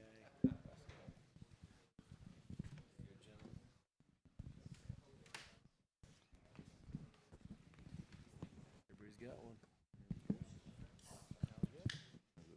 Alrighty. Shall we dive in? Looks like the clock's stuck at 1 hour. Maybe it starts. There we go. We got the countdown. I'll keep us on track. I think a few of the sessions went a little bit below time. One went over. I think we should be able to, since this is a panel, we should be able to keep this right on the dot. I think this is a really exciting opportunity, though. First of all, I want to thank everybody that went before. Great content. I mean, who's having a good time? Everybody having a good time? Good stuff. I'm glad. I think this is going to be really fun because we have an excellent group of gentlemen up here, and I want to make sure I do it justice with the proper introduction of each one of them so that we know who they are and their background.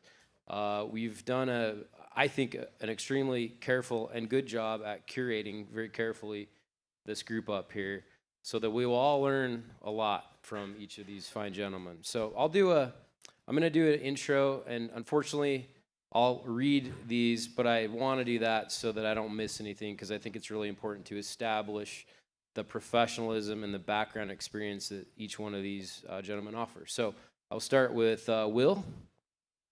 Yep. And I'll just read his bio. Will Coffey is Senior Airport Manager at Harry Reid International Airport.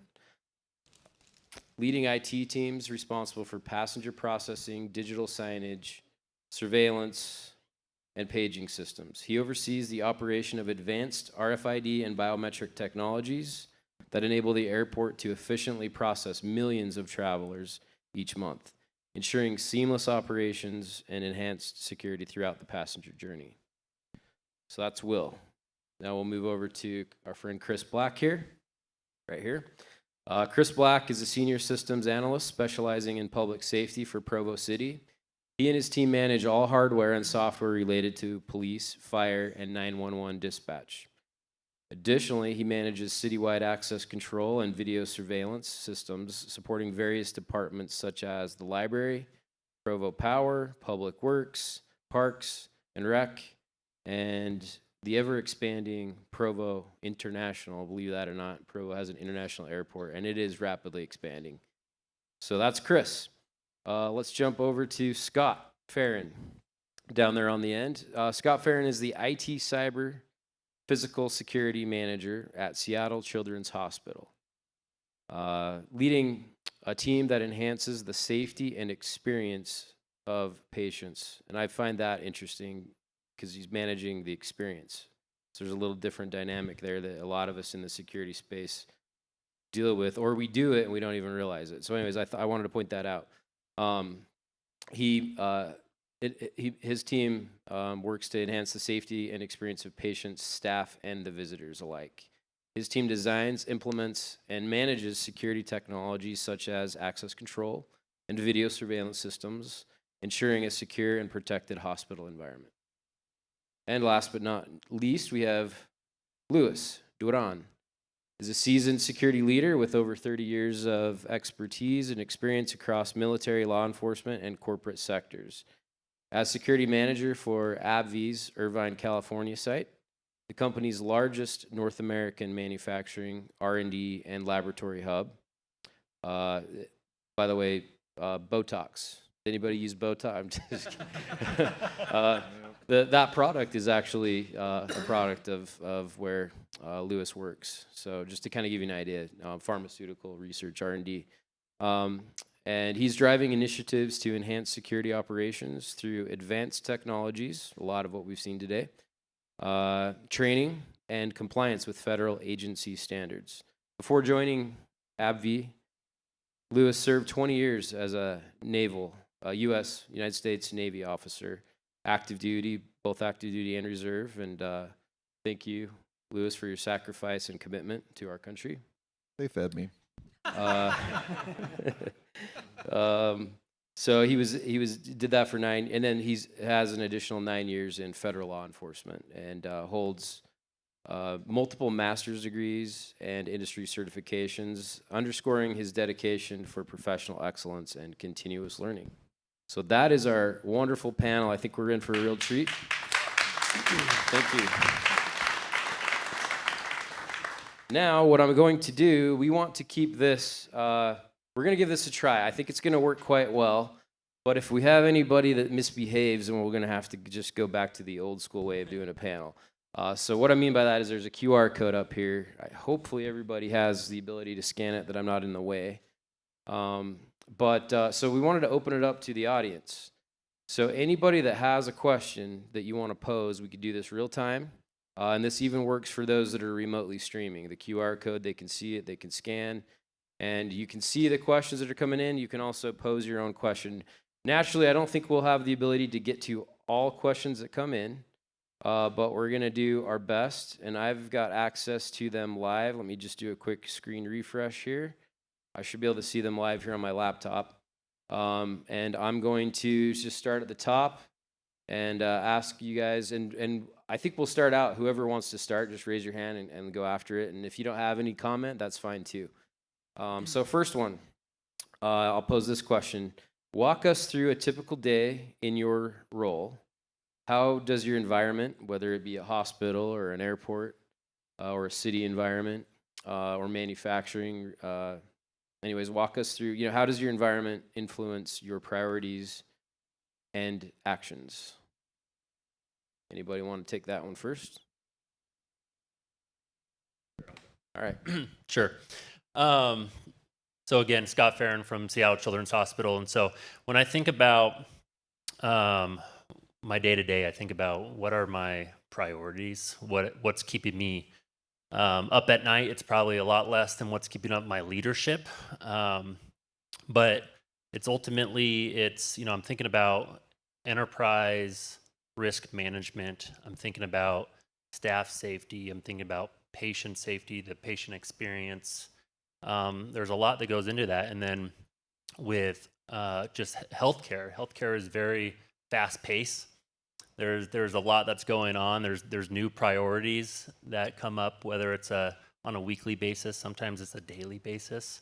And so it's a lot of continuous risk decisions that we need to make. And so we need to analyze everything that's coming in and really understand whether or not we're going to accept a risk, we're going to tolerate that risk, or it's all hands on deck and we're going to mitigate it, right? And so back to the kind of the core systems of the hospital and the enterprise, you know, our access control, our surveillance, it's all over the place. There, you know, we have card readers that are securing critical infrastructure, med rooms, into patient units. We have cameras that are maybe in a psychiatry unit. And so this is the lifeblood of the organization. And if you think about that, if a device fails, that could be a direct impact to patient care, right? So we have to be on top of it. In terms of service and response. And so what we created at Children's is we have a proprietary security team, physical security team that I manage, and it's 4 technicians. They're 06 licensed technicians. I have a couple project managers and system admins, right? And so our top priority obviously is addressing fires, right? We're firemen a little bit in terms of protecting the facility. And so we're constantly engaging with service teams, with departments to make sure, you know, everything's working. We're bringing in tickets on a daily basis. So it's a lot of just communicating and engaging with our customer, which is a whole bunch of different departments on a daily basis, just to make sure that the overall enterprise is secure and safe. Outstanding. Yeah, Luce, go ahead. I'll jump in there. This is something I learned about 25, 30 years ago when I first joined the Navy on my first ship. My captain told me, he's like, we're always 3 minutes away from an emergency, but someone always resets that clock. And lo and behold, I've been fortunate for the majority of my naval career, or say my career in life, or just wherever I've been fortunate. People have always reset that clock for the most part.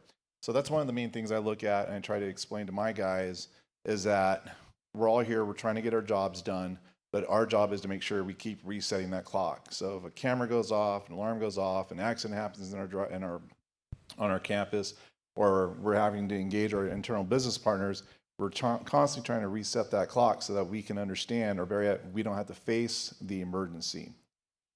So that's what in the day of my thing, or a day-to-day for my thing, is make sure you guys understand that, hey, everything is important, things are priorities, but let's make sure that we stay ahead of the problem that could possibly hit us in the face.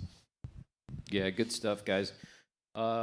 Will, Chris, do you guys want to add to that, or we have other questions too that we could move? Yeah, sure. I mean, I can add to that. So, obviously, the priority at the airport is to be able to process passengers, and also to be able to do that in a secure manner. So, we have secure areas of the airport that have to be monitored. We have an entire badging system and access control system to access different secure parts of the airport. And we also have to have redundancies in place.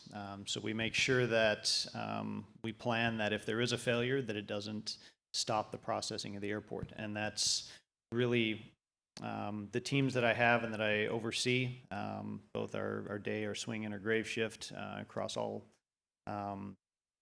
that support all the technology out in the airport. We try and make sure that we identify gaps. If we have a problem, that we can find a solution to those problems, and then we try and automate as much as possible. But we try and make sure that we can prevent any issues or problems from causing the airport to not be able to process passengers. Chris, do you want to touch on that at all, or do you want a fresh? You want a new fresh one? They all have really great answers, and they're very similar to the things that I would have stated. Same type of thing. We look at our systems. We make sure we're taking care of the emergencies, the things that may be causing a disruption in workflow, and then we take a lot of pride in the systems that we run. So we make sure we're going through thinking how can we make them better. And so that's what our days are like. I love it. Different verticals up here largely, but similar concerns that they deal with on a day-to-day basis. And the technology that we've all looked at and talked about today applies and is well suited at each one of these applications, which I find very, very fun to talk about. This is one, I guess, since we're kind of back on you, Scott. This is a good follow-up to what we've already been talking about. So this is specific to you, Scott. Where do you foresee the future of security and healthcare as it relates to AI? Yeah, that's a big one. Ultimately, I think AI is coming into the health sphere just right now in a bunch of different facets, and I think it's, we're seeing it on the medical side, right? We're seeing a lot of AI being used for medical scribing. We're able to see AI being used to maybe predict and detect cancer. I mean, these are huge breakthroughs, and we're trying to also on our side understand where does AI fit in on the security side, and that's a big one. Obviously, we're working with Evolve and looking at weapons detection. So starting to look at that in terms of a gateway, and then also maybe ambient and other analytics that can layer on top of that. But I think it's also just trying to take a step back and realize, like, where are we in terms of our systems? A lot of times, like right now, I feel like my system's a little underutilized, right? And I don't know if I want to completely take that leap into AI just yet, right? We have our great systems of Milestone and Linnell, and we're using Axis cameras, but we're not even at a point where I feel like we're enabling analytics at the edge yet on those systems. And so it's like we kind of sometimes want to feel like I need to pump the brakes a little bit, and a little bit of that is also getting in alignment with my operations team, right? Security ops, and making sure that they are ready to take in that kind of culture change a little bit, that operations change, because it's not just implementing technology. You really need to understand the people and the process that's part of that. And if you don't have that in alignment, there's going to be just major gaps, major failures, and we invest tons and tons of money into great technology, but at the end of the day, if your process sucks or your people suck, then you're just opening yourself up for failure. Yeah, no, I love it. It's like what I mentioned about your bio. The customer experience is extremely valuable in what we do, and I do think that's kind of what you're hitting on, Scott, is AI will help us boost and enhance that customer experience, which I think largely for us as security practitioners, this will allow us to better establish a total cost of ownership and an ROI attached to that, right? Return on investment, fun buzzwords. But Dr. Atlas talked about this. Like what we do adds a lot of value. We can continue to add value when you can boost the customer experience and actually show that. So I'm going to ask another fun question. I won't, so if this question hits hard for you, then raise your hand and take it. Otherwise, I'll just pick somebody. Let's see. This is a good one. What is the most challenging aspect of your job, and how do you address it?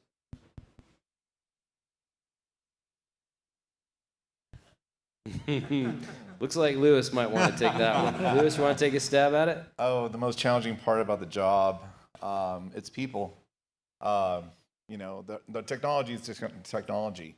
The camera's going to, I guess, capture what it's pointed at. The door is going to lock where it's supposed to lock, and the people will either fall asleep, do their job properly, think they're doing their job properly, but not.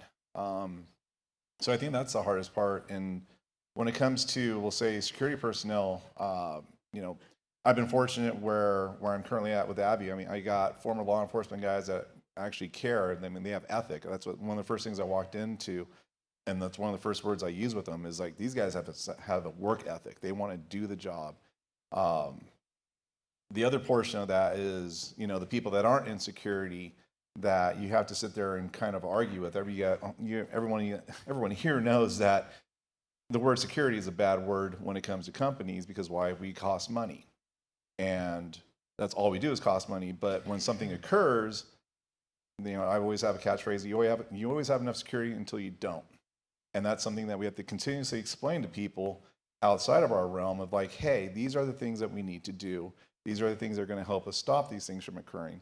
But I think one of the hardest things, and it's been, I would say, the past 5 years, is that companies now are starting to look at their people and start assessing their people.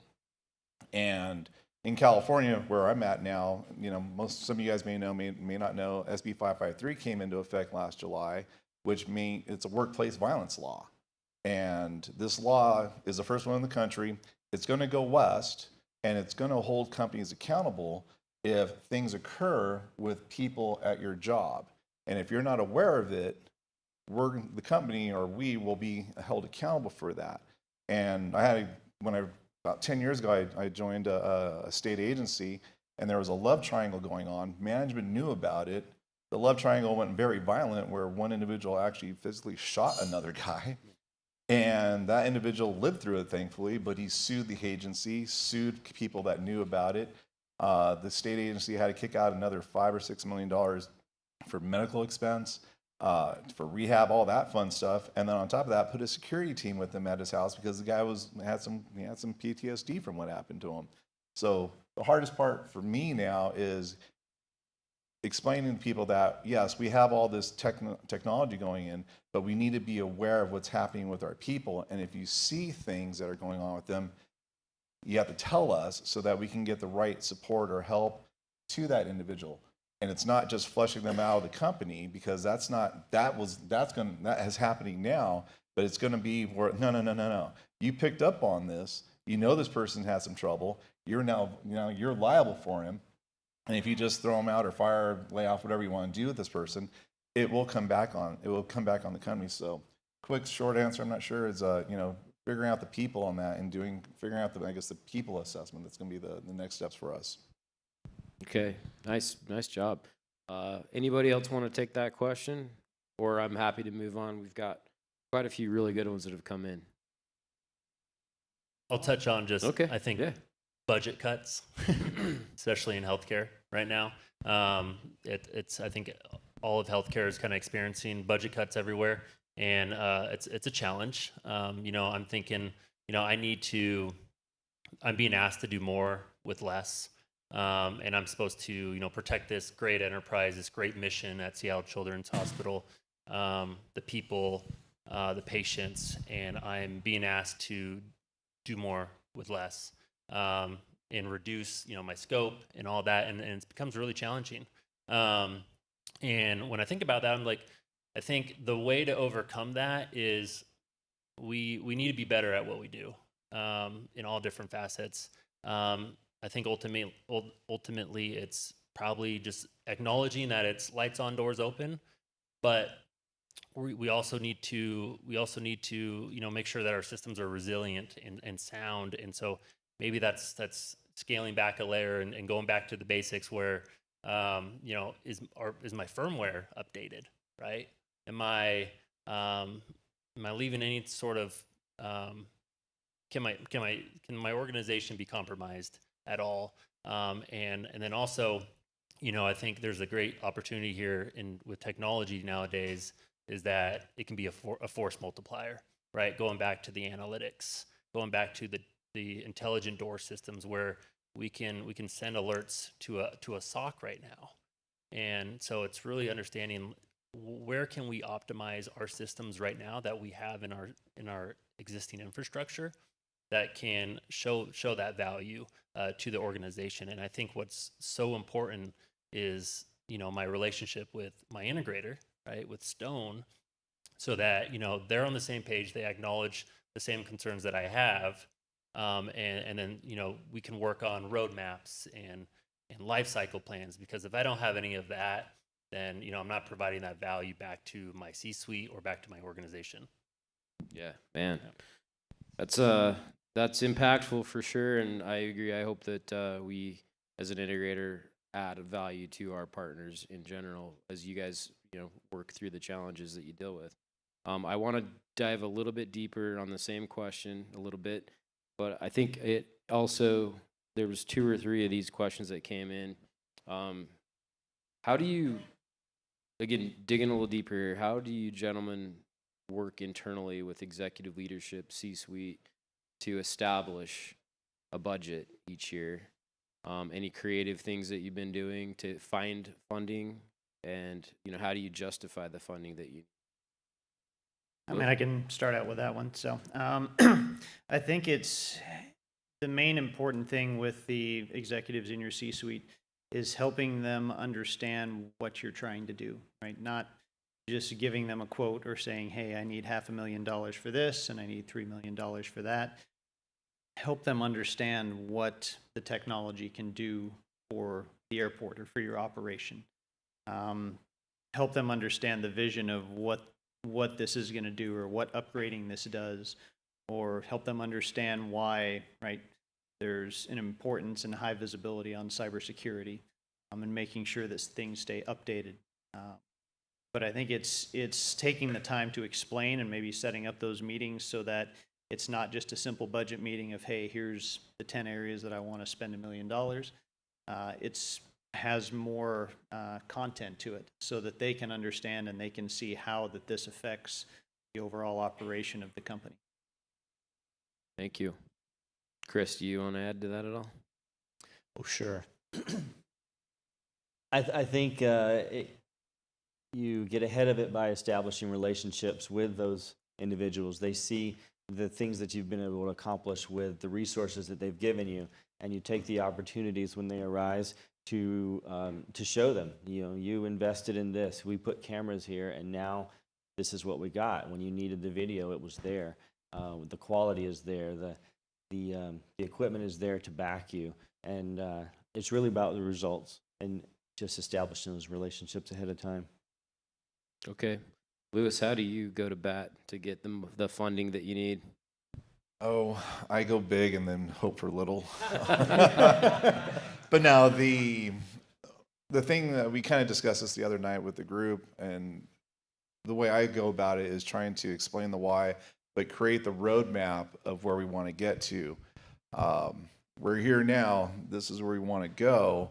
And these are the things, the tools, the personnel, the training, whatever we'll say the avenue is to get us to that point, and then show, hey, this is going to, we'll say, limit that liability, reduce our risk, and create your KPI, your measurement, your metric on that. Because executives like numbers, they like metric, so you have to put it in their language. And our job, our job in the space is to be able to put that number, create a number there to show, hey, this is where the benefit is, this is where the ROI is, and go down and produce that. So create where you're at, create that road, bring guys like you into the space and saying, hey, it's not me. These are the things that are going on. And again, explain the why of where we're trying to get to. And also try to align it with, we'll say, I guess, the vision and the goals of the company as well, or the airport, wherever else you guys are at. Align all that in there so you spin it in that direction as well.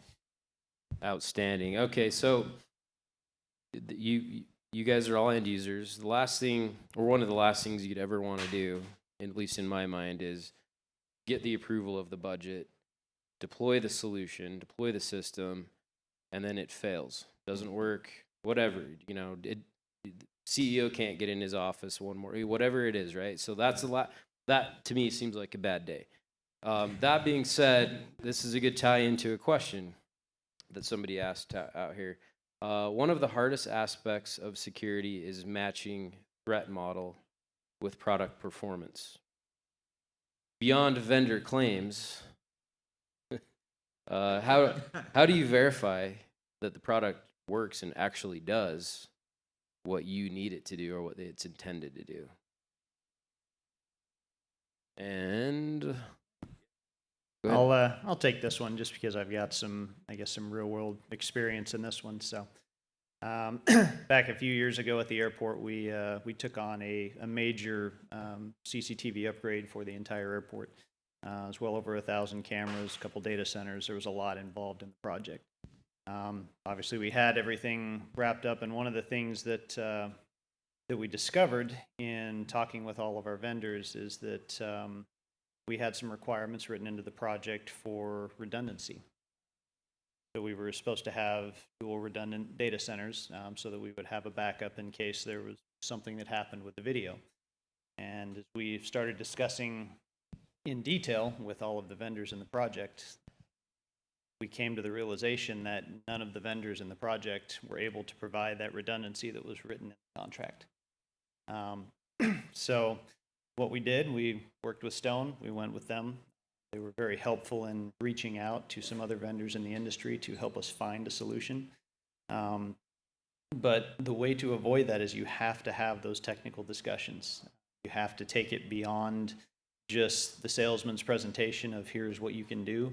You have to sit in the room with the technicians that understand the technology, and you have to work through the entire solution and make sure that every piece fits. If you don't take the time to do that, you will go through these projects and you will have, you'll come to a point where everybody's going to throw their hands up and go, well, sorry, it's not my solution. So we were able to work through that with Stone's help. We were able to go through and find a great vendor. Our redundancy solution is top-notch that we have currently at the airport. We've had a few failures in our data centers here and there. I can tell you that our users have no idea. The system works flawlessly, and our users are able to get the video that they need from their system. So you have to have those deeper level technical discussions in a major project to make sure you have your solution lined up. I love that, and I think an important factor is why reinvent the wheel. If anybody has a similar challenge, we have clients, end users that have massive systems that have dealt with this and have gone through the challenges. So it's all about that networking and being able to learn from others that have already been in your shoes. Maybe, how about Scott? Do you want to touch on that at all? I don't know if I have too much to add to that. That was a good answer. I mean, for children's, I think it's just formal process, to be honest. I think it's establishing KPIs, metrics up front. Like, what are we measuring at the end of the day? Is it patient, family satisfaction? Is it staff satisfaction? Is it the safety element to it? So I think any time that we develop or start pre-planning on a project, I think those things need to happen. Those conversations need to happen up front, and so that we know that, first of all, we know what we're trying to solve, the problem that we're trying to solve, and then having those detailed discussions on what that solution can provide and what we're doing, and then talking about the goals. Outstanding. Lewis, Chris, is there anything unique that we haven't or you haven't heard that you guys do to verify or evaluate technologies? No, I think they kind of hammer that one down. Okay, Chris? Before I implement them, I try to test them extensively. You've got to. And additionally, just like we saw in some of the live demos today, it's going to break. It's going to break the day you try to implement it. We implemented additional security on elevators not long ago. And the way we were able to mitigate that negative side of it was communication. So we let everyone know, we know the why behind the what we're doing. And we tried to communicate when it's going to happen, and any feedback was welcomed. And so it wasn't a surprise, and certainly I did lock a lot of C-suites, if you will, out of the elevator. And we were able to learn from those mistakes, make adaptations to the programming, and go with it. So we recovered, and we're better off now. Love it. Really good information, guys. There's a lot of questions coming in, so just trying to keep up with and pick the best ones, which is tough to do here. So here's one that I think is pretty simple. What VMS integrations are you using, if you're willing to share any, that enhance your user experience and your operation efficiencies the most? I mean, maybe another way to pose that question is, if we had to pick one, if we had to take away all of your integrations that you have set up or use, except one of them, which is the one that you would have to keep? I would say it's the VMS, because there's always three stories. You got one person's story, or you have the suspect and victim, and then you have what the tail of the tape is going to tell you. For us at AbbVie, you know, we'll say there's a whole lot of, dangerous stuff there, a lot of R&D, a lot of IP going on. So if something was to fall out or get taken out of that building or those buildings, or if something was to occur on the campus, again, I mean, I think everyone, again, I keep saying in the room, we've all had to review video at one time or another of either a dispute, something going missing, person has their side of the story, other person has their side of the story, like, should they have been there or not? And then, of course, like I said, the tail of the tape tells you, like, that looks a little hinky. So that would be my biggest thing, is having that VMS available. Okay, excellent.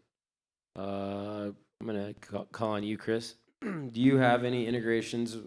Because you're a very dynamic atmosphere, right? You have airport, parks, everything. Right. We do have a few integrations, license plate recognition, triggering gates and doors and things like that. But I think the one I'm most excited about is we've been testing this radio integration. We've been doing that for about 6 weeks now, and I really like it. It's a really great tool, and we can see the value in it, and I would hate to see that go. Love hearing that. I mean, that's the new innovations, right? New ways that we can be better and more effective. I'll take a different angle at that. I think just on the configuration side, I think I'll highlight, I think we use Access Optimizer, we use Access Device Manager, and that really elevates the software support and the camera support on a day-to-day basis, rather than having to log into the DNS or the IP to configure the camera. We can do that all within Milestone. That expedites a lot of our service and support.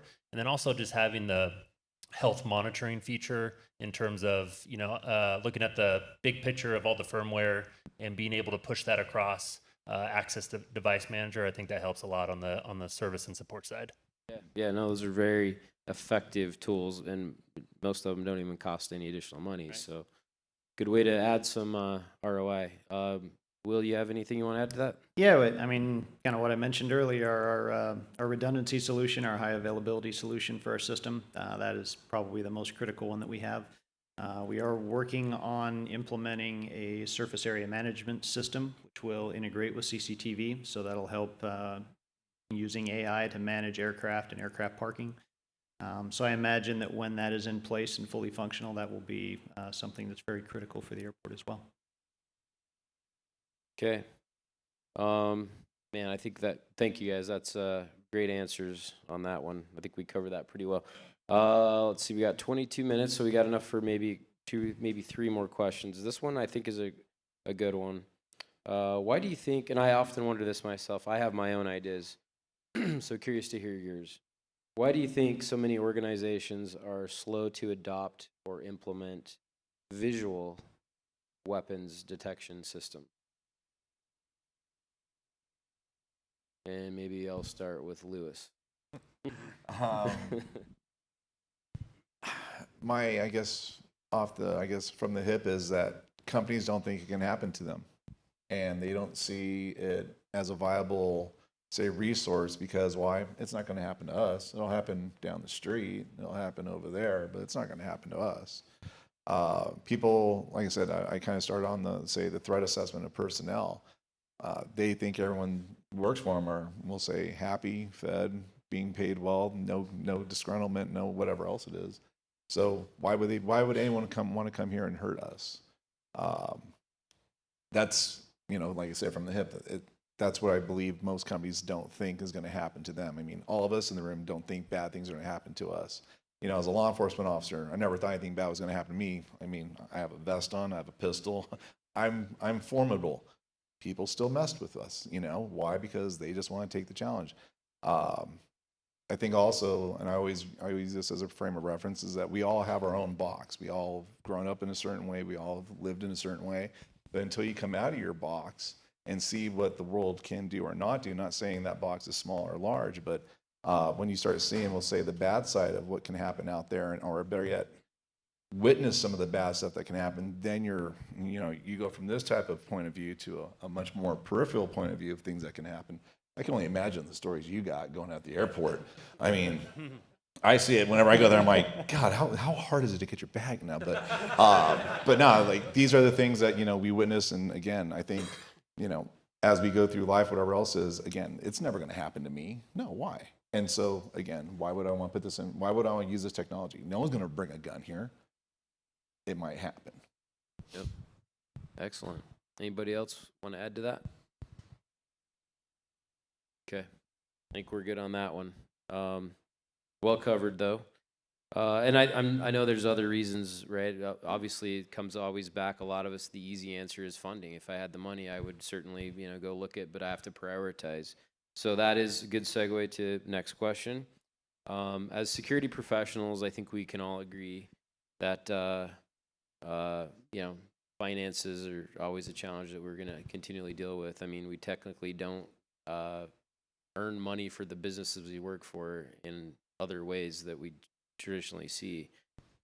So with that being said, what if money was no object, you had an unlimited budget, what would you have? What would you go purchase?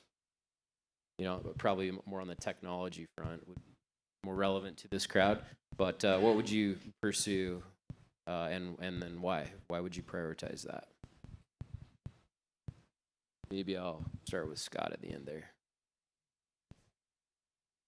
I'm trying to think of something specific, but I think for Seattle Children's, in terms of the current model, I think we're still a little bit within the traditional security forensic philosophy a little bit, and so I think we need to start shaping the model towards a proactive security approach. And so there's great tools out there. Again, we have existing infrastructure that can support that proactive approach. It's a little bit of a culture change as well. It starts turning your SOC into an alarm-based response SOC, and which is improvements. But I think we're still a little behind the time in terms of things are a little bit more reactive. I think that's normal. Even when it comes to the funding for something, right? It's hard to ask for something while you're trying to be proactive. A lot of times there's more weight to obviously when something occurs. Sometimes there's more weight from a third-party assessment to come in after I've talked about it for years, right? There's more weight from the external factor side, but I think it's really just shaping that philosophy over to being more proactive, and I think any technology that can help with that would be great. Standing. Thank you, Scott. Let's see. Anybody else? Yeah, go ahead. Yeah, sure. I'll take that one. So I think probably be two areas if I had an unlimited amount of money where we would put it. One would be to actually be able to cover the entire airfield with camera coverage. That's something that we have a very large footprint. It's not something that we can do today. If we could cover the entire airport, runways, everything with camera coverage, implement some AI technologies to be able to help us better manage it. One of the things that we struggle with is that we are landlocked. So we can't add any more land for any more runways or anything else to increase capacity. As you know, that Las Vegas is getting busier and busier year by year. So that would help us gain some efficiencies. Also, AI has some capabilities in managing a large amount of cameras. So it's able to detect when a camera fails, as opposed to having a technician try and go through hundreds or thousands of cameras to be able to determine which one failed, or to have your organization find out that one failed when it was looking at an area where an incident occurred. So using AI to basically help your organization be more efficient and maintain your system in a better manner. If I had unlimited funds, that's what I'd spend it on. Love it. Chris, what about you? What would you do? More. Quite simple. I think we use a lot of the technology, and we can use it in many more places.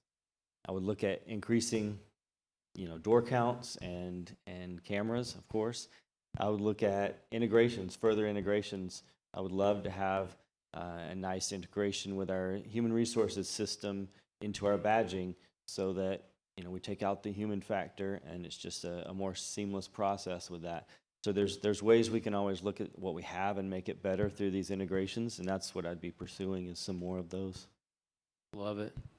Lewis, do you want to wrap this one up for us, put a bow on it? Yeah, people. One of the things that I've seen through my career is that everywhere I go, I'm one of one, and I have to try to convince people to hire people that can either help supervise, help manage, or help man a station. And then from there, then I have to train the guy.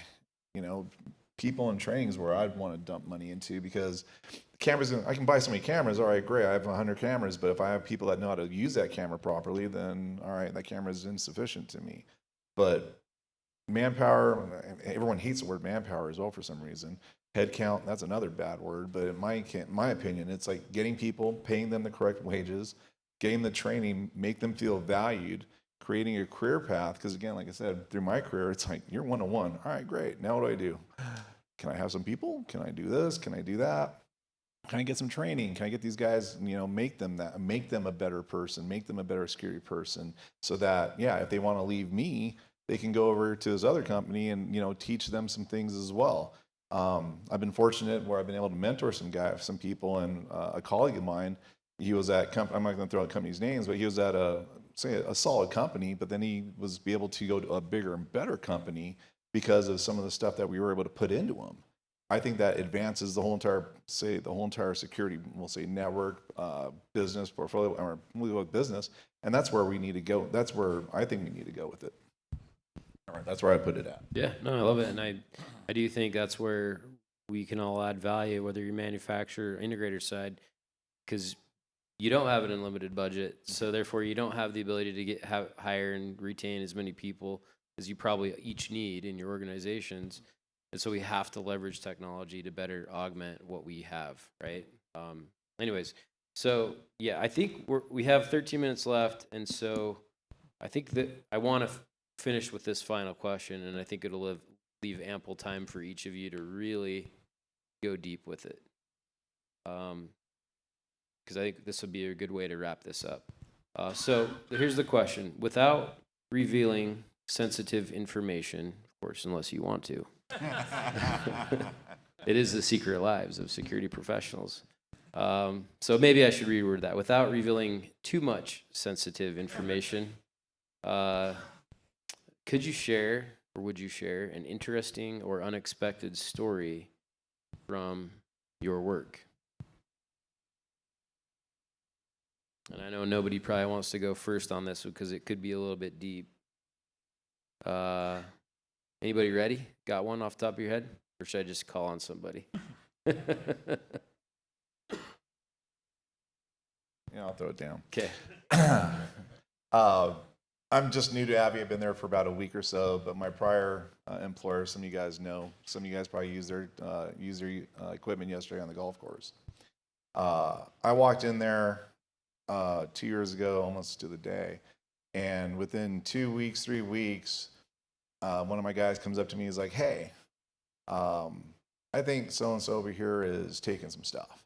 I'm like, "All right, whatever. Let's play this out. Let's see what happens."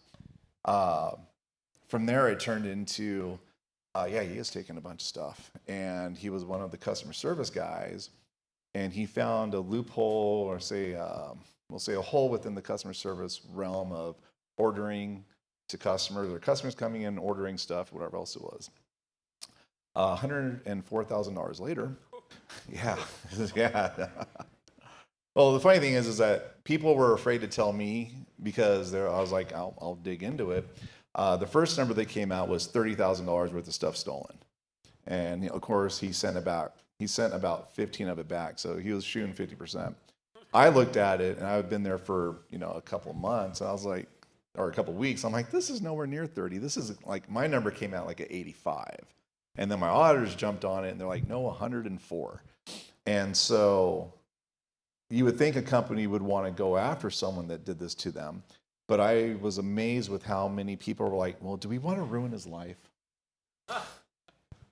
He's a felon, no offense. Or how about this? He's an alleged felon, and he is now a proven felon because I got a conviction on him. But it would just blew my mind that my company at the time was like, well, do we really want to do this? Do we not want to do this? And I got stopped from actually doing my investigation at certain points, and I had to like push through to get that done. And I went the local law enforcement agency. I threw my report at them, and I felt pretty good. You know, it's been a while since I actually wrote a report that they didn't even add anything to it. I was like, yes, I still got it. And then from there, I went to the district attorney's office, and she just asked me a few questions to clarify some of my notes. And lo and behold, we got an arrest warrant. And I was wanted to be even a bigger jerk because the cop in me was like, let's hurt this guy some more. I wanted to bring him back to our headquarters and have him park his car there. And so when they took him into custody, well, we could impound his car. I was told no, and I was like, we don't want to do that. And I was like, why not? I mean, this guy did a lot of damage to, this guy hurt our company. He found a vulnerability, stole a whole lot of stuff, put the customer service team in a spiral to try to figure out how to like shore up all these vulnerabilities. But they didn't want to. I was able to at least, like I said, get my report over and get the DA to prosecute the case. And before I left, I got a $27,000 check from him, which came from his family, because his family is now like putting seconds on their houses and this and that because they have to come up with $87,000 or $90,000. But again, coming from a security standpoint, it's like this is part of the job. We have this. It's a viable crime, and they didn't want to do it.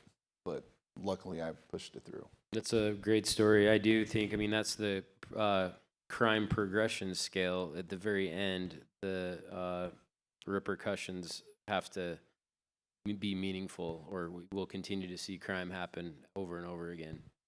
Great story. Thanks, Lewis. Who has another one that they want to share? We probably have time for one more quick one. Okay. Yeah, Will, we know you have some. Throw one down there for us, Will. I was gonna say I don't know how many I'm allowed to share, but we'll just throw out an interesting fact. One of the things that I have seen over the years in working at the airport that I never expected to see, and this is something that we've seen on the camera system constantly, is vehicles hitting height bars. Or vehicles hitting the garages. Funny thing is, it honestly happens probably about some months 2 to 3 times a month, and other times it's once every other month. But we probably have, I don't know, maybe 15, 20 vehicles or more a year that are high-profile vehicles that will either hit a height bar or hit our garages. Now, I know everybody's thinking it, so I got to ask it. Do they stop and get out and come and find somebody, or do they try to disappear? Usually their vehicle is crunched under the height bar or the garage, so they don't have a choice. Usually they don't have much of a choice, but that's amazing. Might have to charge extra. It could be your revenue. That's how you get your security budget up. Yeah. $10,000 fine for each one. That's good math. Well, we probably have time for one or two more. Scott or Chris, do you guys have one you want to share? Yeah, my story's same baseline as Lewis, practically. It's pretty shocking how many covert investigations we're involved in at a pediatrics hospital. It's shocking. And so I've been probably involved in hundreds and thousands of dollars of loss throughout my 12 years at Children's. And one of the most shocking ones are when we're involved in I don't know if anyone has heard of Munchausen by proxy. Practically when parents intentionally get their kiddos sick so that they can kind of reap the rewards from the hospital and the government. And so those are pretty hard. We have to work really close with clinical leaders, and so we have rooms that have covert cameras in them, audio. We have covert monitoring kind of setups within that unit so that we can respond if there's some sort of suspicion or emergency that we have to get into that room. And so we work really close with the security operations team to make sure that's all successful. Another one, just thinking about loss was, IT asset management, in terms of shrinkage. I think a lot of companies plan for shrinkage, which is an interesting term. And so we were brought in from an IT leader and said, you know what, I think we're missing some items more than we typically do. And so can you guys take a look at it? And this was during the time where we were making kind of a transition from Microsoft laptops to Apple laptops. So we had all these Apple laptops get delivered to this site, and they were, getting ready to be processed for inventory and asset tagging. And so we said, okay, we'll take a look. We could first go to the room where the equipment was stored. It was behind an unlocked door, which was red flag number one. So we made sure we moved all that equipment behind a access controlled door, and we put a camera in there, a covert camera in there. And sure enough, within four or 5 days, we found somebody that we least expected, someone that we probably had personal relationships with, going in there, and he was putting laptops into his backpack on a daily basis and taking that home. And so we exported that footage. We got with the IT leader and showed them that. Sure enough, they ended up going to HR, had an interview with them, or more interrogation with with the individual, and ultimately we found out that it was a large organized crime that was happening. It was larger than just him taking those laptops. He was working with people outside of Children's to sell those laptops. And so this was about, I think, $100,000. We ultimately determined that we were losing. And so, I mean, moral of the story there is, like, we just have to be tighter in terms of the integrated with the fabric of the organization, working with different leaders and letting leaders know that we're there to help them, right, to serve and protect. And so, if they let us know about that sooner, or had any other suspicion, then we could probably have caught that. Also about, like, the asset management, right, with that door unlocked. If we were brought into those processes early on, we could probably maybe have prevented it and had a camera in that room already, right, to deter that crime. So that was an interesting one for sure. And obviously, thinking about just Seattle Children's and nonprofit, that's even a bigger impact, right? So losing money where we're trying to pay for uncompensated care for sick patients, and just losing that money, it's a bigger impact at the end of the day to Children's.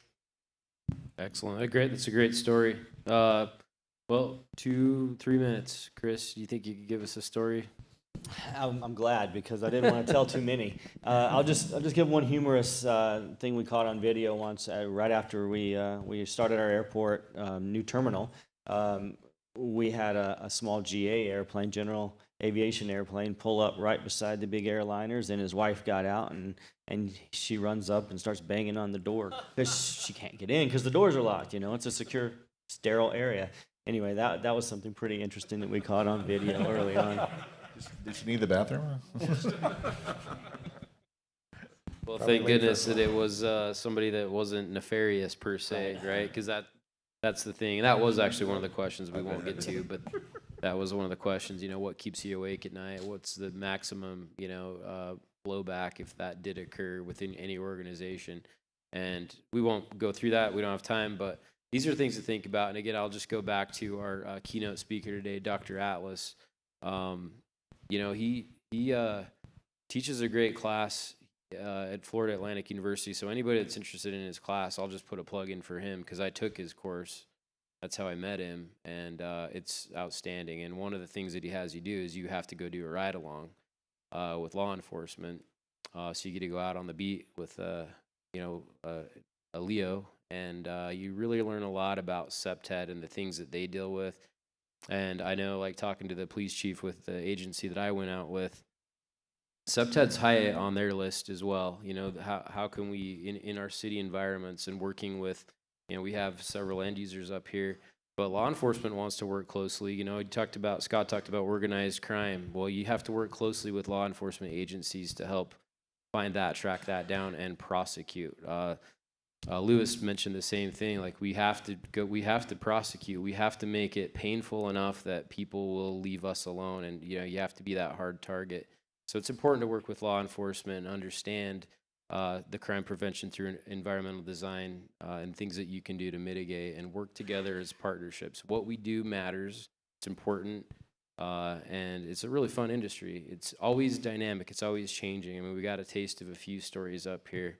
So with the last 20 seconds, I want to, from the bottom of my heart, thank our panelists for volunteering. It's not always easy to stand up on a stage and have questions. I didn't even tell them what the questions were. I told them they're going to be random, so there's no preparation.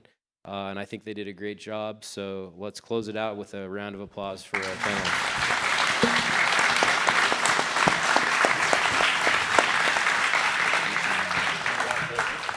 Thanks, guys. Nice job. Good job.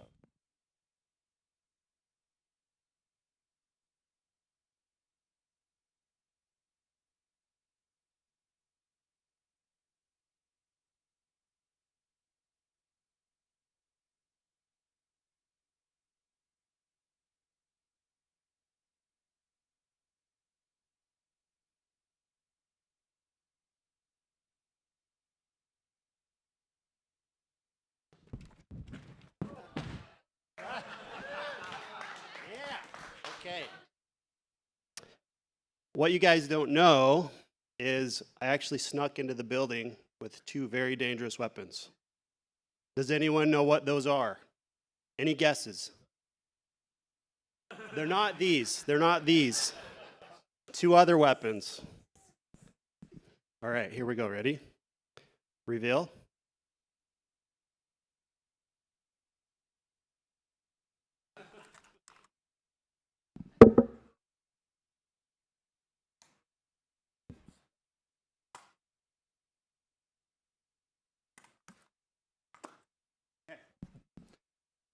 What is that?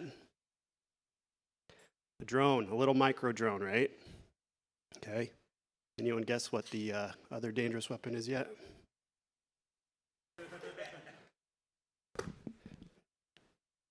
Ready? All right, I need 3 volunteers, okay? We're gonna do a little demo. 3 people. 3 people. All right. Okay, come on up. 1 more. All right, thank you. This is great. All right.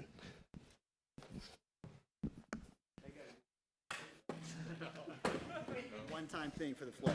All right. How do you say your name? Babak. Babak. All right, have a seat. You get the easy job. Okay. You guys can just hang out right there for now. All right. You're my drone. Hold this drone up.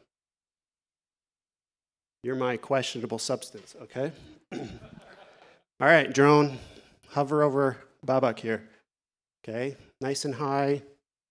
All right, come over here. You're my questionable substance. Go ahead and tear that open.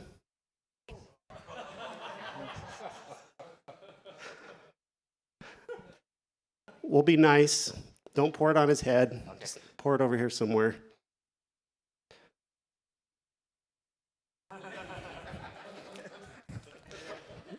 All right, thank you. Drone, you can take off. Questionable substance, you can go. Thank you. Thank you for that. Thank you. Appreciate it. All right, kind of a silly little demo. I just thought up randomly, so sorry about that. I thought I'd do a good job explaining what I'm trying to point out here. But imagine having a very large group of people. What's happening right now? What sporting event is happening right now? World Series, right? How many thousands of people are in those stadiums? A lot? 20, 30, 40, 50,000? Okay. A lot of people, right?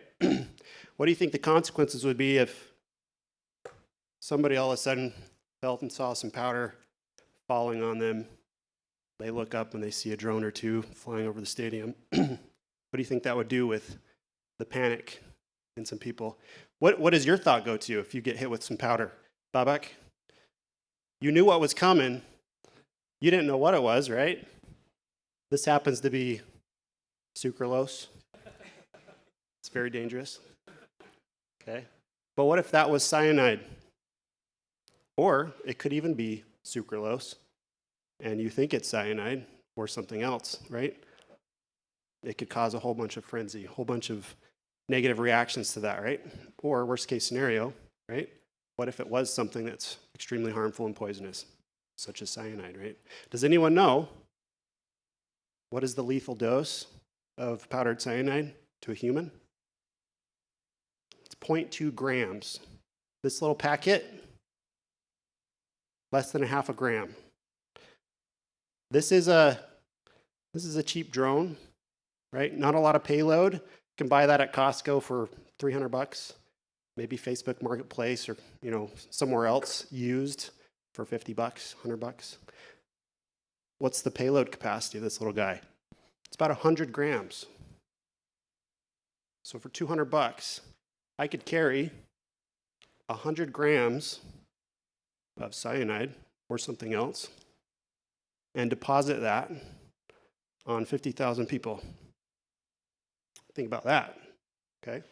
That's one little avenue of approach to us weaponizing drones, okay? So I want you to think about that in your head a little bit.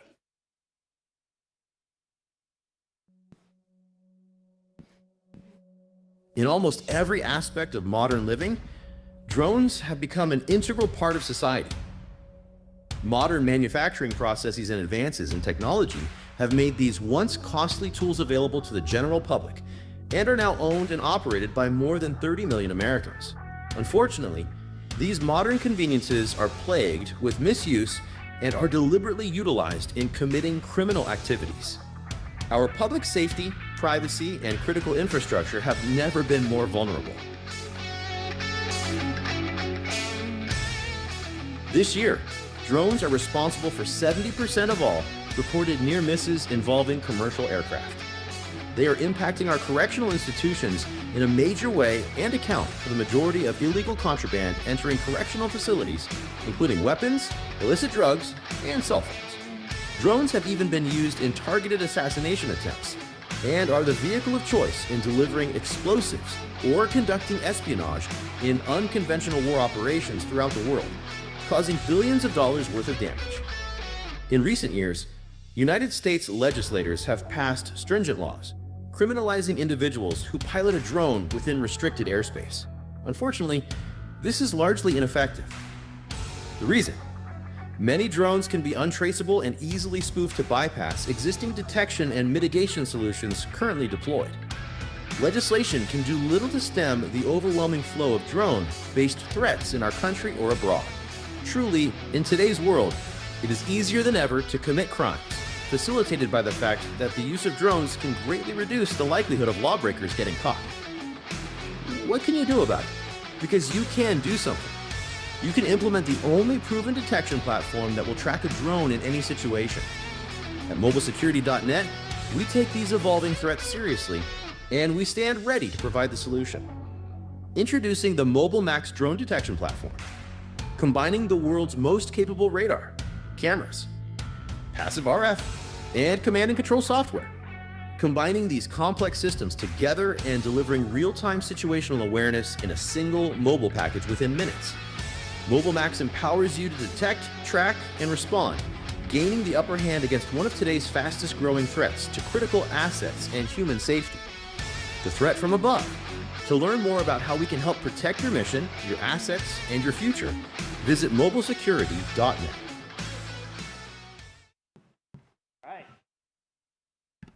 All right. Forgot the microphone here. So, hi, nice to meet you. Happy to be here. My name is McKay Tenney. I'm with Stone Security. Been with the company for a couple years now. Before this, I was with a radar company detecting drones, ground over water instances, oil and gas, chemical properties, electrical utilities, that sort of thing, to some of the largest and most important critical infrastructure in the United States. And I'm pretty excited and pretty jazzed to be working on this again with Stone Security, to be enabled to promote this solution and other solutions that are coming down the pipe for a very real threat, and something that's very near and dear to me. Something that most of the population, most of security professionals may not be thinking about right now, right? Because this what is this going to do to me, right? What is this going to do to my security, to my people that I'm protecting, or my property, right? We just saw some instances. Has anyone heard? Anyone heard of the Ukraine-Russia war? That little thing that's happening over there across the ocean, right? What's going on over there? How many millions of people have been hurt, killed? It's in the millions now. Did you know 70% to 80% of all casualties are caused from drones? It's pretty stark, right? The future of warfare, espionage, security threats on the physical side, and cyber alike. I think we need to spend a lot more time thinking about drones, because with a little bit of fine-tuning, or not even that much fine-tuning, I can fly that drone undetected. The safety to my person, let's call me a terrorist for a minute, I'm safe. I've never been safer to commit crimes of terror or commit public espionage in the private or enterprise sectors. I'm home free. I'm 3 miles away. Try to find me. Right? Okay? So, why Stone Security? Why are we involved with this? All right? We have a very unique go-to-market strategy. Again, we've talked about this whole week, especially today, right? What makes us so important? You all know the answer, right? We put people first. We're incredibly loyal to our partnerships. Okay? I think it was Brent that said it. We don't make the technologies, right? We don't build the cameras. We don't put together the video management systems or the access control. We find ways to integrate it to our customers' needs, those specific needs, and we do it really well. All right? Now we're adding drone detection and mitigation to this portfolio. So I'm pretty excited about that. Unrivaled expertise. The drone industry is pretty new, okay? It's pretty new. It hasn't been around for decades and decades, like cameras or analog equipment or things like this, right? It's a new threat. It's developing. It's dynamic. All right? So how do you go against this? How do you put together a solution that's going to fix this problem? Because it's going to be bigger and bigger, right? Every day. Russia-Ukraine war really taught us, it's teaching us a lot. Again, back to that conversation, right? With about $50,000 worth of drones, anyone know what FPV, first-person view drones are? Those VR type of glasses where you're looking through the camera of the drone that you're flying, right? You've all seen those probably. Ukraine orchestrated an attack targeting the bombers, the strategic bombers of Russia. They snuck in about 113 of these FPV drones inside of trailers, and they orchestrated an attack. They took out 30% of Russia's bombers.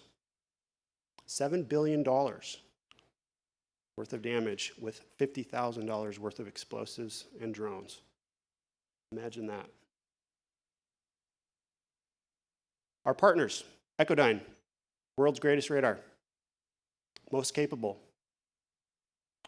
Command and control platform to orchestrate the video, communicate that with the remote ID and RFDF sensors, putting it into an organized three-dimensional mapping platform for visual, okay? And then communicating where that camera needs to go. Mobilesecurity.net, right? We integrate, we mobilize that solution. Put it anywhere you want. Power, no power, doesn't matter. Milestone, Linnell S2, our typical partners. This is open platform, guys. Same mantra that we've always done. Open platform, it's going to feed into any system that our customer needs to go into. Okay. All right. Is my time over? Oh, okay. Well, come talk to us, okay? If you got anything from this, you got a good laugh, and come talk to us. Our trailer is outside. It's that Mobile Max platform on the left. It's got the radars up top. Let us talk to you and talk through those situations that you're going through. Help you build a plan about how you're going to detect and mitigate those drones. It's a real threat. Start thinking about it. We're here to help you. Thank you.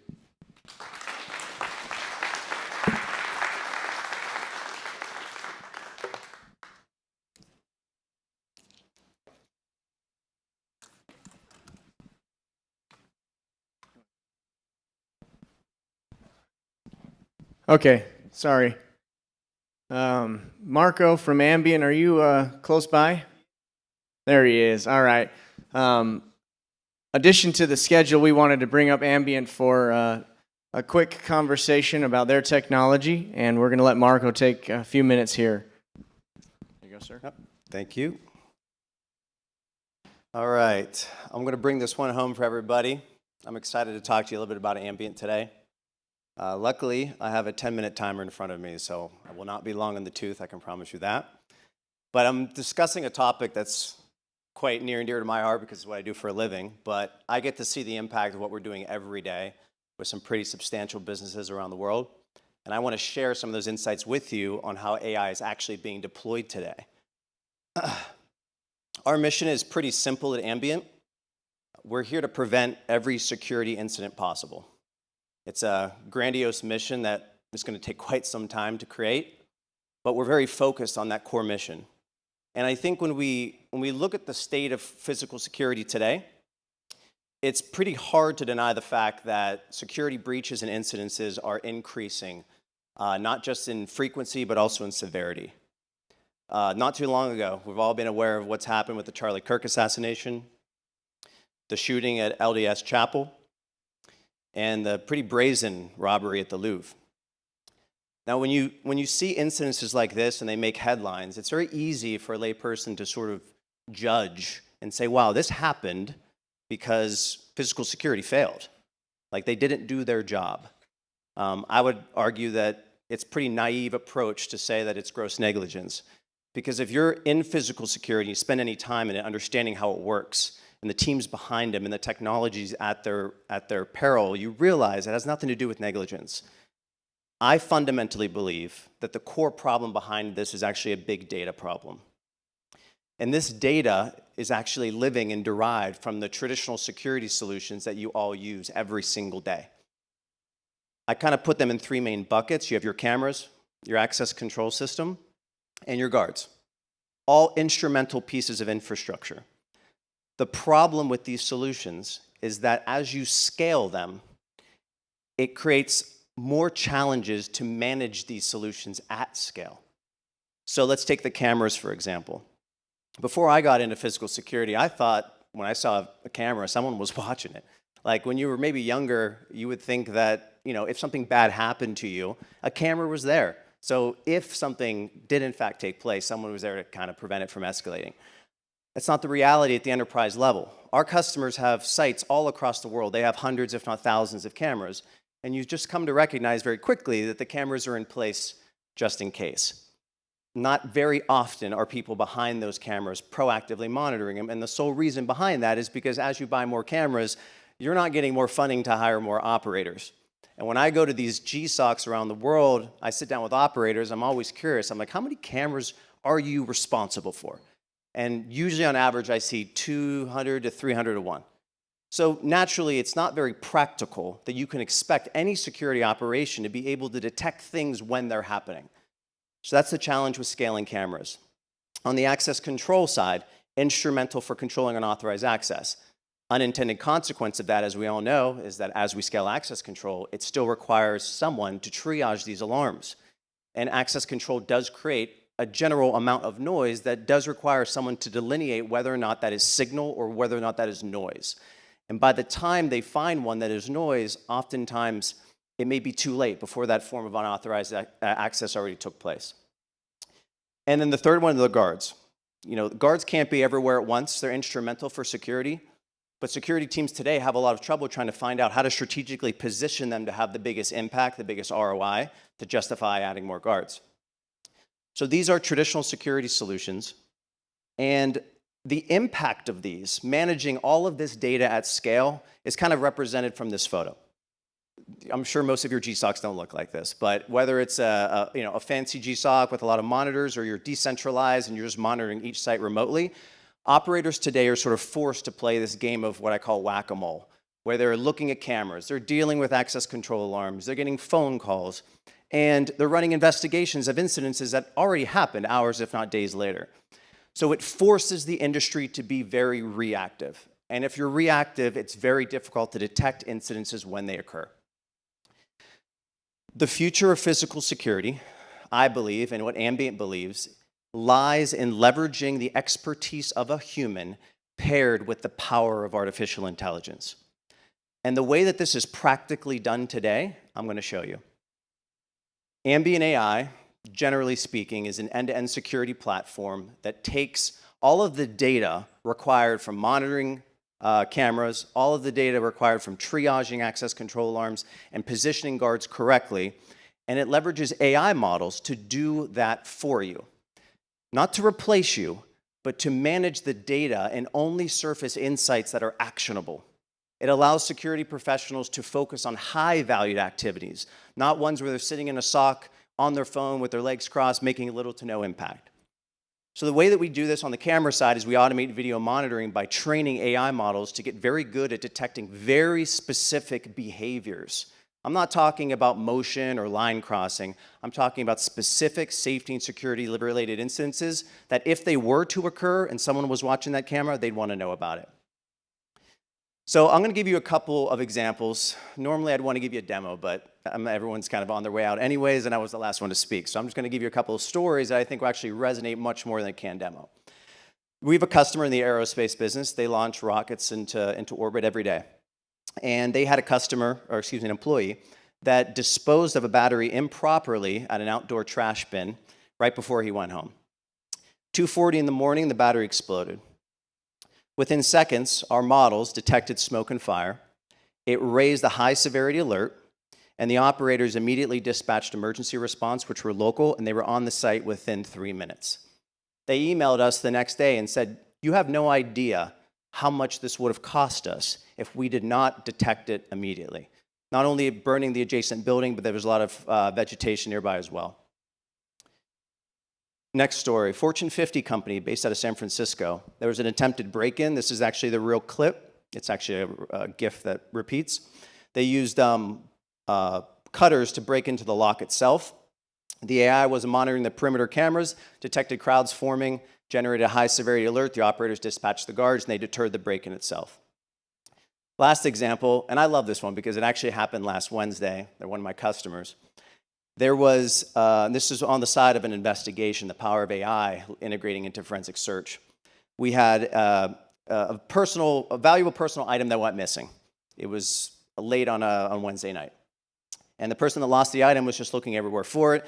Next day, he decides to report it to the GSOC because there was something important in that item that I still don't know what it was today. Notified the GSOC pulls up Ambient, and they decided to not historically rummage through raw video footage, which often takes hours, if not days. They used our natural language search capability, and they quite literally typed in, like a Google search, "person carrying purple bag at the specific building." Search result came up within a few seconds, and they were able to identify the employee that stole that item.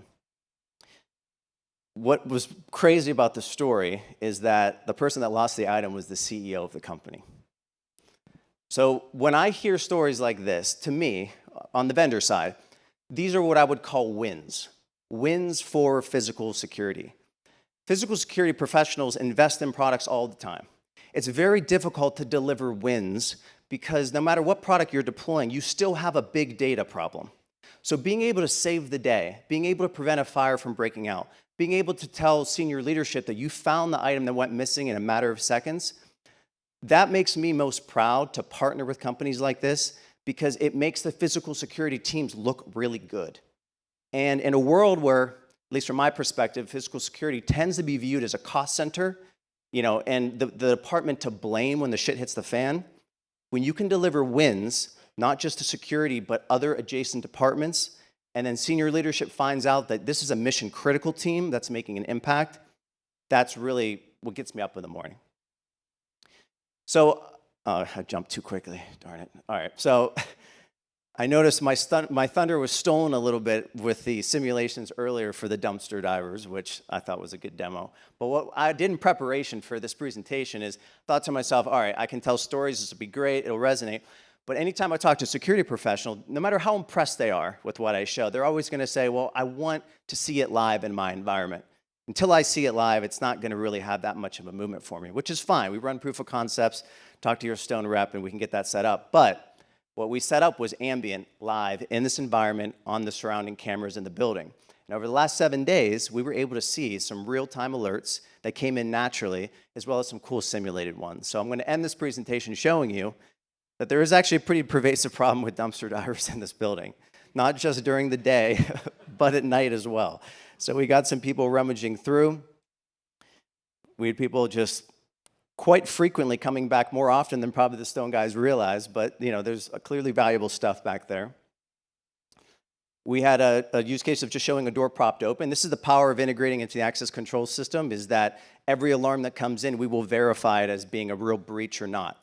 So if someone walked through that door and held it open, our AI models would recognize it and we would auto-clear it versus surfacing as a real verify alert as a door propped open. I know my time's up. I got like 30 seconds left. Unattended bag. Useful use case, person jumping a fence, person falling down, which I'd argue is a poor acting job, but still worked. Person in an unauthorized area, creating virtual fence lines and segregating the scene that you see. And last but not least, this was wild because smoke and fire actually triggered on one of the perimeter cameras. We found out a few days ago there was a pretty bad car accident on the road and the car caught fire. And just looking at this angle, we picked up smoke and fire on a perimeter camera of this building for something that happened probably maybe a half a mile down the road. Situational awareness is the future of physical security. And sometimes when you see a technology, it becomes very hard to believe that this isn't going to be the way things are going to be moving forward. And the future is here with regards to AI and physical security. Same way I feel when I see a car that's driving itself. I'm like, this is going to be the way it's going to be in the future. And the future is here now. So I want to just conclude by saying that we've been in this business since 2017. We have experience with all key verticals by testing this technology at scale across thousands and thousands of our customers' cameras. And if any of you are interested in learning about a particular use case and how this can apply and how we build business cases to show value, I'd be more than happy to facilitate those conversations with your local Stone rep. And I spend a lot of my time, and I spent a lot of my time the past 12 months getting to know the Stone team. I've been traveling to Utah, here in Nevada. I live in Los Angeles. And I have a lot of experience working with other channel partners. The one thing I will say about Stone is that I truly believe that the way they do business has a lot of integrity behind it. And that matters. It matters when you're dealing with big decisions like investing in security solutions that have big implications, especially if things go wrong. And I'm proud to partner with Stone Security, and we look forward to a bright future together. So thank you very much.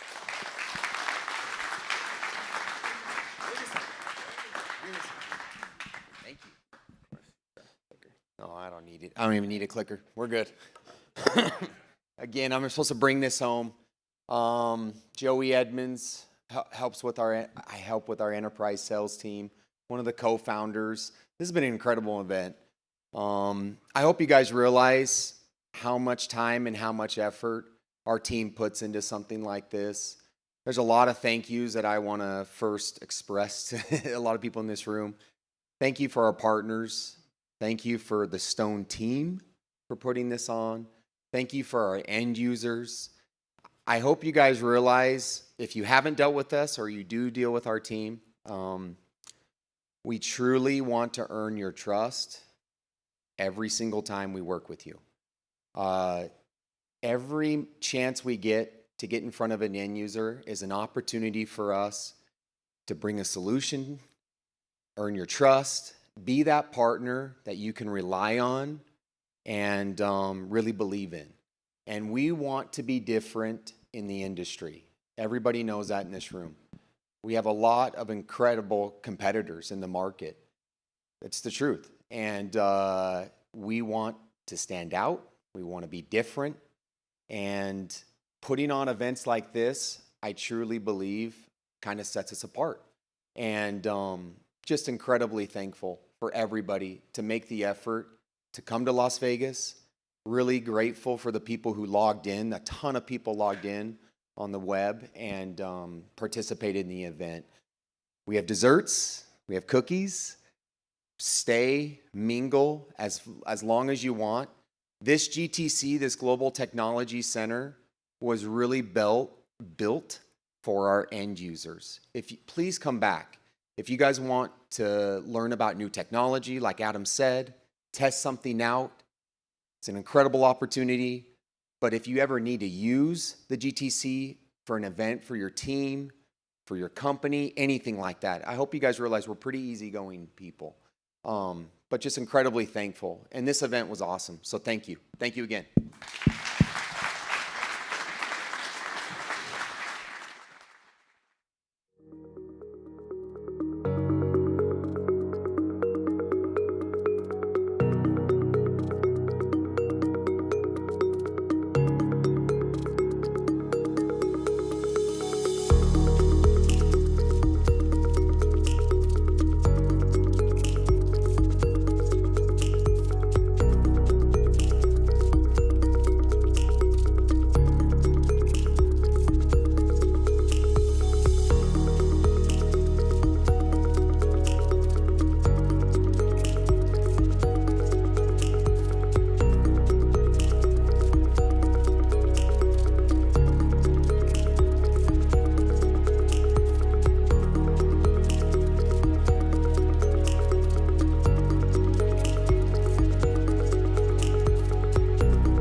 Here we go.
Detected a person graffiti tagging a wall. Notifying the head of security. Sending a dispatch to the nearest guard. Performing an audio top-down to help de-escalate. Sending an incident report to you now. Perfect.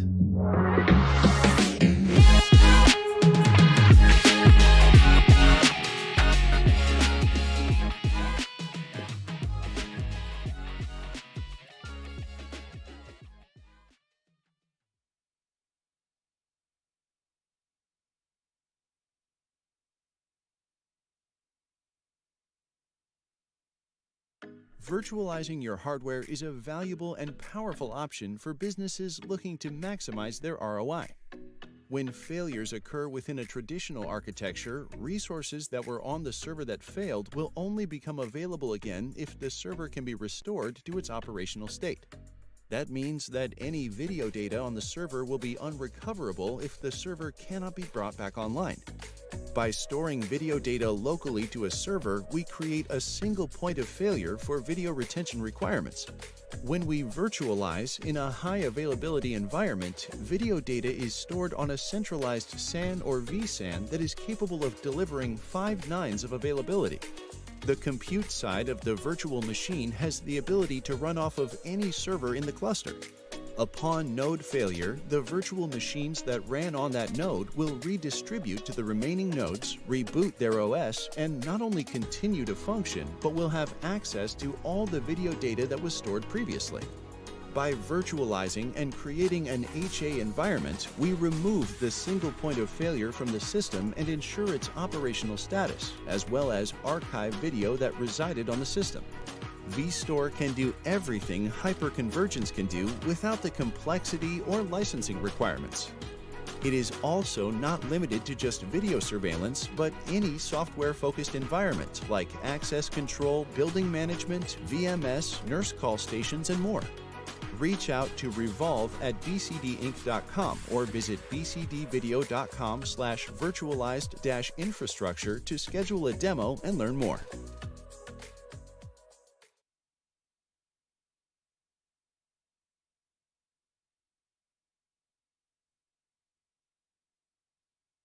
There are more than 1 billion video surveillance cameras worldwide, recording around the clock, every day, producing overwhelming amounts of video data that is largely untouched. What if you could maximize the value of your video surveillance investments by making your video content searchable, actionable, and quantifiable? Decisions would be truly data-driven. Your video is data. Why not put it to work? BriefCam, the pioneer in deep learning-based video analytics, empowers people, companies, and communities to translate video into impact, flexibly scaling to meet the business and security needs of organizations of all sizes. BriefCam provides a comprehensive solution ecosystem that seamlessly integrates with market-leading technologies to deliver best-of-breed video surveillance solutions. The BriefCam Video Analytics platform empowers video search, alerting, and metadata visualization based on an ever-expanding set of filters and customizable classes. integrated and scalable hardware for optimizing video processing efficiency, and flexible architecture solutions, including BriefCam Nexus, a multi-site solution that centralizes decision-making and data analysis by aggregating cross-site video intelligence and alert notifications in a single pane of glass. Empowered by BriefCam, security, operations, law enforcement organizations are identifying suspects in record time and responding to threats more quickly. Smart cities are optimizing traffic and pedestrian patterns, keeping their residents safer and spurring economic growth. Healthcare facilities are safeguarding the well-being of patients, visitors, and staff, while also increasing regulatory compliance. And haven't reached the limit of what intelligent video surveillance can do for you. Translate your video into impact.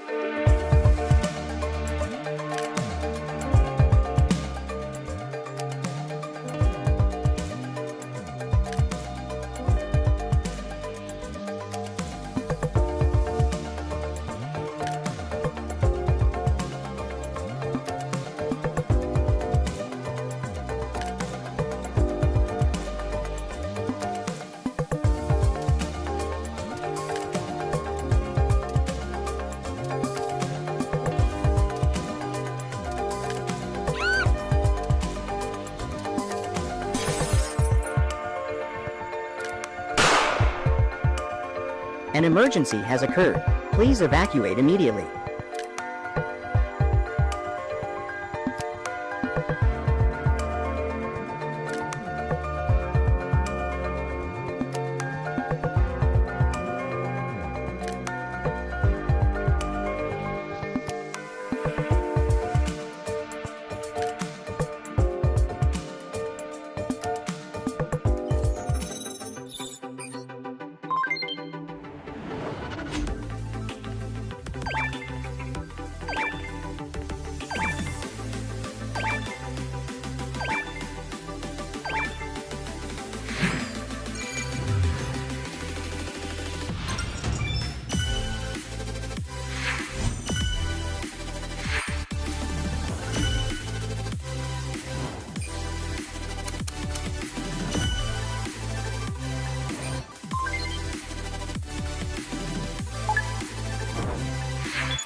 In our modern world, businesses and organizations everywhere are turning to video surveillance technology in order to protect valuable assets and improve public safety.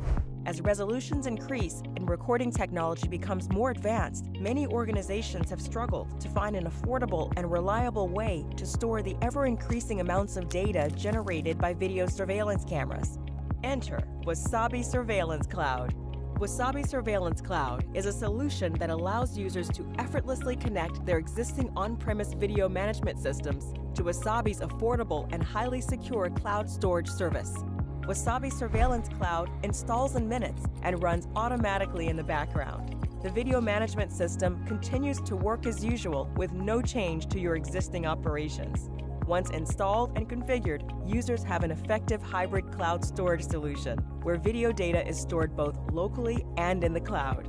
This protects users from total data loss in case their on-premises servers are destroyed or compromised. Wasabi Surveillance Cloud can also be used to archive and move video files to the cloud at a low cost, freeing up space on primary on-premises servers.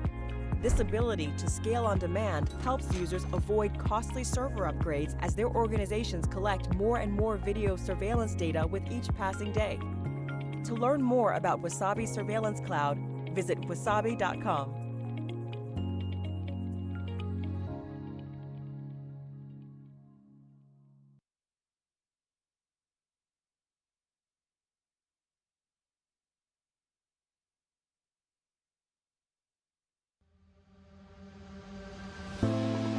We all want to live in a secure world, to have protected infrastructure, institutions, and property, to trust that our communities, coworkers, and those we hold close remain safe.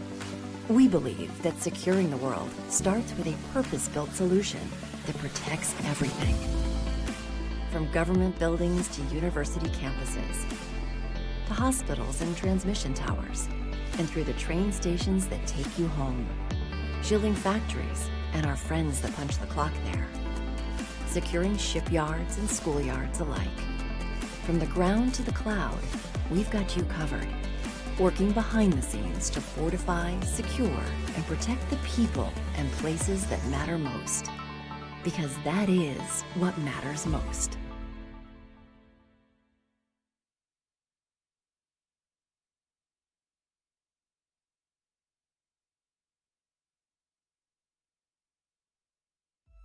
At Life Safety Power, we know that the strength of our solutions come to life through the partners who deploy them. That's why our long-standing partnership with Stone Security is so impactful. Life Safety Power serves as the heart of every security system, delivering reliable power and power management for access control solutions with seamless integration into leading platforms including Lenel S2 and Axis. Life Safety Power delivers standardized, professionally wired systems with ProWire and scalable architecture that grows with your enterprise.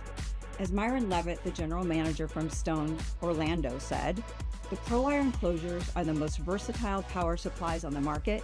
I love the multicolored LEDs that show the different voltage outputs." Stone Security brings modern integration expertise, quality workmanship, and customer-first service that sets them apart in the security industry. Combined with Life Safety Power NetLink, real-time monitoring, and remote management, the results are unmatched reliability. To quote the program manager, Bryce Fuller, "We use the NetLink and MSM software to help ensure life cycles for all equipment meets its expectations. The NetLink user interface also helps us to troubleshoot remote sites at a glance. Together, we deliver more than products. For you, the end user, this partnership translates to greater uptime, fewer service calls, and seamless technology experience, all backed by Stone's craftsmanship and LSP's innovation." Jason Kendrick, Director of QA and Training for Stone Security, said it best. "I find it very easy to train techs on these panels.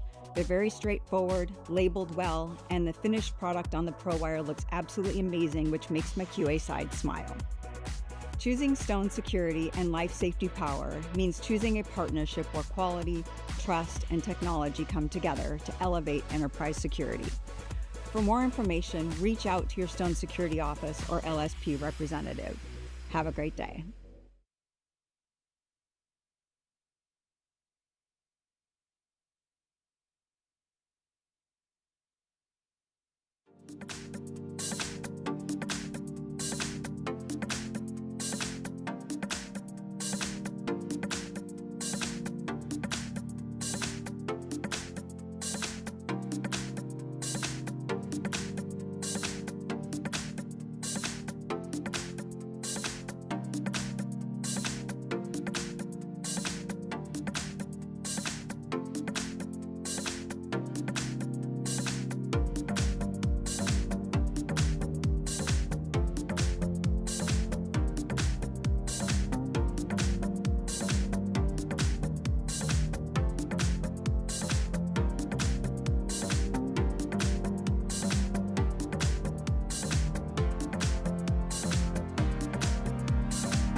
The reason our customers choose to work with us goes beyond our premium selection of entry solutions.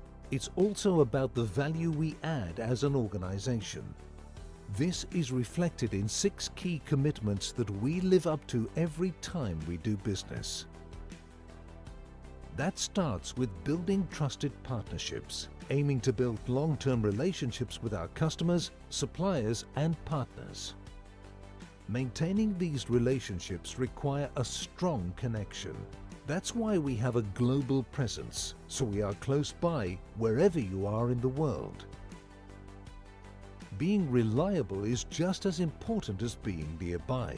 We are proud of the proven reliability of our products and services and our loyal customer base that appreciates this. Truly helping customers is understanding their needs and offering carefully tailor-made products that fit their unique projects. For that, we rely on our renowned on-trend craftsmanship, where we find the ideal harmony between human care, attention to detail, and cutting-edge technologies. With all of that, we make sure that our products are a secure investment for our customers and deliver on long-term value. These 6 commitments is what doing business with Boone Edam is about.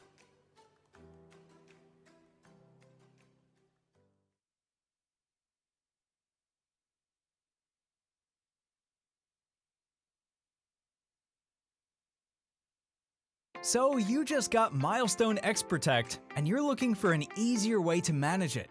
Meet the Boring Toolbox.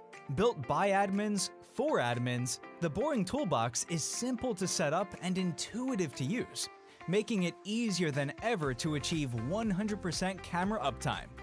Let me show you how. Behold our real-time health monitoring dashboard. Here's where you can get up to speed on the health of your entire video security system, whether you're managing one site or multiple. Instantly know if something needs your attention, like an offline camera, or an issue with your storage or configuration. You can also click to dig deeper and start troubleshooting. Need to make some changes? Instead of making changes one by one, use the bulk configuration tool to rename, refocus, reboot, or even update passwords for multiple cameras with just a few clicks. This makes things like standardizing your system a breeze. Run a report to get a complete look at your system's configuration and performance. You can even customize reports for team members and schedule them to be sent via email, Slack, or Microsoft Teams. Now, the data you need about your VMS will always be at your fingertips. Ready to get maximum uptime with minimum effort? Start your free trial of the Boring Toolbox today.